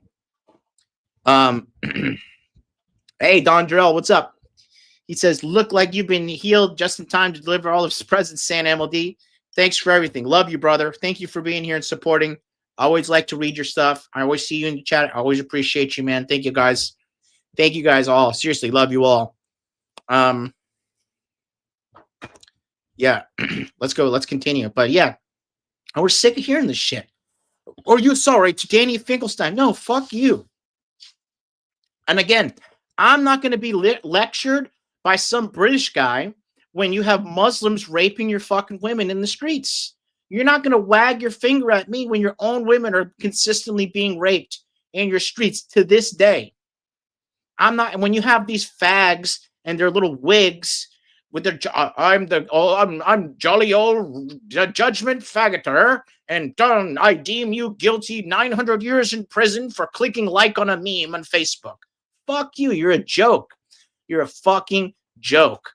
I don't give a fuck about you. I don't care about you because you're fucking stand for nothing because you are nothing. That's it. You're going to sit here and lecture me when your whole fucking country's a mess? Suck my dick. Suck my fucking dick. Kiss my ass. I don't give a shit. I don't give a fuck. We have been in America. What about the Schindler's everywhere. List? Hey, Tell me about the Schindler's List. Well, tell me about the Schindler's List. I'll tell you about it. We have been browbeaten as a people, as Americans, as Westerners, for our entire lives. And you know what this has done? It has taken away any sense of pride, any sense of love for our own civilization. We have been made the villain in our own story. We have been made because, well, let's just be clear. It doesn't begin and end with Hitler is a monster. This has been the political narrative, which is why we have thrown open the borders. This is a political narrative, which is why we can't be a conservative society as a whole anymore, why we can't be proud of Europeans, why we can't be proud of being Christian, because they've told us if you're too white and too proud and too Christian, it's going to lead to a Holocaust. And so my generation, our entire lives. Honestly, it's true. And that's why people like me. That's why I'm popular, because this is bullshit. Honestly, yeah, it's a crock. We don't want to hear any more about me mom and me dad. Listen. What you just said is a crock. He said true. We don't want to hear about me mom and me dad. We're tired of being lectured to. We're tired of being lectured to. American people get called Nazis all the time. The conservatives in America get called Nazis all the fucking time. So you try to say it's a crock of shit. You're a crock of shit, Pierce. You're a fucking crock of shit. Crock of shit. And you it's know true. it. It's called the open society. In your gut, you know it is. You weaponize this stuff. You know. You weaponize this stuff for money, but you know when you say something like what you just said. I'm banned from banking. I'm banned from banking and credit cards. You know who you're talking to? I do it for money. By the way, how much money you make? Your company's worth $100 million. Your company's worth $100 million. I was banned from Bank of America. And you shouldn't I'm banned from processing credit cards. And you shouldn't have been. But I am. So don't tell me I'm doing it for money. Well, ask me my opinion about. Well, and again, he catches him right there. You're doing it for money. No, Pierce. You see. And you know why Piers says you're doing it for money? Because Piers does it for money. Piers does it for money. He does the shit for fucking money.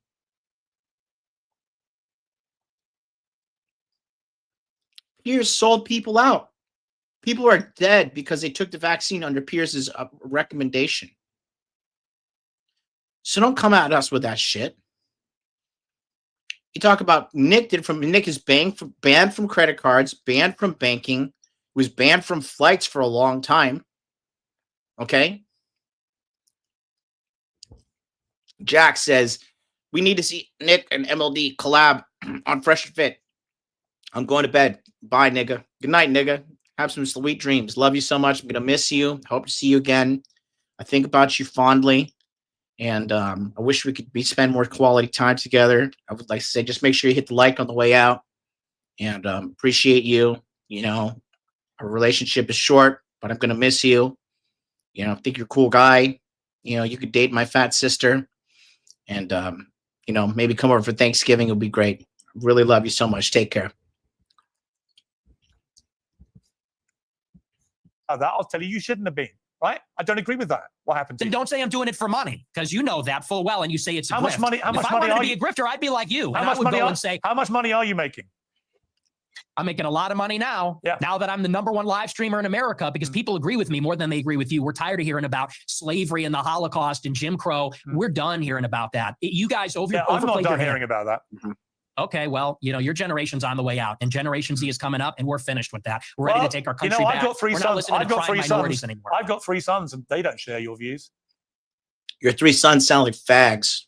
About slavery and about the Holocaust. They can have decency and compassion and humanity about some of the worst things that have happened in the last 150 years or more. They can do Nick says they sound like girls. So funny. that, and they can also have concerned views about issues like immigration and other issues. The two things are not mutually incompatible. You can have different views about different things. It's your lack of humanity and compassion for people about things like the Holocaust, about slavery. It's that people find so contemptible. And I don't understand why you need to do that.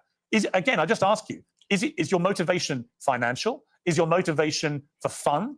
What is the motivation to saying these outlandish things which you don't need to say, and which I suspect, I don't know, I suspect a lot of it is performative. So what is the motivation? I'm an iconoclast. The Holocaust is not my religion, and it is treated like a religion. It is treated like a religion with dogma, with blasphemy laws, and that secular religion says, and you say that's a crock of shit. It's intentional. It's called The Open Society by Karl Popper. It's by these architects of the liberal order after World War II. They got together and they said, how can we make sure that Hitler never happens? How can we make sure that totalitarianism never happens again? And they came up with a consensus, which is that we need to take down nations, religions, fathers, the authoritarian personality. We need to be empathetic and altruistic. We need to be diverse and pluralistic. And that experiment isn't working. And I'll tell you the truth right now, and you can laugh at this, you can scoff at this. Our people are being genocided in our country. 50% of the live births in the United Kingdom and in the United States are non-white. In 100 years, my ancestors, your kids who are so empathetic and compassionate, they're going to be a minority. They're going to be a minority in maybe a Muslim country, an Indian country, an Hispanic country. And these Jewish people that are 100 years old talking about my grandparents and the Holocaust, they don't care about that. Actually, they like to see it. At the SPLC, they're literally counting down the days until whites are a minority in America. So forgive me if I don't believe them when they talk about compassion. There's a genocide going on right now. It's not against the Jews. How many Christians are there? In Gaza, it's against How many whites. Christians are there in the world? Like me, 1 point some billion, Yeah, 2 billion. How many Jews are there? 15 million. Okay. So with a straight face, you're going to tell me the world is being overrun by the Jewry, by 15 million people, when there are over 1 billion Christians. There is a genocide of Christians like poor old Nick Fuentes going on at the hands of these 15 million Jews. Really? See, this attitude is why you're losing. When you say Who am I poor old losing white to? people, Who these am I poor losing old to? white people. You're losing to public perception. You're losing in the court of public opinion. You know, Nick is spot on.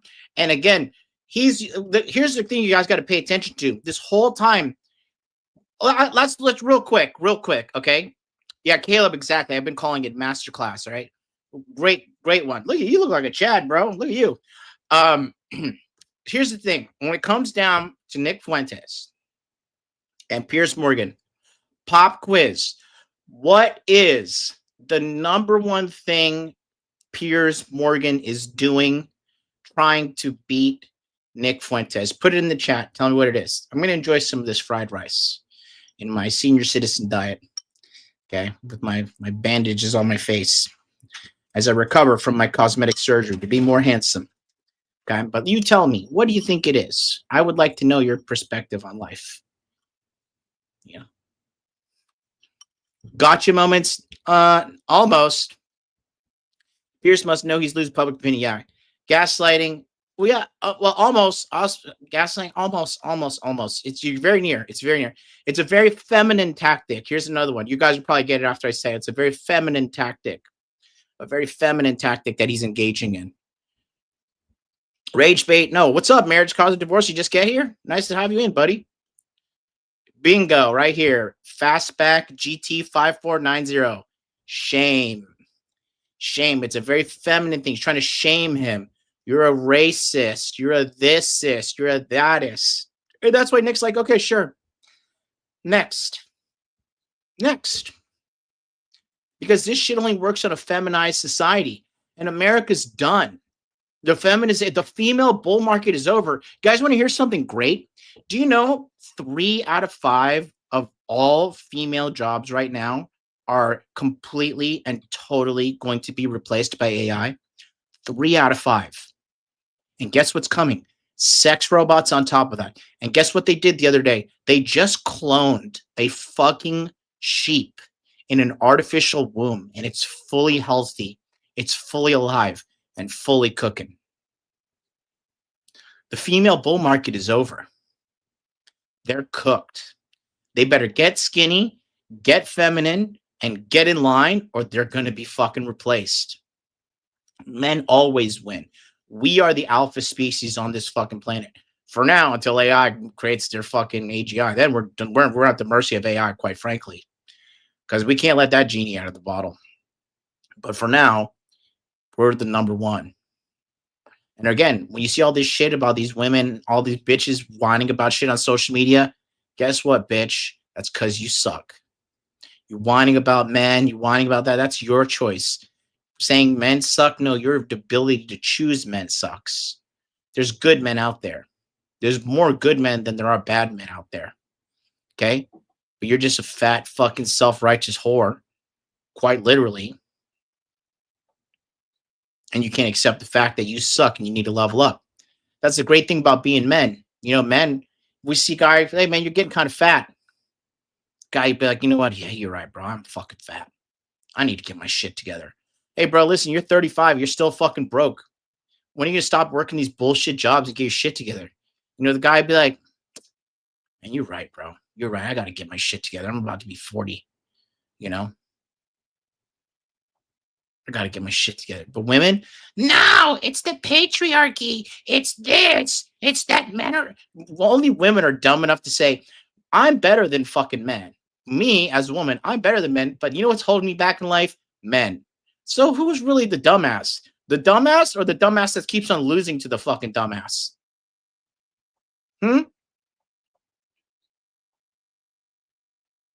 You say men are the problem. You say you're better than men. But then men are the ones keeping you down. The only thing keeping you down is your own stupid female arrogance. Pathetic.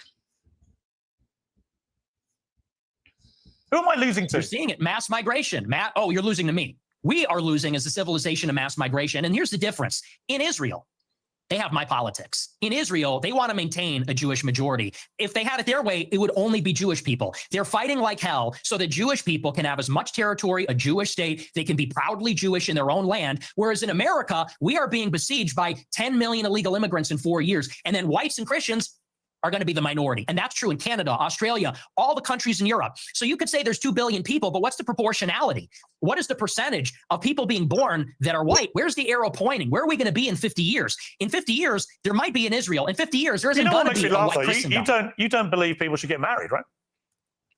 I think people should get married. I'm a Christian. You're basically anti-marriage, really. You've talked about this. You've talked about. Are we done talking about white genocide? Well, no, I'm coming to the same part. Because again, Piers knows he's losing that. He's losing it bad. So what does he do? He does what all these fat liberal pieces of shit do. He's moving the goalposts. Because you seem very resistant to the idea of marriage. You've never got married. You talk very scathingly about henpecked husbands. Let's take a look. That's true. Guys get to a certain age and they're like, you know what? Women suck. Like they're talking too much. They're not hot anymore.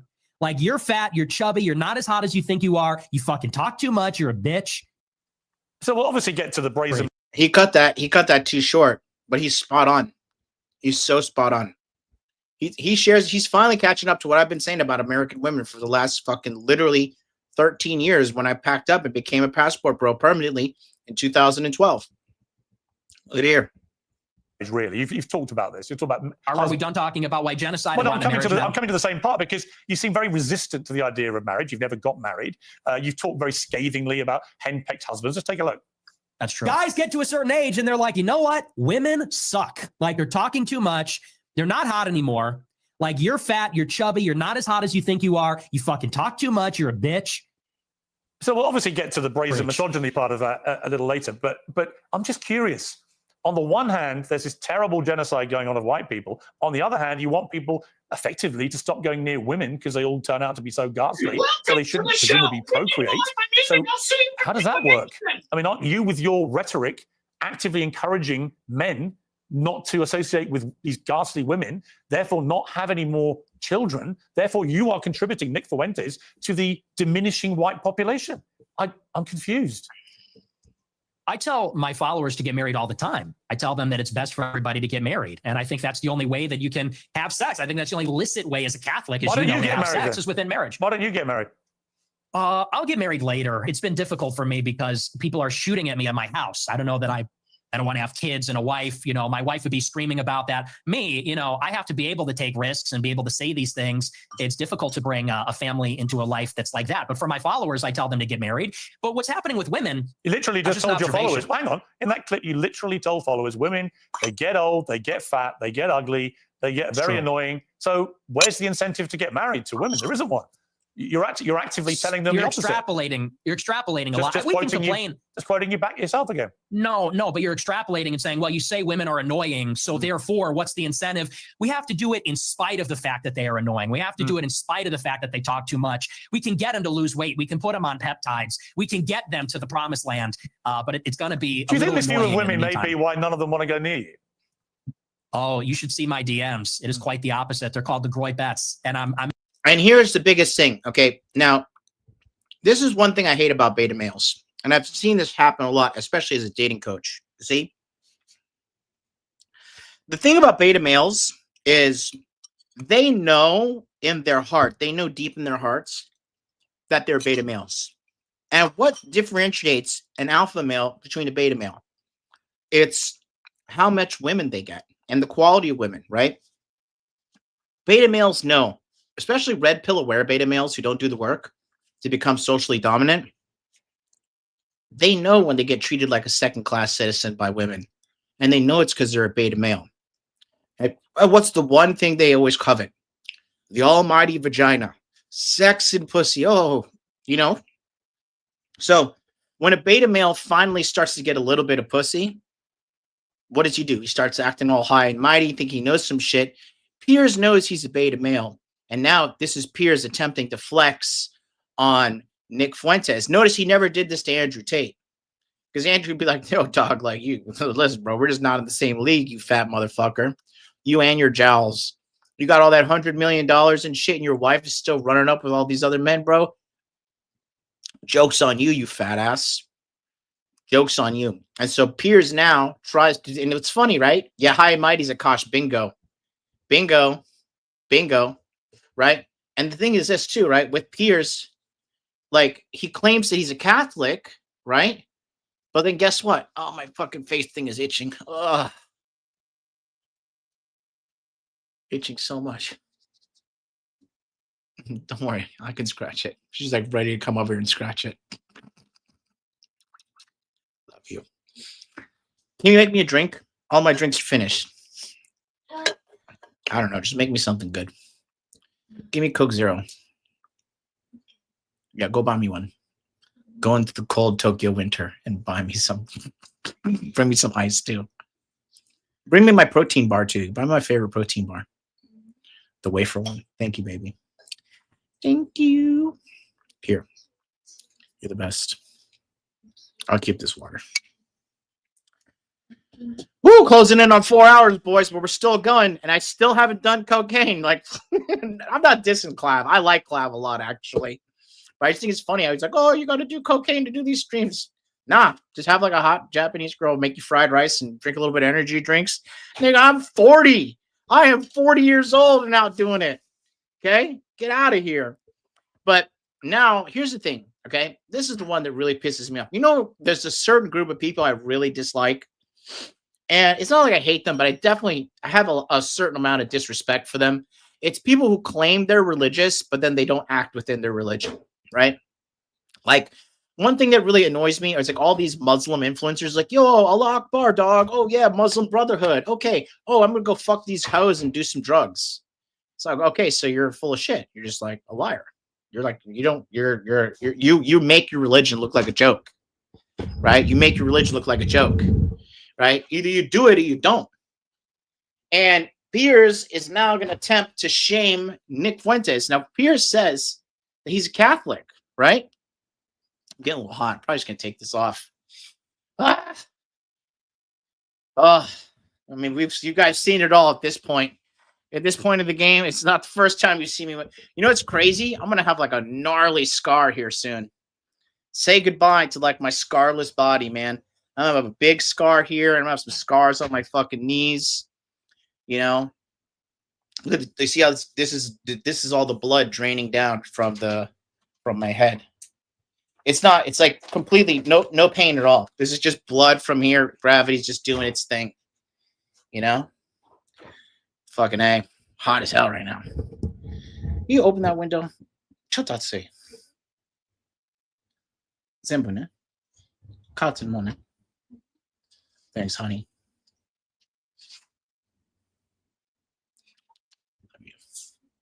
You better go get my drink. Thank you. But anyways, so you know, the fucking situation here is now Piers Morgan is going to attempt to shame Nick for saying that, like, you know, you're a virgin. And he's like going to try and shame him for being a virgin, right? And there's no shame in being a virgin as a man, first of all, if it's by choice. And second of all, there's still no shame in being a virgin if you're trying to figure it out. You should not feel shame about that, especially if you're watching me and you're like, damn, I'm a virgin, I'm trying to figure it out. Bro, you're going to figure it out. If you work with me, you'll figure it out 10 times faster. Okay? Let me show you something. You want to see something hilarious? The guy, because not only do I teach you how to get pussy, I teach you how to get pussy, and I teach you how to lead women so they want to serve you and guide you. Just like I have the beautiful girl here taking care of me right now, right? Just like I told you, when I liposuction, if you watched my previous video, when my face was even more swollen, when I talk about looks maxing, when I told you how the girls would like, I had a team of 4 chicks, okay? 3 Japanese and 1 Chinese, and they would fucking massage my balls and dick that were blown up after liposuction. My dick was huge, and like my scrotum was like the when you see the zipper on the front of a fat woman's crotch, and like the zipper's like hold the door, right? That's how my nuts were. Like my nuts were so big, and my scrotum was just like stretched to the max, and it was like dry and shit. And these women like massaging my balls and taking care of me with lotion and stuff. The guy that recently lost his virginity, guess who's getting himself omelets cooked for him, and she's cooking and cleaning and taking care of him? Guess who's doing that for him? My student, one of my students. So like I said, if you guys want help, if you want to be a top tier guy to not only get women, but have women love you, submit to you, not cheat on you, I show you exactly how to find the right girl. My monthly coaching program is the one for you. Take a look at this, and then we're going to jump right back in and close out the last hour or so of this episode. What's up, guys? Thanks for watching today's video. We're going to get right back to that, but I want to tell you quickly about my coaching program, the Money Muscles Game Monthly. If you're having trouble getting women in your life, keeping them around, and getting dates, if you're having trouble with your finances, this is the program for you. It's a very simple program dedicated to solving those problems with you right now. Each of these coaching sessions are a group coaching session with live interaction on the 2nd and 4th Sunday. Every month, we meet at 9 p.m. Eastern Standard Time on Zoom to discuss exactly what is going on with you, what problems you have, what roadblocks are in the way. And then from there, we come up with a special plan for you to get the results that you want. I know what you could say. There's all this free information on the internet. There's all these free content creators putting all this stuff out. If that were the case, the world would be healed by now, but it's not, okay? It's the blind leading the blind. You don't even know what's good information or not. You need a mentor. You need a group. You need a tribe, and you need to be held accountable. That's what you have in the Money Muscles Game Month. In addition to that, we have a free 24-hour support Telegram chat where you can link up with other like-minded men just like you who are dedicated to solving their dating and money problems right now. So if that sounds like something you're interested in, I want you to stop what you're doing right now, go to modernlifedating.com/monthly, sign up, and then you're gonna get an email sent to you with a Telegram link so you can join the Telegram chat and get on your plan to fix your problems immediately. Do not let another day go by where you silently suffer, lying to yourself, saying you're gonna figure it out, because you won't. You need help, you need a mentor, you need group support. That's what I am, that's what my community is. I've dragged myself from the depths of poverty to the tops of financial success. I've dated hundreds of women around the world. I can easily teach you how to do this, and it's a cakewalk. But it all starts with you going to modernlifedating.com/monthly and signing up today. Thanks so much, and let's get back to today's video. That's right. Go ahead and sign up. We had 2 people sign up already, despite me being like so inconsistent. And then we're going to be doing a real in-depth breakdown. One of the members has he probably has about 20 pages of text messages he's screenshot. And this Sunday at 6 p.m. Eastern Standard Time, I'm actually literally going to go play by play and break down every single one of his text interactions and show him how to 10x his return on his text game. Because objectively speaking, let's just be honest, guys, you're very bad with women. Statistically speaking, if you're born in America and you're not having at least sex with one new girl a month, you're bad with women. If you've never had a relationship over a year long that wasn't toxic on and off, you're bad with women. Okay. If you're consistently using pornography at home, touching yourself, you're bad with women. And if you think this is just going to magically fix itself, it's not. It's going to be fixed with me. So go ahead, go to modernlifedating.com right now, click on the group coaching, click the green sign up button, and then I'm going to email you with a sign up link, and we're going to get you started on a phone call with me that's completed completely for free as soon as you sign up. We'll be on a conversation as soon as you sign up within 24 to 48 hours. So go to modernlifedating.com and get learned by Panda Santa MLD, the realest nigga in the game. All right. So let's continue, shall we? We're going to go back to Piers attempting to be an alpha. This is really pathetic. Actually batting them away. Granted, not all of them are attractive. Some of them are attractive. Are but you actually, they do just to very clear well up, just to about clear up one of the many theories about you, I have no idea what the answer is and you haven't got to answer, but are you actually attracted to women? that. I am attracted to women. You're not gay? No. And see, again, now these are just disingenuous attacks, because why would he be gay if he's a Roman Catholic? Homosexuality is a sin in the Roman Catholic Church. Why would he be engaging in premarital sex when premarital sex is a sin in the Catholic Church? Let's be honest here. Okay. But I will say that women are very difficult to be around. Okay. So there's that. And do you think they should have the right to vote? I do not. No, absolutely not. They should stay at home? Well, yeah, absolutely. So basically, you're just a misogynist old dinosaur, aren't you? For a young guy. Yeah. I mean, I know I'm the Yeah. boomer. I know I'm the boomer here, but Yeah. actually, you're a 27-year-old dinosaur, aren't you? Aren't you, Nick Fuentes? All women. I am. All women are annoying. All women grow fossil. old. They all get fat. Says the It's so funny, and Nick and Piers is trying to act cool, and you can see he's like getting giddy, and like he's like, "Oh, I finally got one over on him." He's like, "You're a dinosaur, aren't you?" Like, shut up, you fucking boomer! Who the fuck is calling anybody a dinosaur? This is almost as cringe as Rolo calling fucking Sneeko a douche nozzle. It's like so pathetically cringe. No one cares about you. You're old. You're fat. You're irrelevant. You fell for the vaccine conspiracy for the whole world to see. You're an irrelevant, fat, old fool. No one gives a shit. No one gives a fucking shit about you. guy. Have you ever had sex? No, absolutely not. Wow. Says the guy who's never got laid. That's the thing, though. You boomers, it's You think always you're an get expert in laid, women, free love. given you've never got laid? Yeah, we are going back to the Stone Age. You're absolutely right. This, you know, you're talking about empathy, and your kids are empathetic, and they would never laugh at a joke about the Holocaust, and you're a misogynist. You're a simp yourself. You're totally henpecked. That's the problem. So Let me play another. And he talks about you're a simp yourself. You're totally henpecked. What does he mean by that? Luckily, I have a fucking piece of evidence that you guys would love to see. Okay. And then you want to talk about betas and stuff too, right? This is the same like Piers falls in the same category as this. There's two pieces of data I want to show you.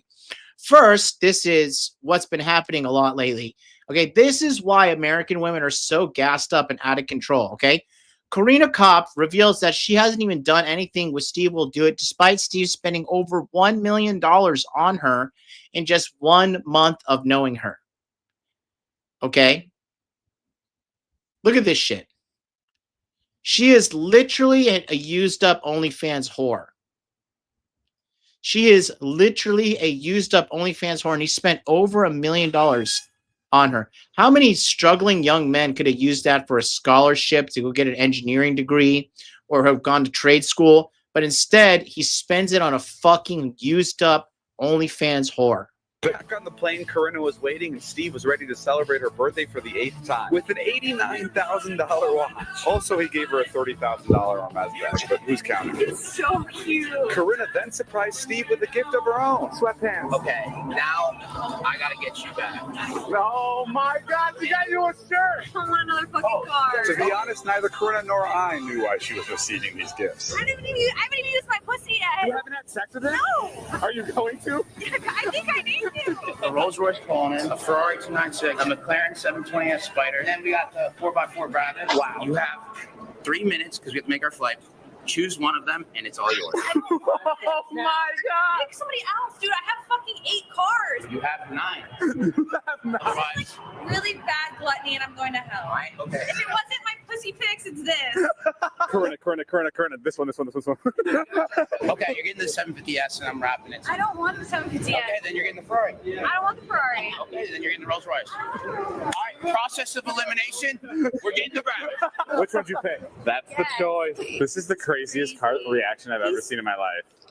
I've gotten 3. What do you want me to say? No. I'm not blaming you. Oh, I'm not. another car. Like it's literally like he's buying me Chick-fil-A. How long have you known him for? 4 weeks. Literally, I've only got my period once since I've known this guy. You know, he gave Carl 10 grand once. He said, "Here you go." He put 10 grand on the ground and walked away. Pathetic. Fucking pathetic. Pathetic. Leading with his wallet 100%. Like, what are you doing? What are you doing?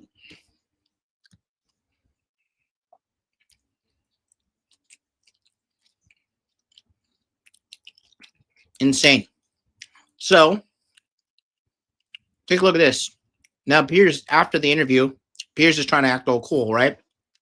Piers says, "You really need to get laid, you deluded little twerp." Okay? Let's talk about Piers Morgan's wife real quick, shall we? Piers' wife, Celia Walden, took a break from marriage, a 6-week sabbatical. You know what that means? She went and got absolutely dick down and ran through, okay? If a girl loves you, they don't want to take a 6-week break from the relationship at all. Hey, you want to take 6-week break? 6 week. You can have sex any guy you want. It's okay. I'm gonna take 6-week break too. It's okay. You don't want to. You can go try to get better, guy. Look, I'm ugly. I'm old. I'm old man with my face. You know what? 6-week break?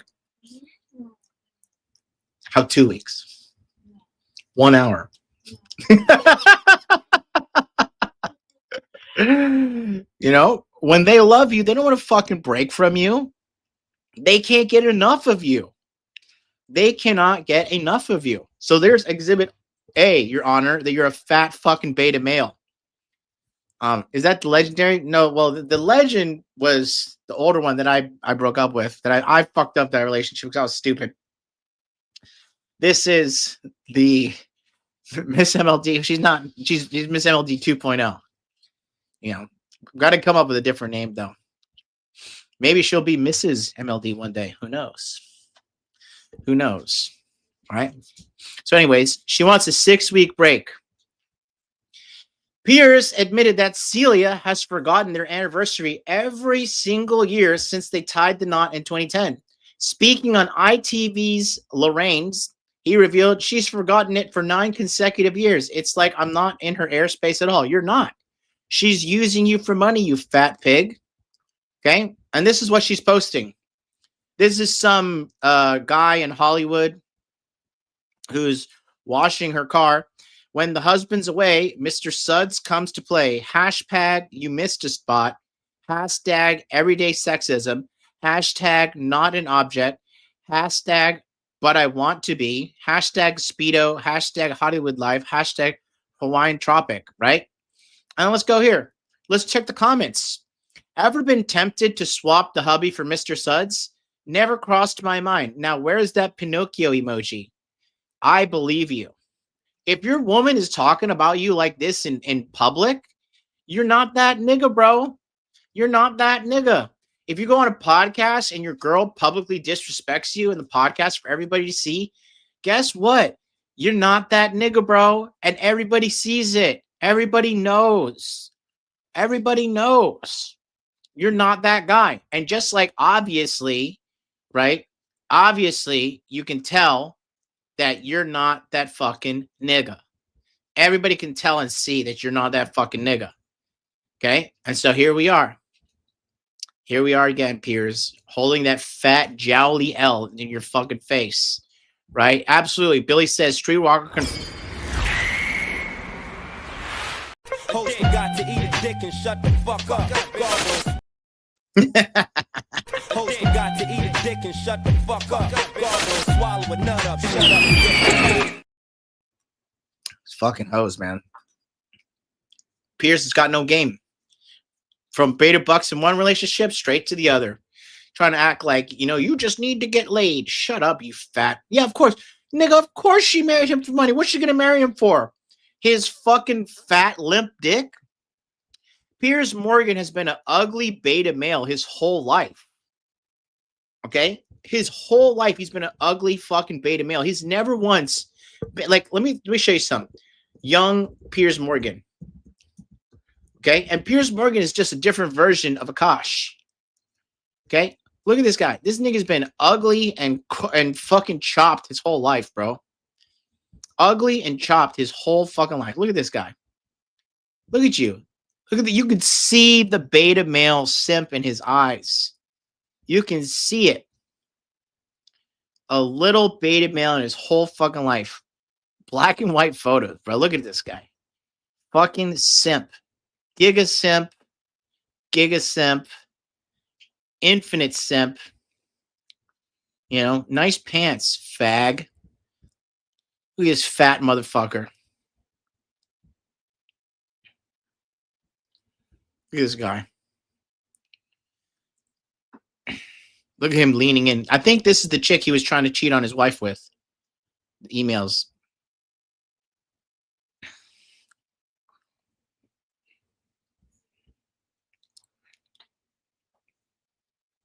This nigga, bro.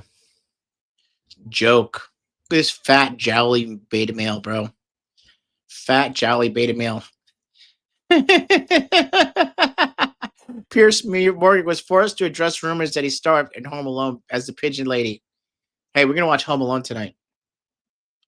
Can you understand me? You godless Japanese devil. We're going to celebrate Christmas tonight with that smile on your face. And you're going to convert to Christianity.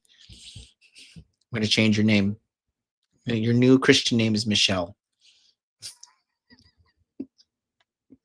Yes, it is.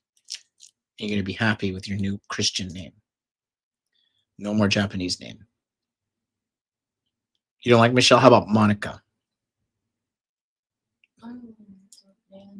Rare name? Michelle is rare. There's nobody in the world named Michelle. Who? No. We have to get rid of you. Tonight, though, the Japanese name is Sayonara. You're going to go to hell. You're going to burn forever. Weeping and gnashing of teeth in the lake of fire. Oh, fucking hell. The pigeon lady reminded me. Anyways, let's go back to him trying to act like he's some tough alpha male when he's really a beta male. Who does that remind me of? Somebody trying to act like a tough alpha male, but they're actually a beta painfully to the core. Who is that? Okay. We all know who. Fat kid in Brazil. The clip of yours about women. A lot of women want to be raped. And when I say raped, I mean like, that sounds bad when I say it like that. But there's like a lot of women that really want a guy to beat the shit out of them. But also they have to pretend, but part of it is they have to pretend like they don't. You think women want to be raped, do you? That's what the studies show, Piers. That is what these statistics say. But that's what you believe, They have is it? fantasies. They have fantasies about it. I don't think that they want to actually get raped, but there's a study out there. Get ready for this. It says 62% of women have rape fantasies. And if you read anything that they're reading, if you watched what they're watching, what do you think 50 Shades of Grey is about? What do you think Twilight is about? I mean, that's just true. You think women want to have the shit beaten out of them, as you said? Yeah, and it's very disturbing, but it's true.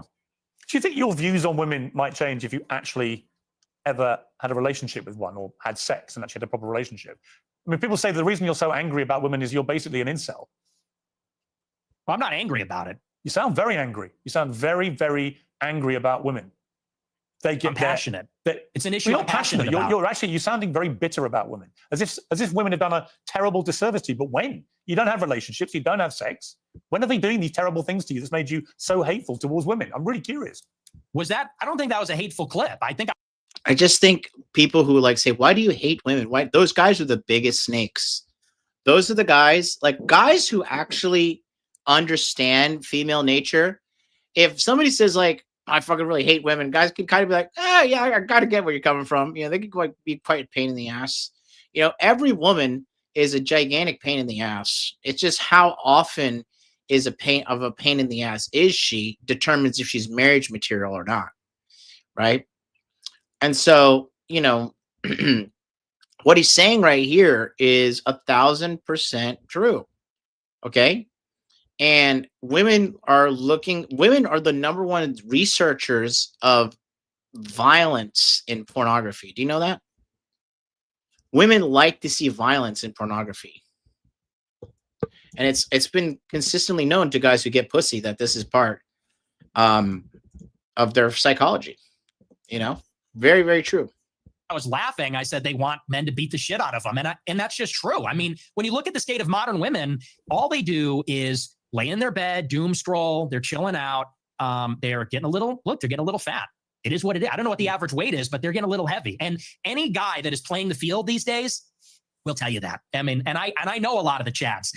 I am an incel. I'm friends with a lot of Chads like Bradley Martin, Clavicular. They agree with me. You know, there's sort of like this alliance between the guys that don't have sex and the guys that get the most sex. We know what women are about. It's the guys in the middle. Guys like you in the middle. It's the beta male orbiters that say, she's amazing. You're a misogynistic pig. Because I don't know what that is. I guess. Well, come on. Let me explain to you what I think. No, because that's how Piers is most insecure about his sexuality and his ability to procure women. And that's why he quickly lashed out here, you know, but he was 100% sure. But Nick is 100% spot on. And let me show you something right here. This is on Reddit. Studies show that straight women are disproportionately more likely to search porn with violence against women where they are being raped and abused and endure physical violence than straight men do. Think about that for a second. Like, it's so true, right? Oops, hold on. I lost the fucking... Oh, God damn it. Hold on.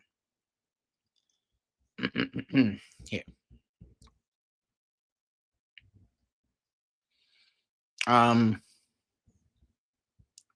There we go. Where is it? Sorry, I only have one screen.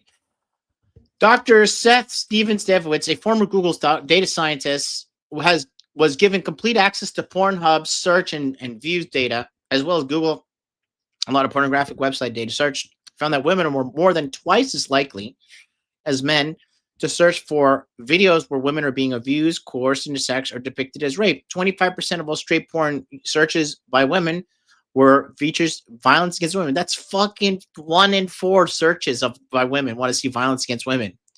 Okay? 5% of women's searches were videos where women were raped. Okay? And it just shows you true that, like, they even have a fucking R rape fantasy. That's crazy. But I'm not surprised. Okay?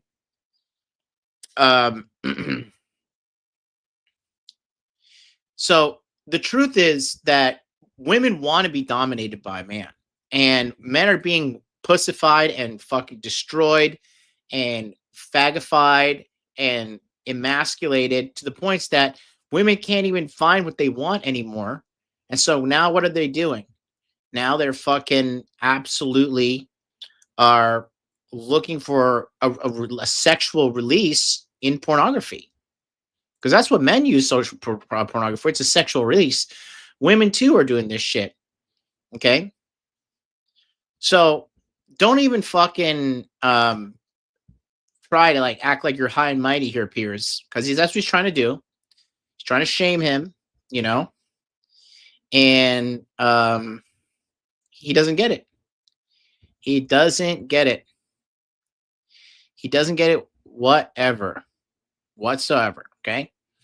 And the data is just like completely fucking very, very, very apparent that they like that shit, because the bedroom is the last place where men can be dominant. know how many times girls want me to choke them and spit on their face and fucking do all that shit? Are you kidding me? You know, yeah, yamate.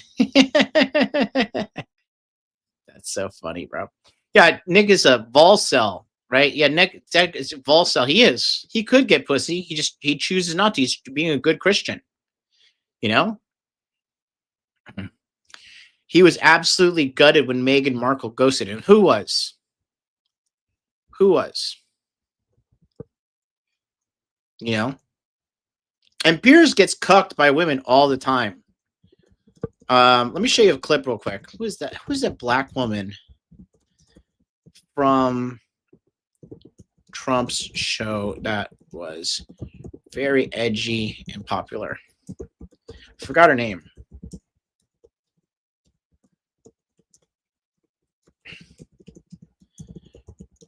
Give me a second. I'm asking Gemini. How long have we been going? 4.5 hours. Let's go. Piers had drinks with Megan years ago. Ugh, she's gross. Bingo. Great work. Omarosa. Exactly. Nice. I'm surprised you knew that. W. Yeah. Let me show you Omarosa. I'm talking about Piers Morgan. Look at this. She's such a gangster. Omarosa Piers Morgan. It's so funny, bro, because she just completely cucks him. I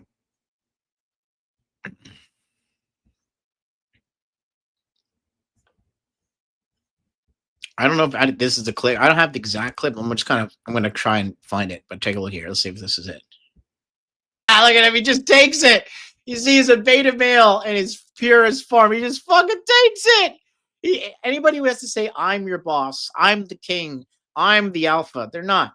You're not, bro. Watch this. Look, he's just look at this. Funny. You know, it's funny too. Look at his let me show you this. I'm gonna move the comments. Okay, you see that see this body language here, right here. Okay, so anytime you're talking to somebody and they start protecting this little dimple that we all have, I don't have it right now because my fat neck is swollen from my chin liposuction. But right here, when you see them covering this thing here.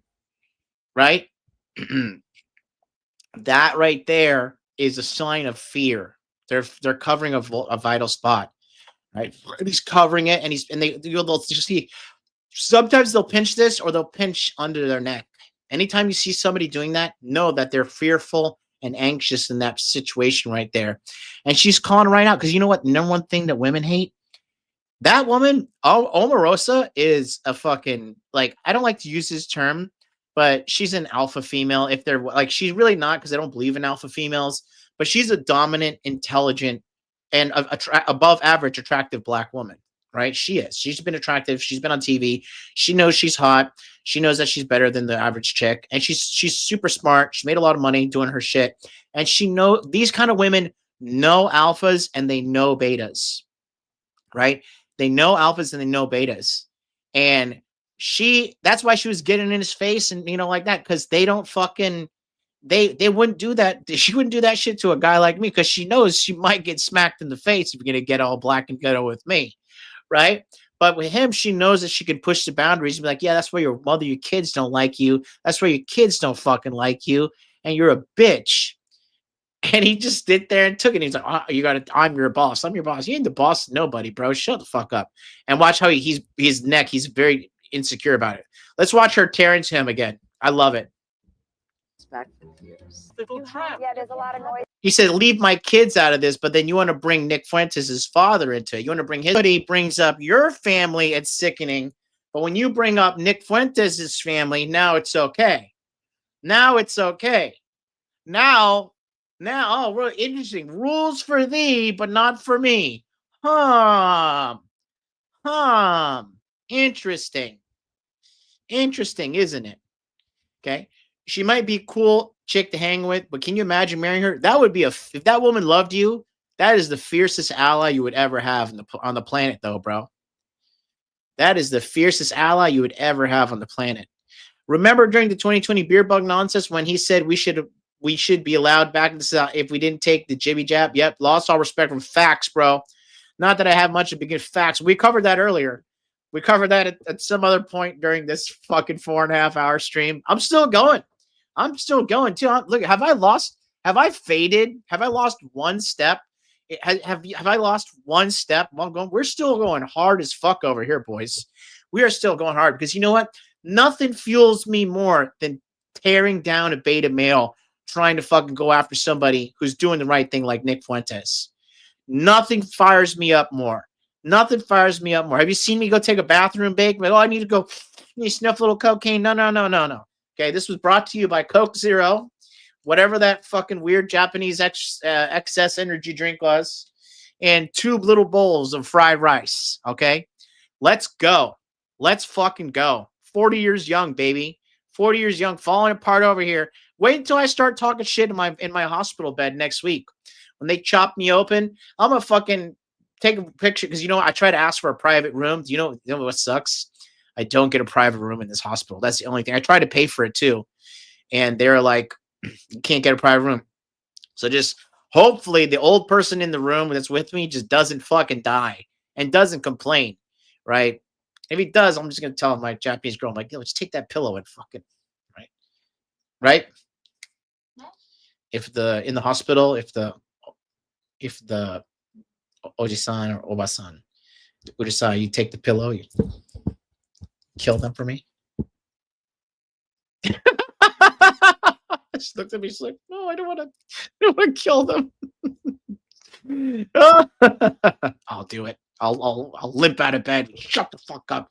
Shut up, Kim. Shut up, Park. Shut up, Lee. Whatever the fuck your name is. We got shit to do. We gotta fucking save the men of America. Oh yeah, but let's go back to this shit. Look at this. Look at just getting owned. Look, completely just owning his ass. Look at him, little bitch. And it's funny because when you're a little beta male bitch like this, you never stick up for yourself your whole life. You just take it. That's so funny. Oh god, they're making a Supergirl movie. That's gonna suck. Is she gonna be a lesbian? What woke virus disease will this bitch have? Okay. God damn it. Did they really making this garbage?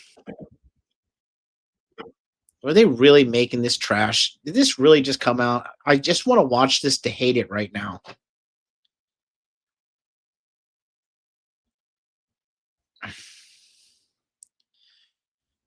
I'm so angry that this is even out.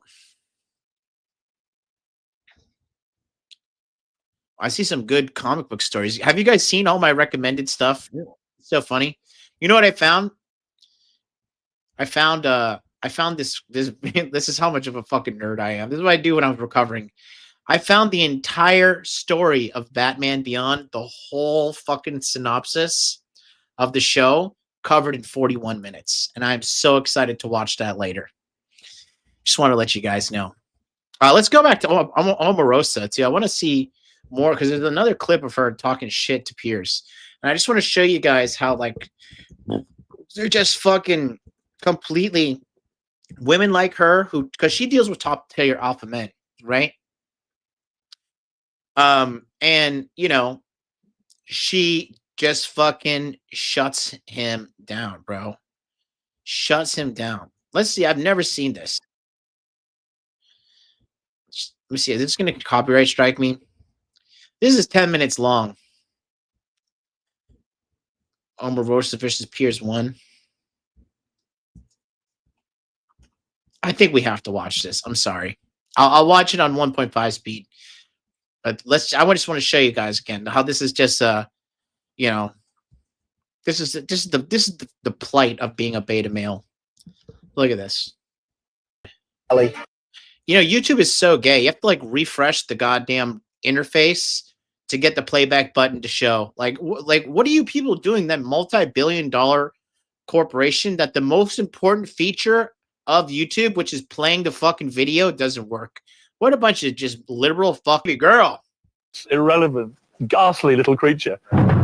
That is a great ass. That is. Look at that. Oh, let me get that. Look at that. That's like the perfect ass. Nothing, anything bigger than that's too much. Now you're a black guy if you like that any bigger, which is okay if you do like it bigger. But MLD approves. Come on, you know when you're like hitting it from behind, you like to see those ripples in the ass cheeks. You know when you're like boom, boom, boom, boom, and you see like the ripples coming. You know, women don't know what they're talking about because they never see themselves getting dogged from behind. But yeah, you see that? Pretty nice. Him too. She walked right up to him. She's like, move, motherfucker. Move. It was so funny, dude. This guy's such a beta male. Okay. As a black guy, her ass is borderline flat. As I told you, niggas love the big booty. You know? Yeah, listen, I'm really not into black girls at all, but I like her. She's like that kind of like whitewashed black that is fucking hot. I mean, that woman has a great body. That is like a black 10.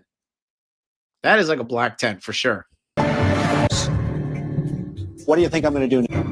No, you're doing just fine. He's whining. I'm not sure. Fighting anymore. Her shit talking. Let's go back to the fucking sorry, I had like a Gen Z fucking moment there.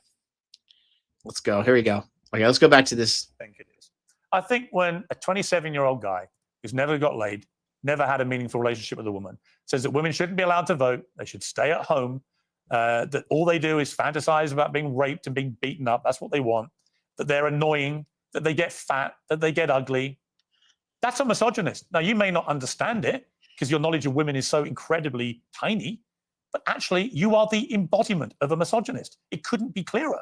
And if I was in a way, you have the deep-rooted misogyny of some of the actual boomers I know. Yet here you are, 27 years old. And most of the current studies show that a lot of men are really disenfranchised from society, no longer have physical relationships with women if they've ever had them, never associate with women, and build up instinctively misogynist views about women. And I fear you're in that position. You're just a bit of a lonely guy who wants to get laid and can't for whatever reason. And it's made you bitter about women. And I don't know where that's... You're a bit of a lonely guy that wants to get laid.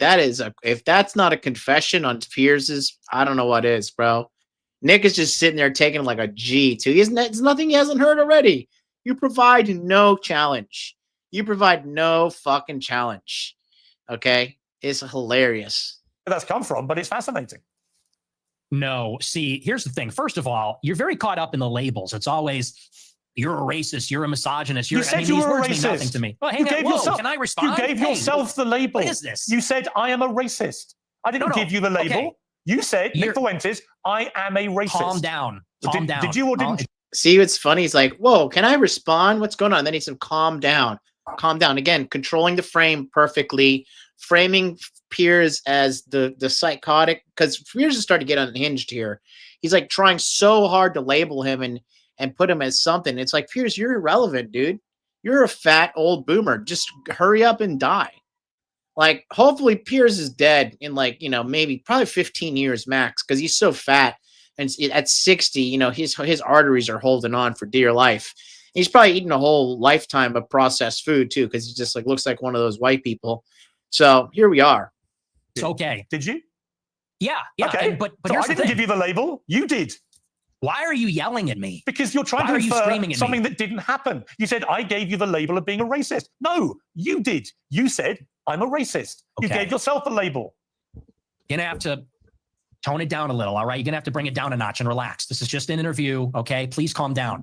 All I said is you're hung up. I didn't say you gave me that. Maybe I did. You did. But it's so funny. He's like, you just got to calm down. It's just an interview. Your panties are getting a bit of a knot, and, it's just so funny to see and witness. I truly love it. I seriously, truly love it from like my heart of hearts, just to see him completely just control the frame here. It's beautiful. I hope you guys are learning something at home. Corey Worthington says Nick is alpha in his frame. I mean, are you guys learning something or what? Are you just watching this for mindless entertainment? Let me know. I hope I'm educating you. Here's what I mean. What I mean is you're just hung up on saying, I'm proving you're a misogynist. Okay, you're a racist. Okay, you deny the Holocaust. And I'm not about the labels, you man. Didn't deny I'm the just Holocaust. past that. As I said to you, look, Nick, I just wanted to go over the stuff that everyone uses out there about you and get you to respond. And we are getting, I think, a long way in this interview. Right? Okay. You didn't deny the Holocaust. You accepted there's been a Holocaust of at least 6 million Jews. I'm a maximalist. I'm a Holocaust. That is significant. You I think it's more. You did admit you're a racist, and you have spelled out a thought process about women, which is the purest definition of misogyny that I've ever seen. And you said you're not gay. So we're getting somewhere. Yeah. Well, look, and I own the labels, okay? But I just don't care that much about them. That's fine. I feel like the whole. I'm not saying this you is like a weird. I'm not saying you have to ahead. care, Nick. You don't have to care about any of it. I promise you. Right? That's not why I got you on the show. I wanted to give you a fair crack, which I think I have. We've gone over a lot of stuff. We've got a bit more to go on. I genuinely don't think I've ambushed you with anything you couldn't have been expecting. No. I don't think I've been overtly hostile. In fact, when you've asked me to calm down, I've calmed down. I don't want to have a hostile, angry, shouty match with you. I simply want you to spell out exactly what you've meant about all these things, and people can then be the judge of them. So let's take another break, and we'll come back and talk about Donald Trump, Tucker Carlson, Candace Owens, and others. Stay down and say VPS.com. You've been reporting your Piers 2017, the same year as Trump was inaugurated for his first term in office. You supported him at that time, but you've grown increasingly disillusioned, I think it'd be fair to say. Let's play a recent clip from you about Trump. We played this game in the first term. We're 10 years in. And you still have these people, I hate to say it, but they're just like in denial. And they're like, okay, everybody, let's all go on Twitter and let's tell Trump, don't screw over your voters. Okay. Hey, Trump, don't hire John Ratcliffe in the CIA. Like, what are we doing? We lost. It's over. The time to make demands was during the election when he needed the votes. He's a lame duck president. He doesn't need anything from us. He's not even on Twitter. He's on Truth Social. So what are you talking about? We're going to all rally and tell him, don't hire yet another neocon? Now, over the weekend, you posted this on X. You said performative cruelty is the perfect phrase to characterize the Trump admin and the mood of the MAGA movement. In order to compensate for his compromises and failures, Trump has to fall back on mean-spiritedness to appeal to the basest instincts of its followers. It's really sad. I mean, do you think you're the best person, Nick Fuentes, to lecture people about performative cruelty? Why? Are you accusing me of being cruel? Is that what that is? Yeah. What? Again, shame tactics. Why? You're accusing me of being cruel? Do you see how it just completely 2 hours straight of just nonstop defense? I love it. How am I cruel? You're cruel about black people. You're cruel about women. I mean, you're cruel about a lot of people, and you're very performative. Okay. I don't think I'm performative. If anything, everyone else is performative. I'm authentic. You know, whatever you want to say about me, it's real. It's from the gut. But yes, I do think it's performative. And what I mean by that is, you know, when they're doing the deportations, they know the deportations are not where the base wants them to be. They deported, the figures are disputed, but from my data, it's 300,000 in the year, which is not a massive deportation. They know the base is unhappy with that. So what do? The deportations that they are carrying out, they do a big spectacle and they arrest everybody and they film it and they put a hype at it. And there's a meanness in there. They played that song, I think from Sabrina Carpenter or something, and they make it a joke. They make it glib. And they do that because they're not delivering on the promise. So they compensate by doing it meaner, edgier, more mean-spirited, so that the base will overlook the fact that it's not happening. And I will say I slightly disagree with what Nick is saying here. I think because Trump is a marketer, right? And Trump knows how to market. And here's the thing. If you put out a bunch of like edgy, fucking hilarious, like a bunch of illegals are getting arrested and like going to jail and they're fucking, you know, like being dragged out of churches and stuff like this, you know, it puts fear in the heart of people who are here illegally. And then gets them like, shit, we got to get out of here. We got to lay low, or we got to move and get back out and do some more self-deportation. I think Nick is kind of slightly off on that one. I think that's by definition performative cruelty. You can call me a hypocrite, but it's definitely true about what they're doing in the administration. You went to see Trump at Mar-a-Lago with Ye for dinner. What was that like? It was very interesting. They're my two heroes. Ye is my hero. Trump is my hero. Even though he's very disappointing, I still have a personal hero of mine. And he's a remarkable person. It was a great conversation. We got along pretty well. He liked me. I liked him. It was a love fest. I mean, he got attacked afterwards for supping with the white supremacist devil. I mean, do you accept you are a white supremacist? No, absolutely not. You don't think white people are superior to black people? No, I'm a Christian, so I believe everybody is equal before God. Including women? Yes. So you give women equal rights then? No. Great. No. Great. Okay. So you just talked a little bullshit, didn't you? No. Why are you like mad about this? No. You want women to be treated equally before God, but you don't want to give them equal rights. Yeah, because women Okay, and men it's are fine. different. Look, Do you it's your believe there are view. two genders? It's your view. Do you think there's two genders? I do think there are two genders, yes. Okay. And so you mean there's distinction. There are two distinct genders. I think we should all have the same rights to. Well, if they're meaningfully distinct, biologically distinct, and they have different social and biological roles, I think it would follow that we would treat them a little bit differently in the law. Do you think the Catholic Church's teachings reflect that? I do. Yeah, there's no female priests. Have you ever seen that? Do you think that the Catholic Church thinks all women should be deprived of the vote? Yeah, I think so. No, they don't. I think they do, yeah. You think the Catholic Church position is women shouldn't be allowed to vote? I think so, yeah, No. but I'm not positive. No, it's bullshit. Oh, it should be. It should be. So if you were Pope, that's what you do. You could be Pope because you're celibate. That's true. And I'm also from Chicago, like the Pope. But look, I mean, women, it says in the Bible that women have no authority over men and they can't teach men. And that's why there's no female priests. There's a lot of So I things in don't the think Bible. I mean, do you think you take every word of the Bible as sacrosanct? Well, yeah, it's inspired scripture. That's all of But, it. I mean, Is is this now all of it is a sacrosanct. theological debate? Well, it is Catholic doctrine that women should not lead and teach. I mean, you're not interacting with what I'm saying. Why can't women be priests? They should be. Okay, well, you're not Catholic. That's not a Catholic I am position. a Catholic. Yeah, see, and that's the thing. Like, this is another thing why I hate people who are like fake religious people, right? He's right. There's no such thing as a fucking female priest. There should never be. It's not ordained in the Bible, right? And then it's like how Piers is trying to shame him and saying like, oh, well, you know what?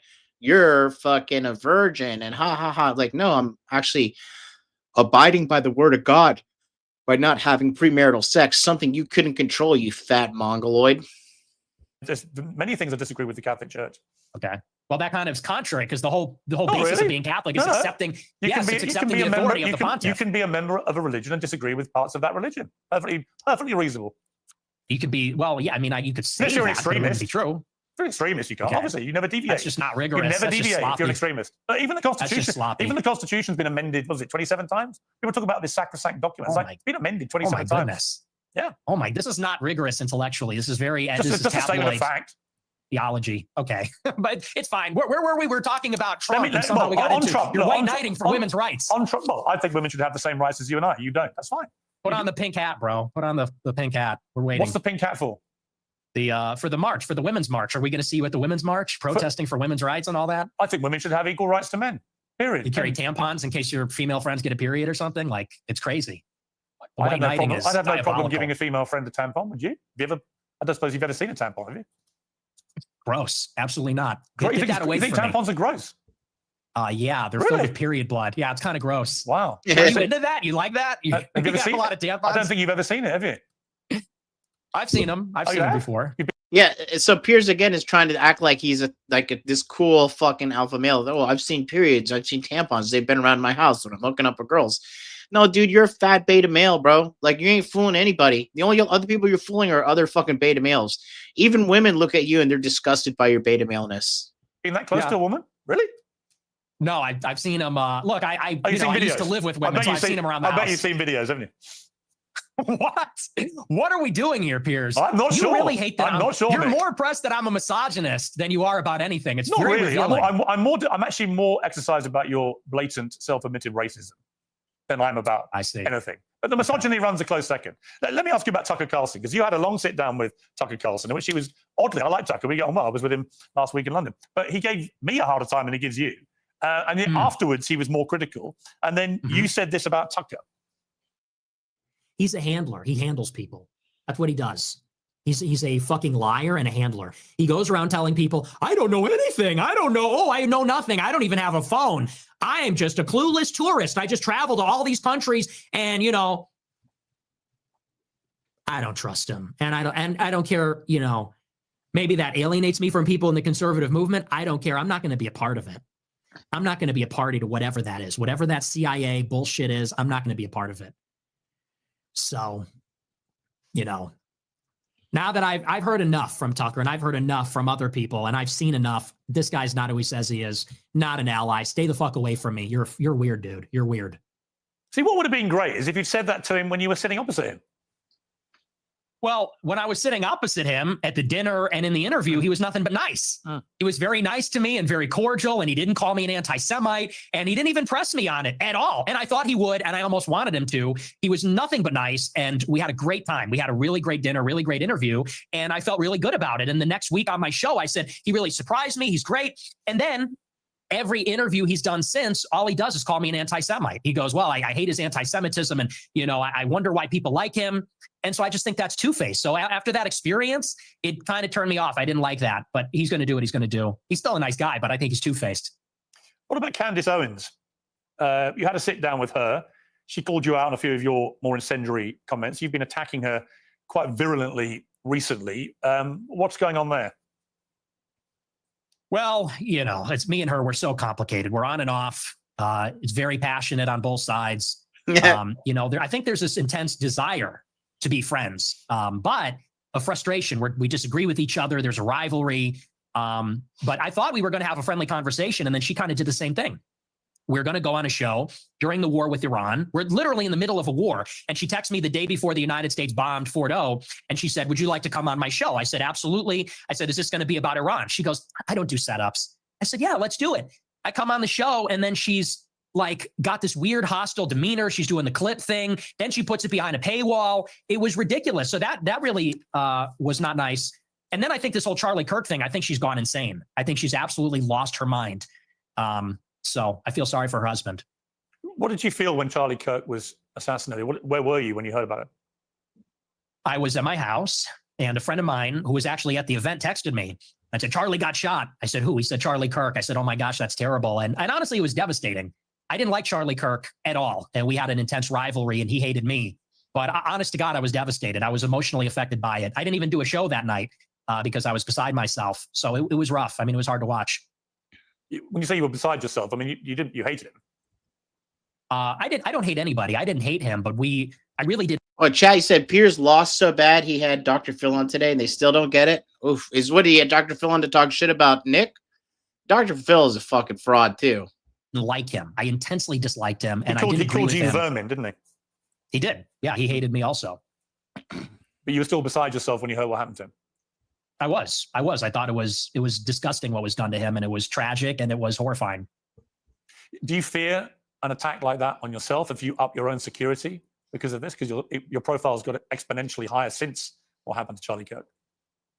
I have increased my security, and but something similar like that happened to me. Someone came to my house with a gun about a year ago, almost exactly, trying to kill me, and he was shot and killed in my alleyway. So I've had increased security for a while. It's a bad time out there, and I do believe it was a left-wing person that killed him. I think it was a left-wing person that tried to kill me. So yeah, I take it very seriously. Elon Musk said on his X platform that you're a Fed, you're a paid-up hire of the government. Is that true? No. 100. You've never worked for the government in any capacity.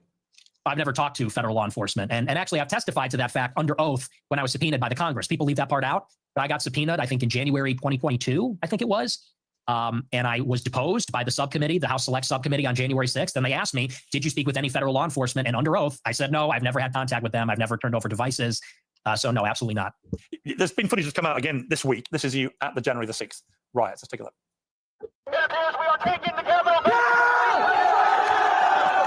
That's another beta male call. If anybody believed the January 6th stuff and talk about storming the Capitol, you're a fat, intellectually lazy, stupid beta male, and you couldn't read in between the lines at all. Damn, they were talking about Nick Fuentes specifically with Dr. Phil specifically. Are you serious? That's crazy. Calling in another boomer to talk about it. Mr. T. Wolf, $2. Are you still live? Almost 5-hour stream. Let's go. Hey, good morning. Good morning, sunshine. Hey, listen. Look at this. Look at the phone, Richie. Isn't this a beautiful face to wake up to? Get out there and do your thing, my man. Look at this. I am rocking and rolling. Boom, the 5-hour mark right there. We just hit the 5-hour mark. Good morning to you. Thanks for the $2 super chat. I hope you have a wonderful day. Go get yourself a nice coffee and work on that. Work on those streets, man. I know you got to do a hard job. You're a big, strong man. Happy to have you aboard, big guy.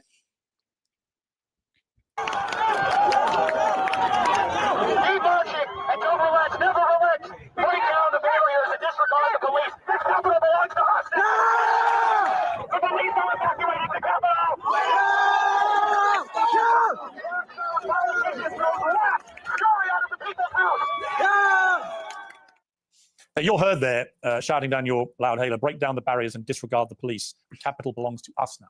What did you mean by that? I think it's pretty self-explanatory. The capital belongs to the people. Disregard the police. So you don't support law and order?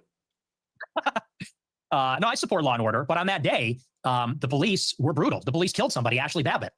And, they were throwing people off of the rafters. They killed multiple people. So disregarding the police is the first step to anarchy, isn't it? Well, I think the first step to anarchy is when the government rigs the election, which is what happened. That is when the government loses its legitimacy, and its enforcers, consequently, do also. Well, That's exactly what happened in 2020. There's no evidence the government rigged the election. You know that. You're a bright guy. Well, let's talk about it. You want to talk about the election of 2020? Yeah, I think Trump lost it fair and square. I think he fought the wrong argument about the stolen election. I've said to him, to his face, I agree. The argument he should have said is that the deliberate suppression of things like the Hunter Biden laptop scandal from the media, by social media, by big tech, was actually a deliberate attempt to subvert the result of the election. And that's a much better argument because it's undeniable. When the New York Post that had that exclusive were basically shadow banned off all social media for the 2 weeks before the election, that was an absolute disgrace. And if I was Donald Trump, I would focus on that as being my main argument that election was slanted against him. When he goes off into saying that there was widespread rigging and voter systems were wrong, we've litigated all this now through various court cases. Various Republican judges have ruled there was no rigging of that kind. In fact, the American election system is accepted by most people around the world as being one of the best in the world, one of the most reliable. So I just think he fought the wrong argument. If he said the deliberate suppression of damaging stories to the Bidens, which could have swung the election, was outrageous and unacceptable, I'm 100% behind him. But by building this spurious argument that it was all rigged through voting systems and so on, he lost me. Well, I agree about the voting systems, but when they went into the machines, I think that was ridiculous. However, what has to be accounted for is that in 2016, 35% of the votes were cast by mail. By 2020, it was 70% because of the pandemic. So you double the amount of votes that happened by mail. They called it in-person early voting. They called it a variety of different things. And the other thing that they changed is they solicited the mail-in ballots. So they sent ballots to people's houses. And once you do that, I mean, you have absentee balloting normally, but it's a process. You got to give your social security number, your ID. They send it to you. There's regulations in place. This is an election where they double the amount of mail-in votes, and they sent ballots to people's houses. And when you do that, you break the chain of custody. So they send the ballot out, and then they tell people return it at a 24-hour ballot drop site that's unsupervised. There's thousands of them. And they're going to hope that all the ballots that find their way into these drop boxes were filled out by the person that the ballot was intended for. And I know that didn't happen. I'll tell you why. My uncle has been dead for 26 years. He got a ballot in 2020. It was mailed to my parents' house. And that was happening in nursing homes. That was happening in apartment buildings. But you also know that every independent body that has looked at this has concluded there was no widespread rigging, that it was a free and fair election, and Trump lost. And the bottom line is you should stop going on about it anyway, because he won back the White House in 2024.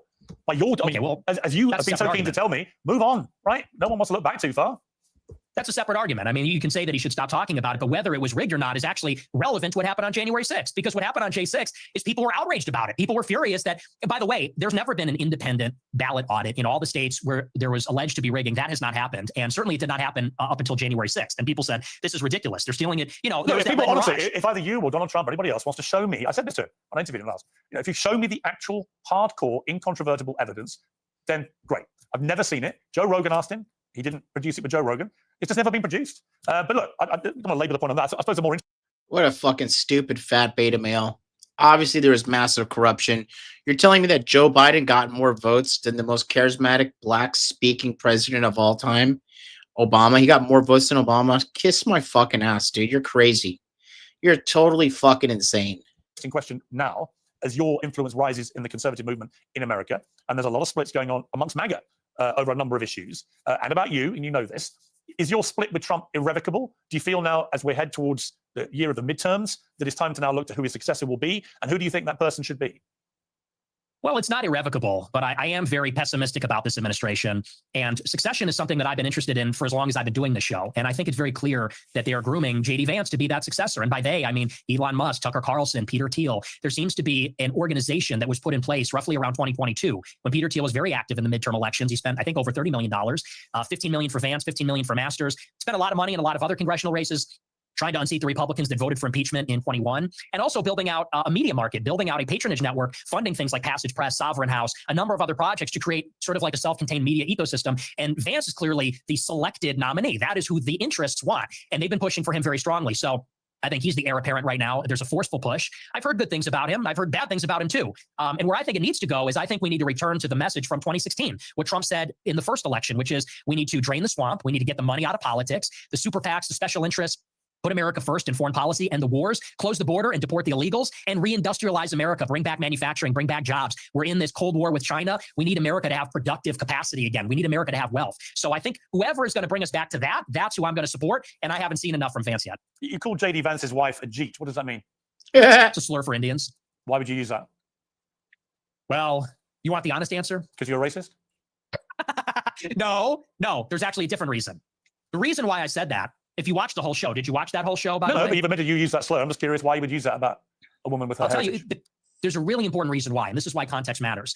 If you look online at the people that are supporting J.D. Vance the most, they are racist. They're racist also, let's say. And they look at someone like myself. I don't support J.D. Vance. And they say, you're brown. You're a third worldist. They are gleefully participating in the cruelty. You could say the performative cruelty of the Trump administration. They say, you're going back. You have 100 days until you're being deported. You're going in a crystal. And then they tell us to vote for J.D. Vance. And so all I did on the show is I said, you have basically racist chuds that post memes about Indians all day on Twitter, memes about third worldists and Palestinians even. But then they want to turn around and support a guy who has said on Twitter, how dare you say I'm racist? I have non-white kids and I'm in an interracial marriage. And all I said is I just said that's a little ironic. I said that's hypocritical. And Vance is going to have to explain to all of his supporters who have gassed him up as the real mass deportation candidate. He's going to have to explain to them what's going on with that. What is with the contradiction? Because and you don't feel any accountability for the millions of young people that will hear you use that slur and think it's fine to use it?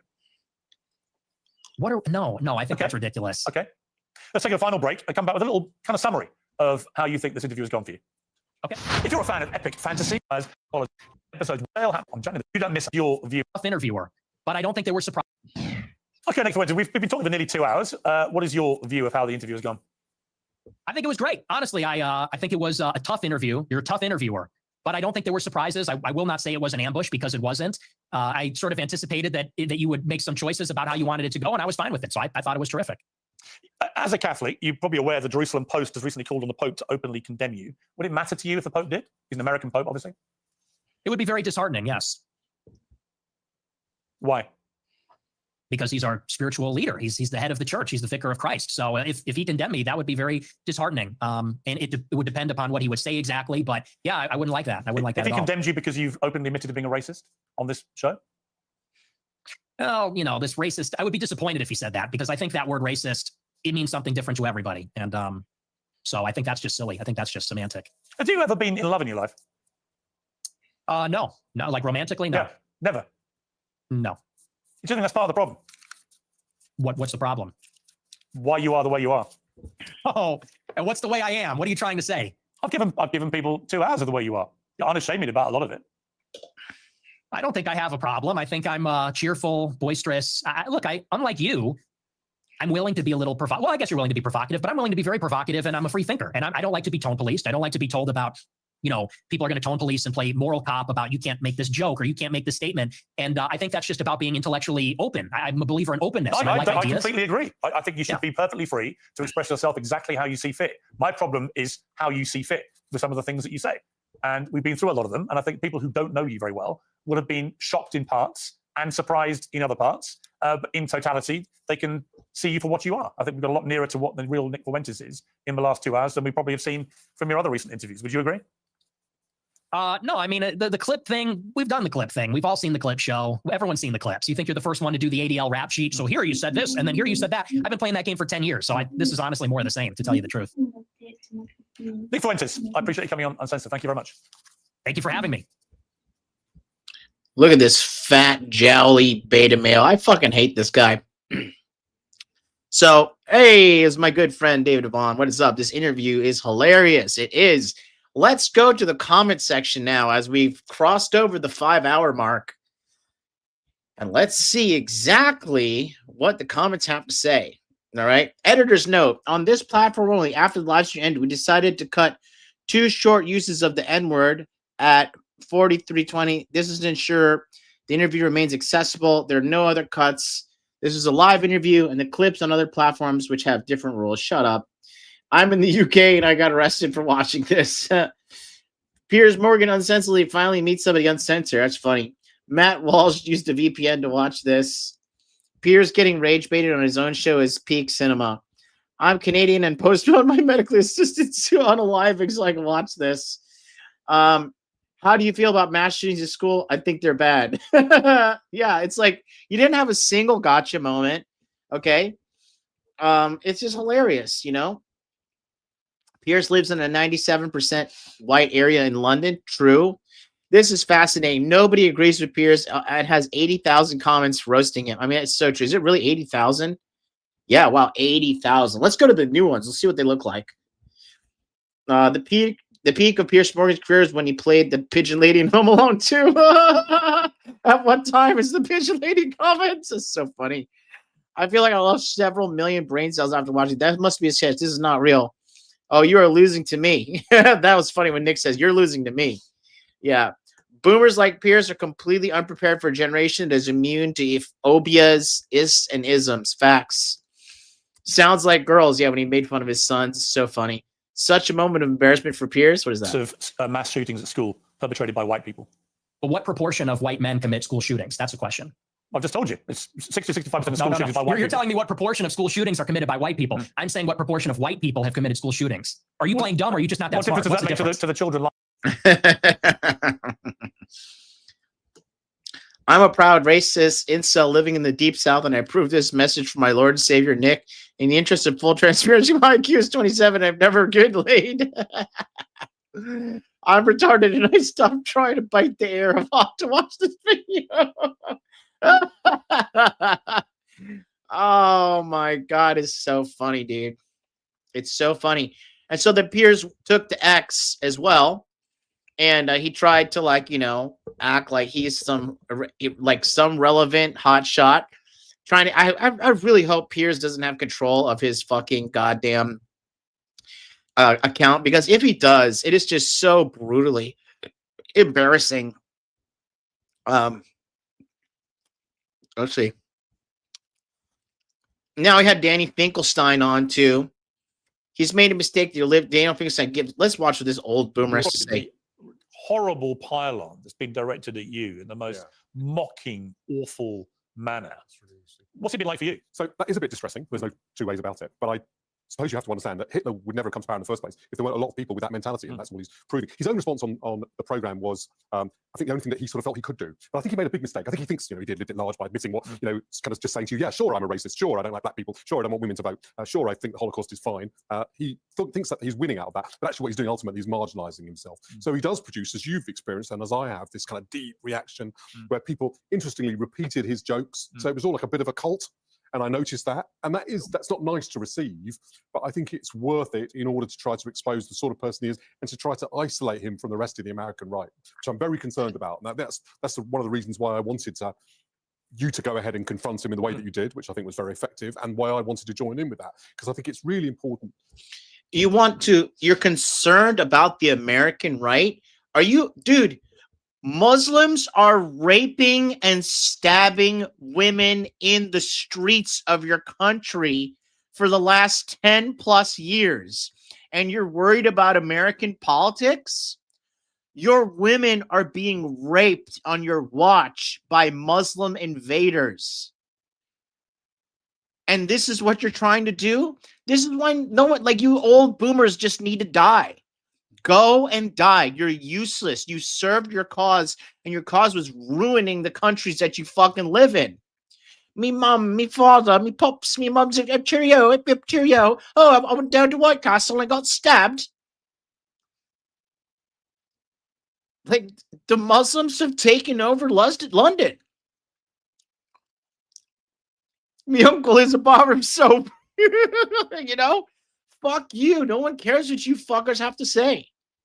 That this kind of thinking doesn't go into the mainstream of the right. And he chose the path of deepening rather than widening, and that was a mistake. Yeah, he did. But it's whether he would see that as a mistake or whether he thinks, as he says, we're a couple of old boomers who just don't get it, who don't understand how young American men are. You don't. You're a couple of old boomers. You're not even American. You're not funny. You're not Chads. You're not alphas. You've been beta little bitches of the Matrix your whole fucking life. You guys are both fat and old. You're both irrelevant. Nobody cares about you except for your old boomer audience because they don't know how to use a fucking iPad and find new goddamn news. So you have your old boomer audience still reading newspapers. Let's see what good old Piers Morgan is up to today. Oh, look at that. Another Muslim was killing a British girl. Oh, Lord. Let's have some tea and crumpets on that one. Fuck you.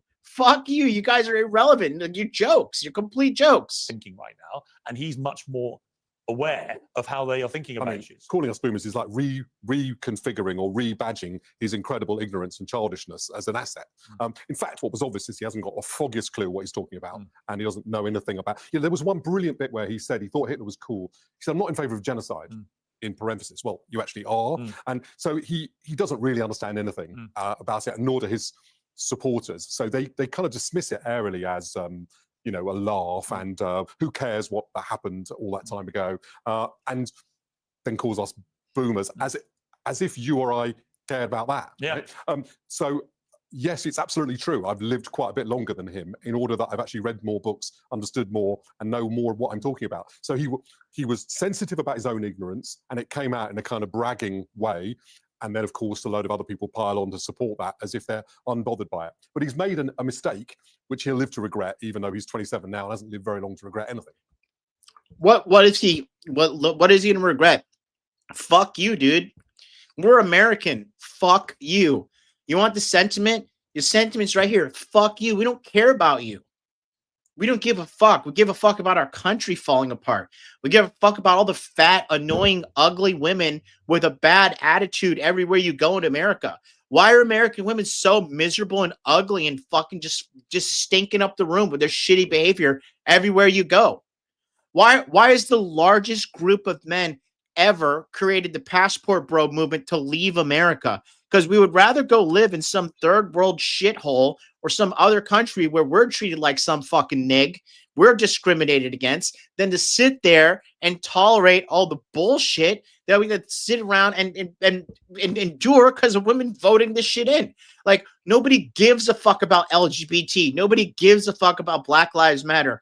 Nobody gives a fuck about trans children. All this stupid shit women think's important because they're a bunch of dumb, fat fucking pigs that can't keep their mouths closed. That's why they're so fat. And they can't keep their legs closed. That's why they're all fat, single mom, used up whores. That's the truth.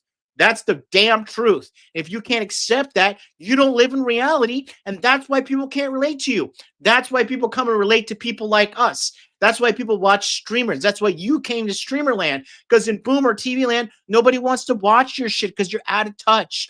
You guys are the epitome of fucking white privilege. You live in an all-white neighborhood. You haven't dealt with fucking people who are struggling. You don't deal with fucking minorities or minority issues. You don't care about white people struggling either. You talk shit about your own white people. Nobody likes you. Nobody fucking likes you. Period. So you wonder, like, oh, he's going to regret this for the rest of his life. Shut up. Do me a favor and go ahead and die. Die. Do what old men do and fucking die. Get out of the way. Okay? He got canceled on British TV. Who? Let me know. But anyways, it just makes me sick. These fucking old boomers have no what the fuck they're talking about. You don't get it. That's why nobody likes you. Okay? So let me see. Yeah, then he talks about they're bringing up Nick Fuentes' dad. They're trying to double down on it. Yeah, and then Dr. Phil. Nobody cares about you, Dr. Phil, and your mud shark creating ass. Putting people like Bad Bobby on there. You fucking dumbass. Let's continue to go down here.